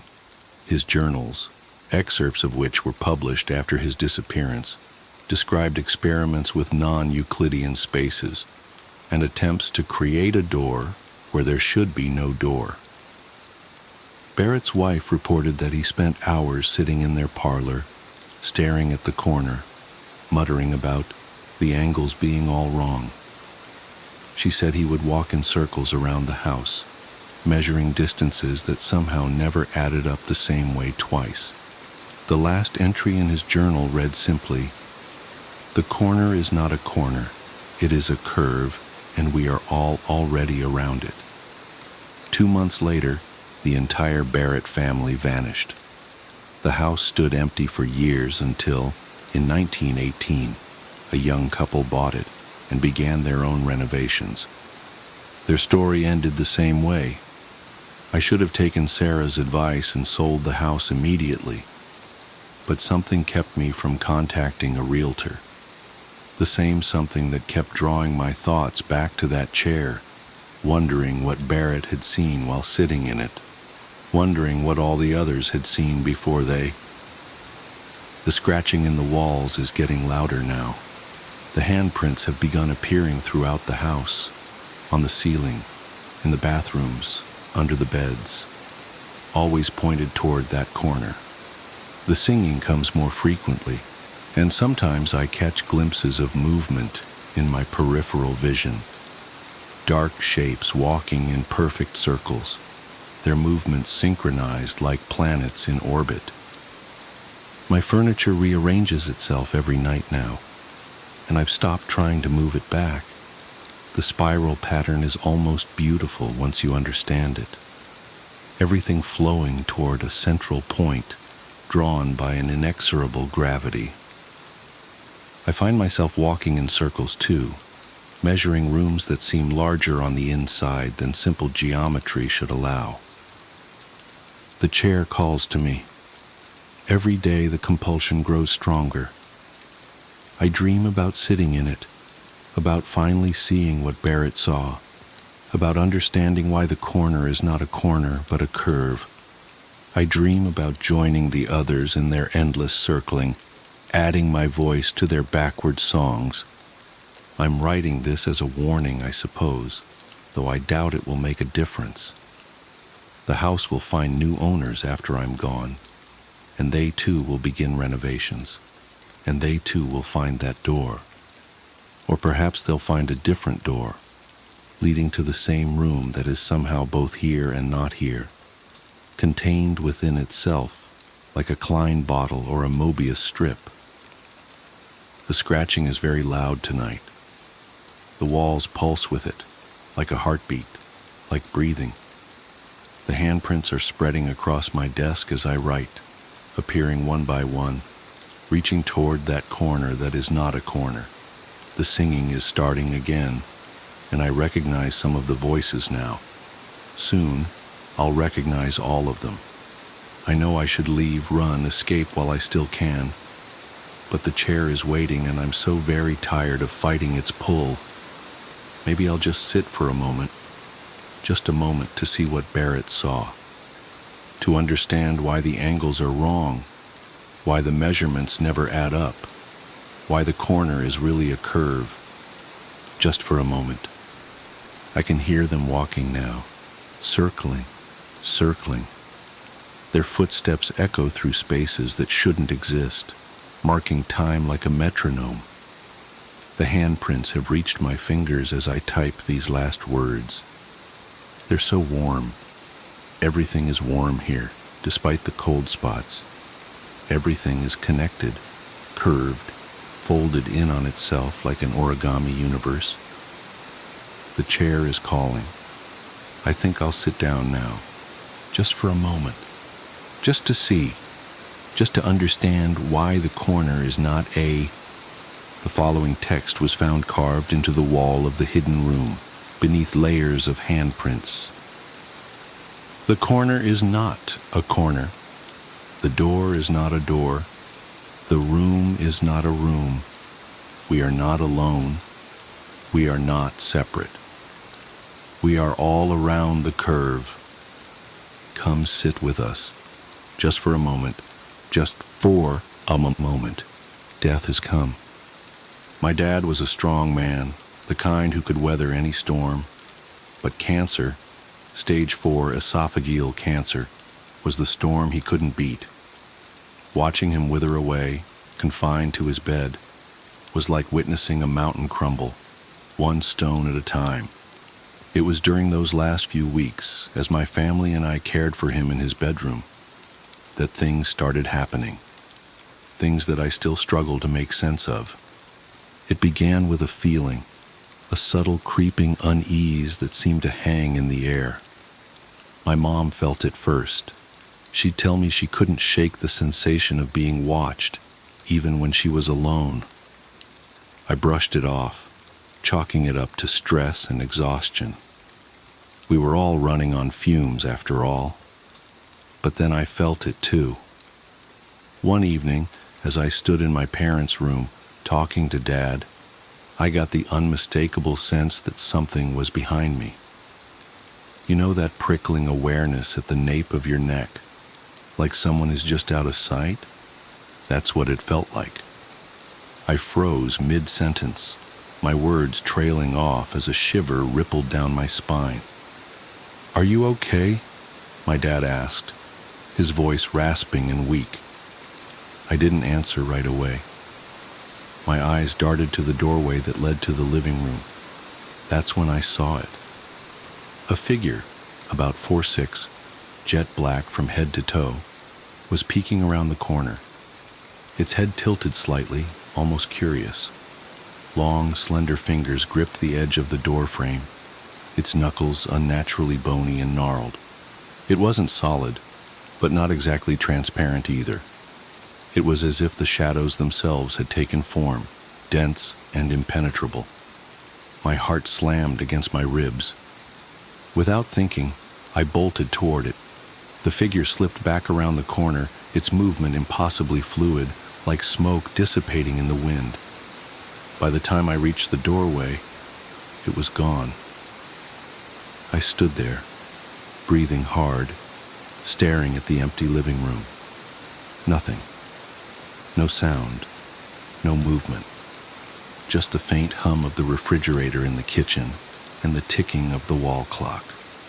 I stepped out, searching every corner, but it was like the thing had evaporated. When I returned to my dad's room, he was watching me with a puzzled expression. "What's going on?" he asked. I hesitated, unsure of how to explain. Finally, I blurted it out. I saw something. I don't know what it was, but it was standing in the doorway. His brows furrowed, and for a moment, I thought he'd tell me I was imagining things. Instead, he gave me a look that I'll never forget, a mix of fear and resignation. Over the next few days, others began seeing it too. My mom was the first. She was sitting in the living room late at night, reading, when she saw the same black figure standing at the edge of the hallway. It didn't move, didn't retreat. It just stood there, watching her.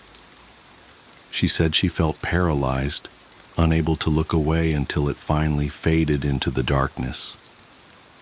My cousin, who stayed over to help with Dad's care, swore she saw it peering into the kitchen one morning as she made coffee.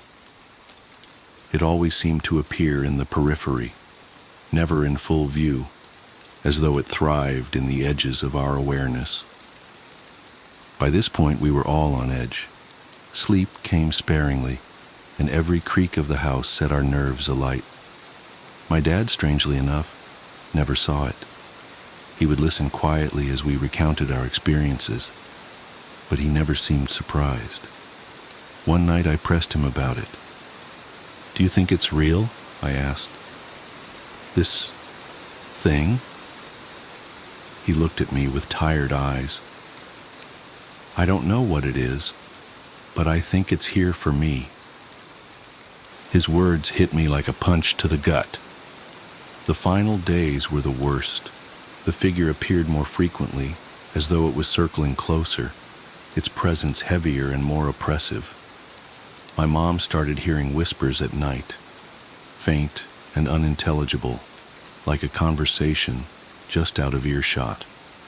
Once, she woke to find the figure standing at the foot of her bed, its featureless head tilted as if studying her.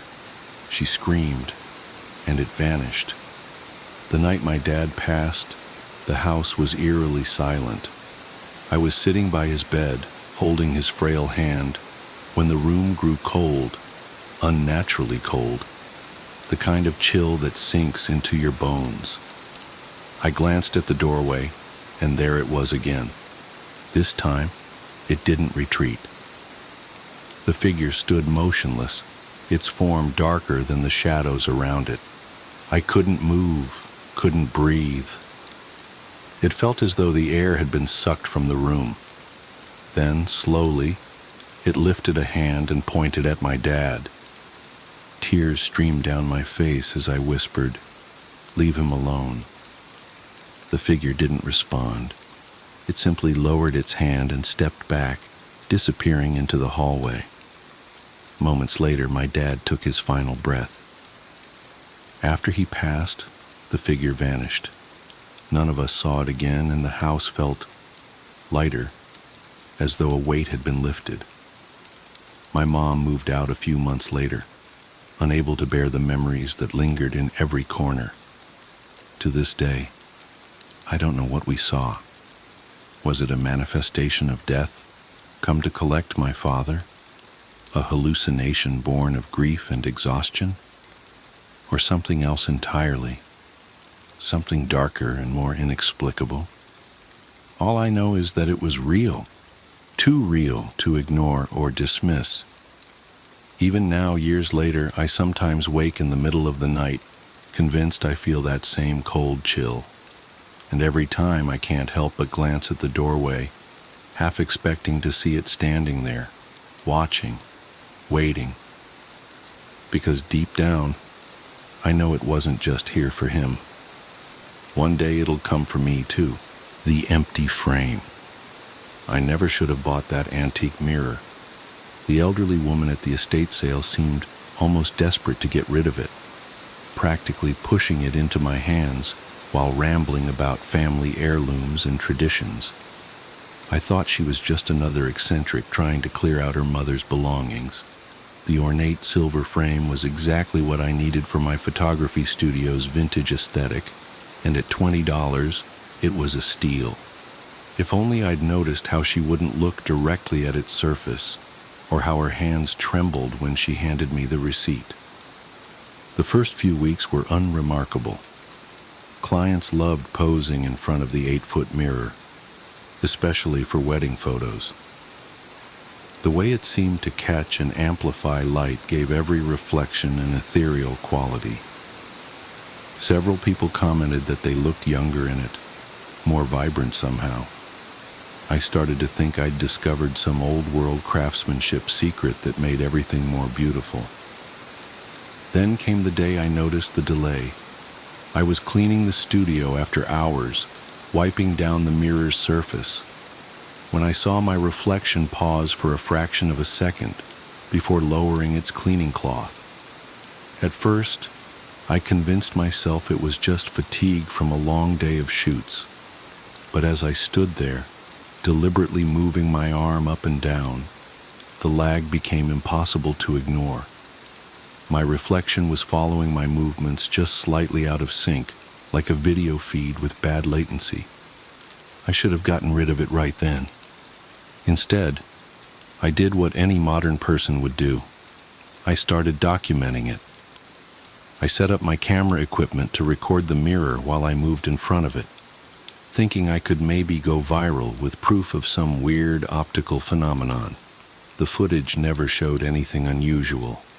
The lag only happened when I was alone with it, watching with my own eyes. That's when the smiling started. It was subtle at first. My reflection would hold its smile a beat too long after I'd stopped, lips still curved upward, while mine had already fallen neutral. Then it started smiling when I wasn't smiling at all. I'd catch glimpses of it grinning at me while I was turning away or packing up equipment, Once, I swear I saw it wink. The clients never noticed anything wrong. Their reflections behaved perfectly normally, mirroring their movements with exact precision. But sometimes, in the background of their shots, I could see my own reflection watching them with that unnaturally wide smile, even though I was behind the camera. I started covering the mirror with a sheet at night, unable to shake the feeling that something was watching me through it. But every morning, no matter how securely I'd fastened it, the sheet would be on the floor. The mirror's surface would be flawless, without a speck of dust, as if someone had just cleaned it. One evening, as I was rushing to finish a wedding album delivery, I noticed something that made my blood run cold. In every single photo that included the mirror, my reflection was standing in a slightly different position than I remembered being in while taking the shot. In some, it was turned toward the camera when I knew I'd been facing the couple. In others, it was closer to the clients than I'd ever stood. And in every single one, it was smiling that horrible, stretched smile. I started having nightmares about my reflection reaching through the glass, its fingers elongating into silver needles as it tried to pull me in. I'd wake up with scratches on my arms that looked like someone had been trying to grab me. The mirror seemed to grow larger in the dark, its frame extending like twisted branches across my studio walls. Things came to a head during a senior portrait session. The girl was posing in front of the mirror when she suddenly screamed. When I rushed over, she was shaking, pointing at the reflection. "Your eyes," she kept saying. "Your eyes were all wrong." I apologized profusely, blamed it on weird lighting, and offered her a full refund. After she left, I finally worked up the courage to really look at my reflection. For a long moment, nothing seemed amiss. Then it tilted its head at an impossible angle, and I saw what the girl had meant about the eyes. They were silver, like the mirror's frame, and they were looking at me with an intelligence that was definitely not my own. That night, I decided the mirror had to go. I called a friend to help me move it, not wanting to face it alone anymore. But when Jake arrived, he walked right past it without seeing it. When I pointed to the massive frame, he looked confused, asking if I was feeling okay. To him, there was nothing but an empty wall. I reached out to touch the mirror's surface, and for the first time, my reflection didn't mimic me. It stayed perfectly still, watching as my fingers made contact with the glass. The surface felt like ice water, and my hand sank through as if it were liquid. My reflection's smile grew impossibly wide as it reached out and grabbed my wrist. I tried to pull back, but its grip was like steel. I screamed for Jake, but he had already left the room, still unable to see anything wrong. The last thing I heard was his footsteps fading down the hallway as my reflection pulled me forward, through the mirror's surface, into a world where everything was backwards and bathed in that strange silver light. I'm writing this from the other side now. I can see out into my studio, but everything is reversed, like a photo negative. People come and go, but they can't see me frantically pounding on the glass. My reflection, the thing that took my place, runs my business perfectly. It talks to clients, takes their photos, and smiles that terrible smile that no one else seems to notice. Sometimes other trapped souls drift past me in this silver void. Their eyes are hollow, their mouths frozen in eternal screams. Some have been here so long they're barely human anymore, their forms distorted like reflections in a carnival mirror. They whisper about the others who were pulled through, generation after generation, feeding the mirror's hunger for new reflections. The elderly woman from the estate sale is here too. She's the one who told me about the mirror's origin. how it was crafted centuries ago by a silversmith who made a deal with something ancient and hungry. She warned me that the mirror needs to be fed regularly. That's why it takes new owners, why it has to keep replacing worn-out reflections with fresh ones. I watch as my imposter hangs a for sale sign in the studio window. The price listed for the mirror is $20. I want to warn potential buyers, but all I can do is press my hands against the glass and hope they notice how their reflections smile just a little too long, how their movements aren't quite in sync. Yesterday, a young photographer came to look at it. She was so excited about the vintage frame, just like I had been. I screamed until my throat was raw, but of course she couldn't hear me. As she handed over the money, I saw my replacement's smile stretch wider than any human mouth should go. Last night, I watched as it finally dropped its disguise in the darkness of the closed studio. Its silver eyes gleamed as its face split open like a blooming flower, revealing rows of mirrored teeth. It pressed its forehead against the glass and whispered, "Soon you'll fade like all the others.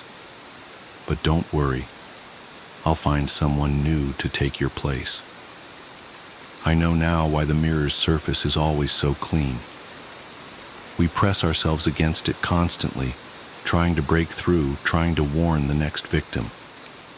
Our desperate fingers leave no prints, our tears leave no streaks, our blood leaves no stains. We are nothing but reflections now, trapped in this silver void, watching the world through a window we can never break. The young photographer comes to collect the mirror tomorrow. As I write this, I can see my replacement preparing the studio for her arrival. It's humming quietly as it polishes the frame, and in the deepening darkness, I swear I can see other faces forming in the mirror's surface.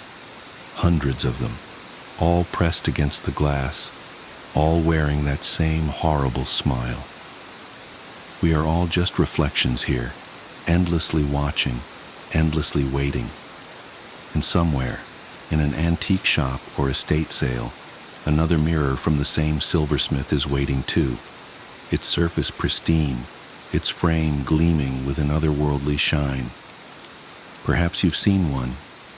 Perhaps you've noticed how your reflection moves just a fraction of a second too slowly, how its smile lingers just a little too long.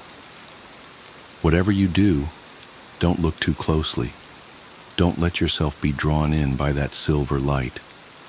And if you ever see your reflection smile when you're not smiling, run. But know that it's probably already too late. After all, we all thought we could escape too.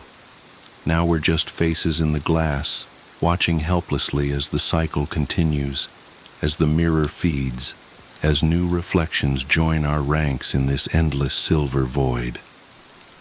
And somewhere out there, right now, someone is admiring their reflection in a beautiful antique mirror, not yet noticing that their smile isn't quite their own anymore. Autopilot. Have you ever forgotten your phone? When did you realize you'd forgotten it? I'm guessing you didn't just smack your forehead and exclaim, "Damn," apropos of nothing. The realization probably didn't dawn on you spontaneously. More likely, you reached for your phone, pawing open your pocket or handbag, and were momentarily confused by it not being there. Then you did a mental restep of the morning's events. Shit. In my case, my phone's alarm woke me up as normal, but I realized the battery was lower than I expected. It was a new phone, and it had this annoying habit of leaving applications running that drain the battery overnight. So, I put it onto charge while I showered instead of into my bag like normal. It was a momentary slip from the routine, but that was all it took. Once in the shower, my brain got back into the routine. It follows every morning, and that was it. Forgotten. This wasn't just me being clumsy. As I later researched, this is a recognized brain function. Your brain doesn't just work on one level, it works on many. Like when you're walking somewhere, you think about your destination and avoiding hazards, but you don't need to think about keeping your legs moving properly. If you did, the entire world would turn into one massive, hilarious QWOP cosplay. I wasn't thinking about regulating my breathing. I was thinking whether I should grab a coffee on the drive to work. I did. I wasn't thinking about moving my breakfast through my intestines. I was wondering whether I'd finish on time to pick up my daughter Emily from nursery after work, or get stuck with another late fee. This is the thing. There's a level of your brain that just deals with routine, so that the rest of the brain can think about other things. Think about it. Think about your last commute. What do you actually remember? Little, if anything, probably. Most common journeys blur into one, and recalling anyone in particular is scientifically proven to be difficult. Do something often enough, and it becomes routine. Keep doing it, and it stops being processed by the thinking bit of the brain and gets relegated to a part of the brain dedicated to dealing with routine. Your brain keeps doing it without you thinking about it. Soon you think about your route to work as much as you do keeping your legs moving when you walk. As in, not at all. Most people call it autopilot, but there's danger there. If you have a break in your routine, your ability to remember and account for the break is only as good as your ability to stop your brain going into routine mode. My ability to remember my phone being on the counter is only as reliable as my ability to stop my brain entering morning routine mode, which would dictate that my phone is actually in my bag. But I didn't stop my brain entering routine mode. I got in the shower as normal. Routine started, exception forgotten, autopilot engaged. My brain was back in the routine. I showered, I shaved. The radio forecast amazing weather. I gave Emily her breakfast and loaded her into the car. She was so adorable that morning, she complained about the bad sun in the morning blinding her, saying it stopped her having a little sleep on the way to nursery, and left. That was the routine. It didn't matter that my phone was on the counter charging silently. My brain was in the routine, and in the routine my phone was in my bag. This is why I forgot my phone. Not clumsiness, not negligence, nothing more, my brain entering routine mode and overriding the exception. Autopilot engaged. I left for work. It's a swelteringly hot day already. The bad sun had been burning since before my traitorously absent phone woke me. The steering wheel was burning hot to the touch when I sat down. I think I heard Emily shift over behind my driver's seat to get out of the glare. But I got to work, submitted the report, attended the morning meeting. It's not until I took a quick coffee break and reached for my phone that the illusion shattered. I did a mental re-step. I remembered the dying battery. I remembered putting it on to charge. I remembered leaving it there. My phone was on the counter. Autopilot disengaged. Again, therein lies the danger. Until you have that moment, the moment you reach for your phone and shatter the illusion, that part of the brain is still in routine mode. It has no reason to question the facts of the routine. That's why it's a routine. Attrition of repetition. It's not as if anyone could say, "Why didn't you remember your phone? Didn't it occur to you? How could you forget?" You must be negligent. This is to miss the point. My brain was telling me the routine was completed as normal, despite the fact that it wasn't. It wasn't that I forgot my phone. According to my brain, according to the routine, my phone was in my bag. Why would I think to question it? Why would I check? Why would I suddenly remember out of nowhere that my phone was on the counter? My brain was wired into the routine. and the routine was that my phone was in my bag. The day continued to bake. The morning haze gave way to the relentless fever heat of the afternoon. Tarmac bubbled. The direct beams of heat threatened to crack the pavement. People swapped coffees for iced smoothies. Jackets discarded, sleeves rolled up, ties loosened, brows mopped. The park slowly filled with sunbathers and BBQs. Window frames threatened to warp. The thermometer continued to swell. Thank the offices were air-conditioned. But as ever, the furnace of the day gave way to a cooler evening. Another day, another dollar. Still cursing myself for forgetting my phone, I drove home. The day's heat had baked the inside of the car, releasing a horrible smell from somewhere. When I arrived on the driveway, the stones crunching comfortingly under my tires, my wife greeted me at the door. "Where's Emily?" As if the phone wasn't bad enough. After everything, I'd left Emily at the nursery after all.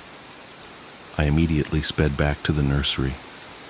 I got to the door and started practicing my excuses, wondering vainly if I could charm my way out of a late fee. I saw a piece of paper stuck to the door. "Due to vandalism overnight, please use side door. Today only." Overnight? What? The door was fine this morning. I froze. My knees shook. Vandals. A change in the routine. My phone was on the counter. I hadn't been here this morning.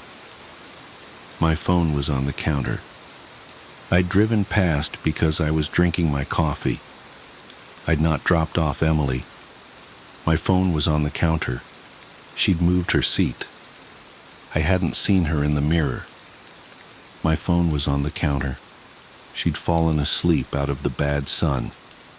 She didn't speak when I drove past her nursery. My phone was on the counter. She'd changed the routine. My phone was on the counter.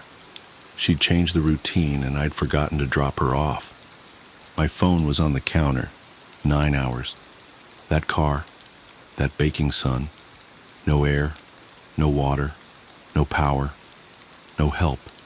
That heat, a steering wheel too hot to touch. That smell. I walked to the car door, number shock. I opened the door. My phone was on the counter and my daughter was dead. Autopilot disengaged. "Has your husband been standing still?" The woman at the door said her husband was inside my home. She was agitated and ran her fingers through her unwashed hair. "You have the wrong address. It's just me," I said, then lied. "And my boyfriend is here." No, please, just listen to me," she said, placing a hand on the door frame and leaning in toward me. I said I couldn't help her, said again she had the wrong address, then shut the door. But I could still hear her. "I don't know what he'll do." "Let me in, let me find him," she said, her muffled voice sharpening while her palm drummed on the door. "He stands still."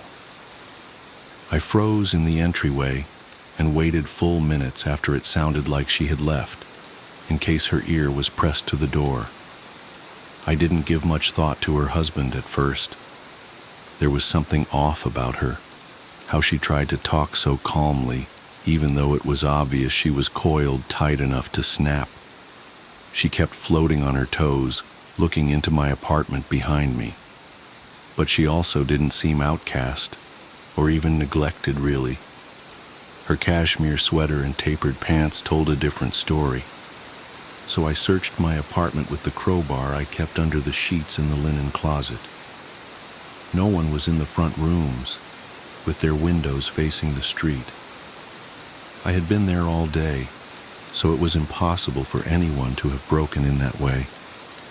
Then I remembered the old dumbwaiter shaft. It was behind the kitchen door, shut behind a hinged metal slab. To keep noise from bleeding between apartments, it was no longer an open shaft, but a dusty compartment used as a pass-through for cables. I brought along my biggest chef knife, from the drawer across from the refrigerator. The steel panel was painted the same color as the wall and had no handle or latch. Instead, there was a small jagged hole punched in one side with several drill bit plunges. I dug a screwdriver out of the junk drawer and tried to pry it open with a single jerk so I could step back and hold out the blade in my other hand. Instead, it swung open with a painfully slow creak, and I dropped the knife, scaring myself even more when it clattered at my feet. Without thinking, I bent down to pick it up. Kneeling on the floor, I imagined a pale hand reaching out into my hair and skull. But when I stood up and looked inside, there was nothing there, just the dark. It was empty. When I left the kitchen and crossed by the front door again, I saw that the woman had shoved a piece of paper in my door, like a takeout menu. It was a torn envelope, like something pulled crumpled from the trash, and had written on it the words, "Listen, please." Then I heard her whisper from low down on the door, even below where I had kneeled to pull at the scrap of paper. The first time my husband was around the corner from our French doors, in the hollow where my desk meets the printer cabinet. He must have been there all morning. He was standing straight up, like a sunflower, but I didn't see him until I got up from the desk and bumped my ankle. When I looked up suddenly, he was there, staring at nothing. The second time, he was behind an all-glass display case in our entryway, pinched between a pane and the wall just inside the front door. The whispering stopped and I realized I was barely breathing. I was still kneeling and my knees were beginning to get sore. "Are you still there?" the whispered voice asked. I didn't answer. He's gotten really skinny and goes through tubes of high SPF sunscreen whenever he is called out to a site, so now he's white as an electric socket. He can suppress his presence and take away your intuitive sense that another person is nearby. He's practicing. He's getting better. He knows where your eyes land and the spaces they slide over. "Go away," I screamed, before retreating to the farthest corner of my apartment away from the front door. It took me a while to calm down, with some TV and all the lights on. I didn't pay attention to the show, but told myself that the woman at the door had a mental illness and a persecution complex, and she wanted to pull me into her delusion. I crept to the window and peered into the park across the street from my house. It was small and mostly mown, with a picnic pavilion and a swing set.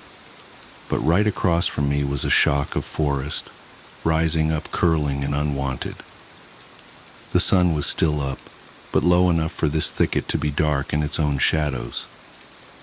I looked for her there, expecting I don't know what. 2 red eyes? I didn't see her, and opened the blinds fully.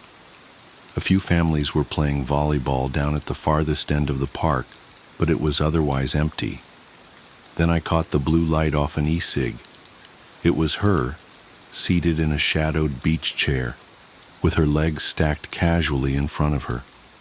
I could barely see her face, but it looked as if she was staring into my windows.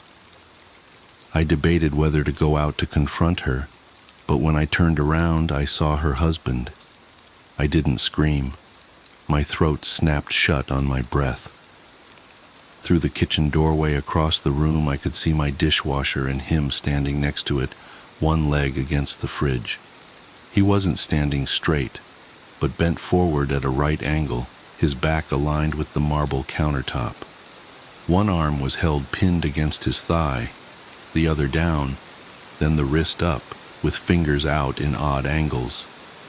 His face pointed forward, aligned atop his body like a bullet on a shell casing, with his eyes aimed to one side of me and far away.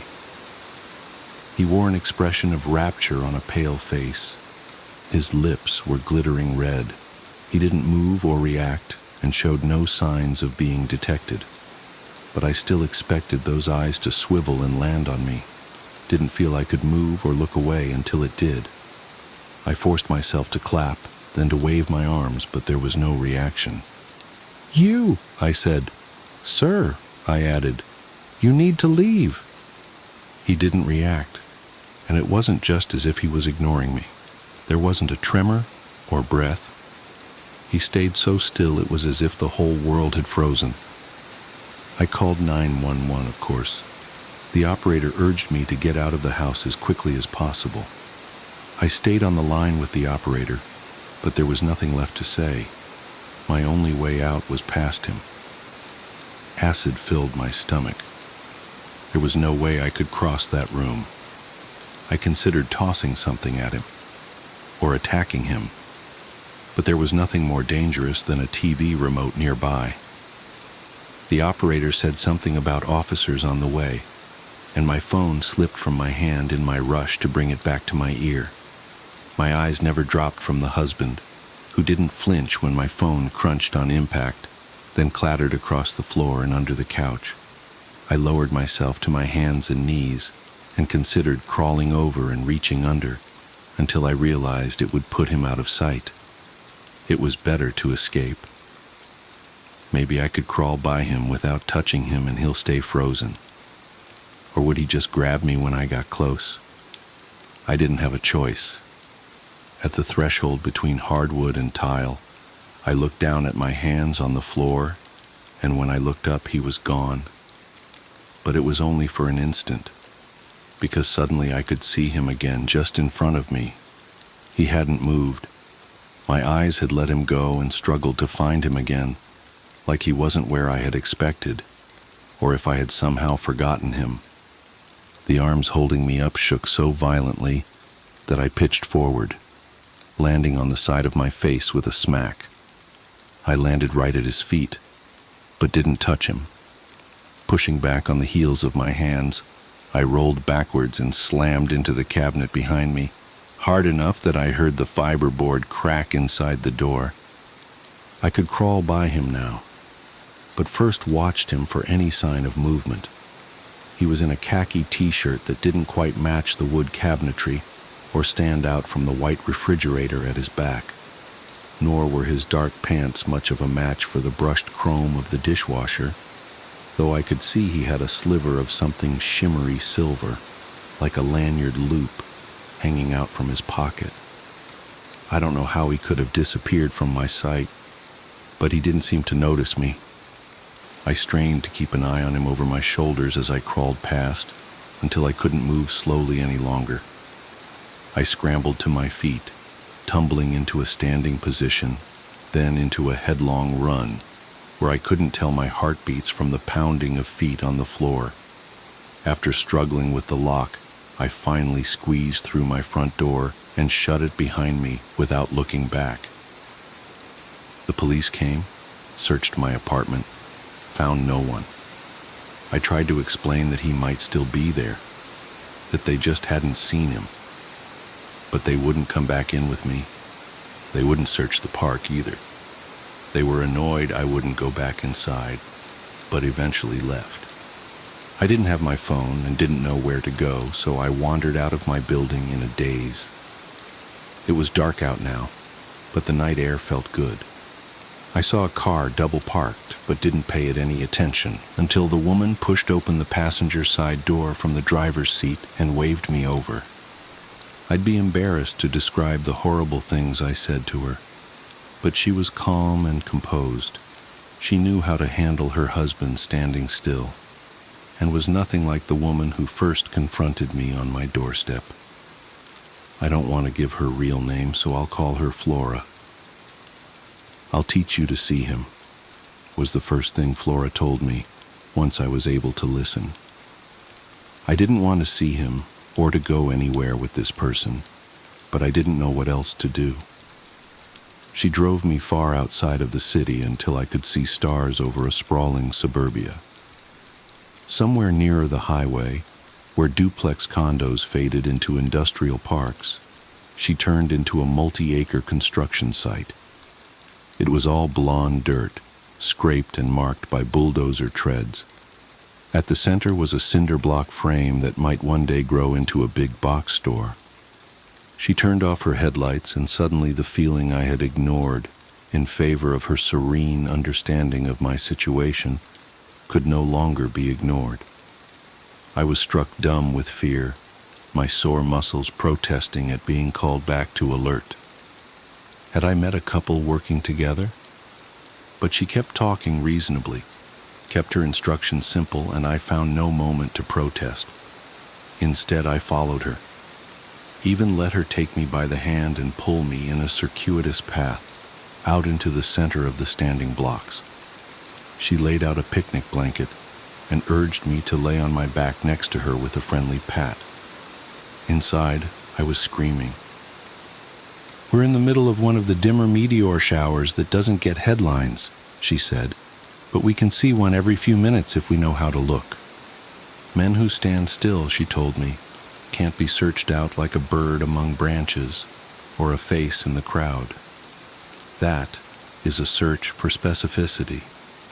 Even if you could live in a state of constant scrutiny, where every pixel of reality is examined, you would not often find these unmoving men. They slip into your scotoma and escape your attention because they are no longer objects to be found." "There was one," she said, pointing to a part of the sky. "Did you see that one?" I hadn't. "Because you are darting around looking for shooting stars," she said, "instead of looking at the surface of reality." Her husband had receded into the sky of our day-to-day existence, she said.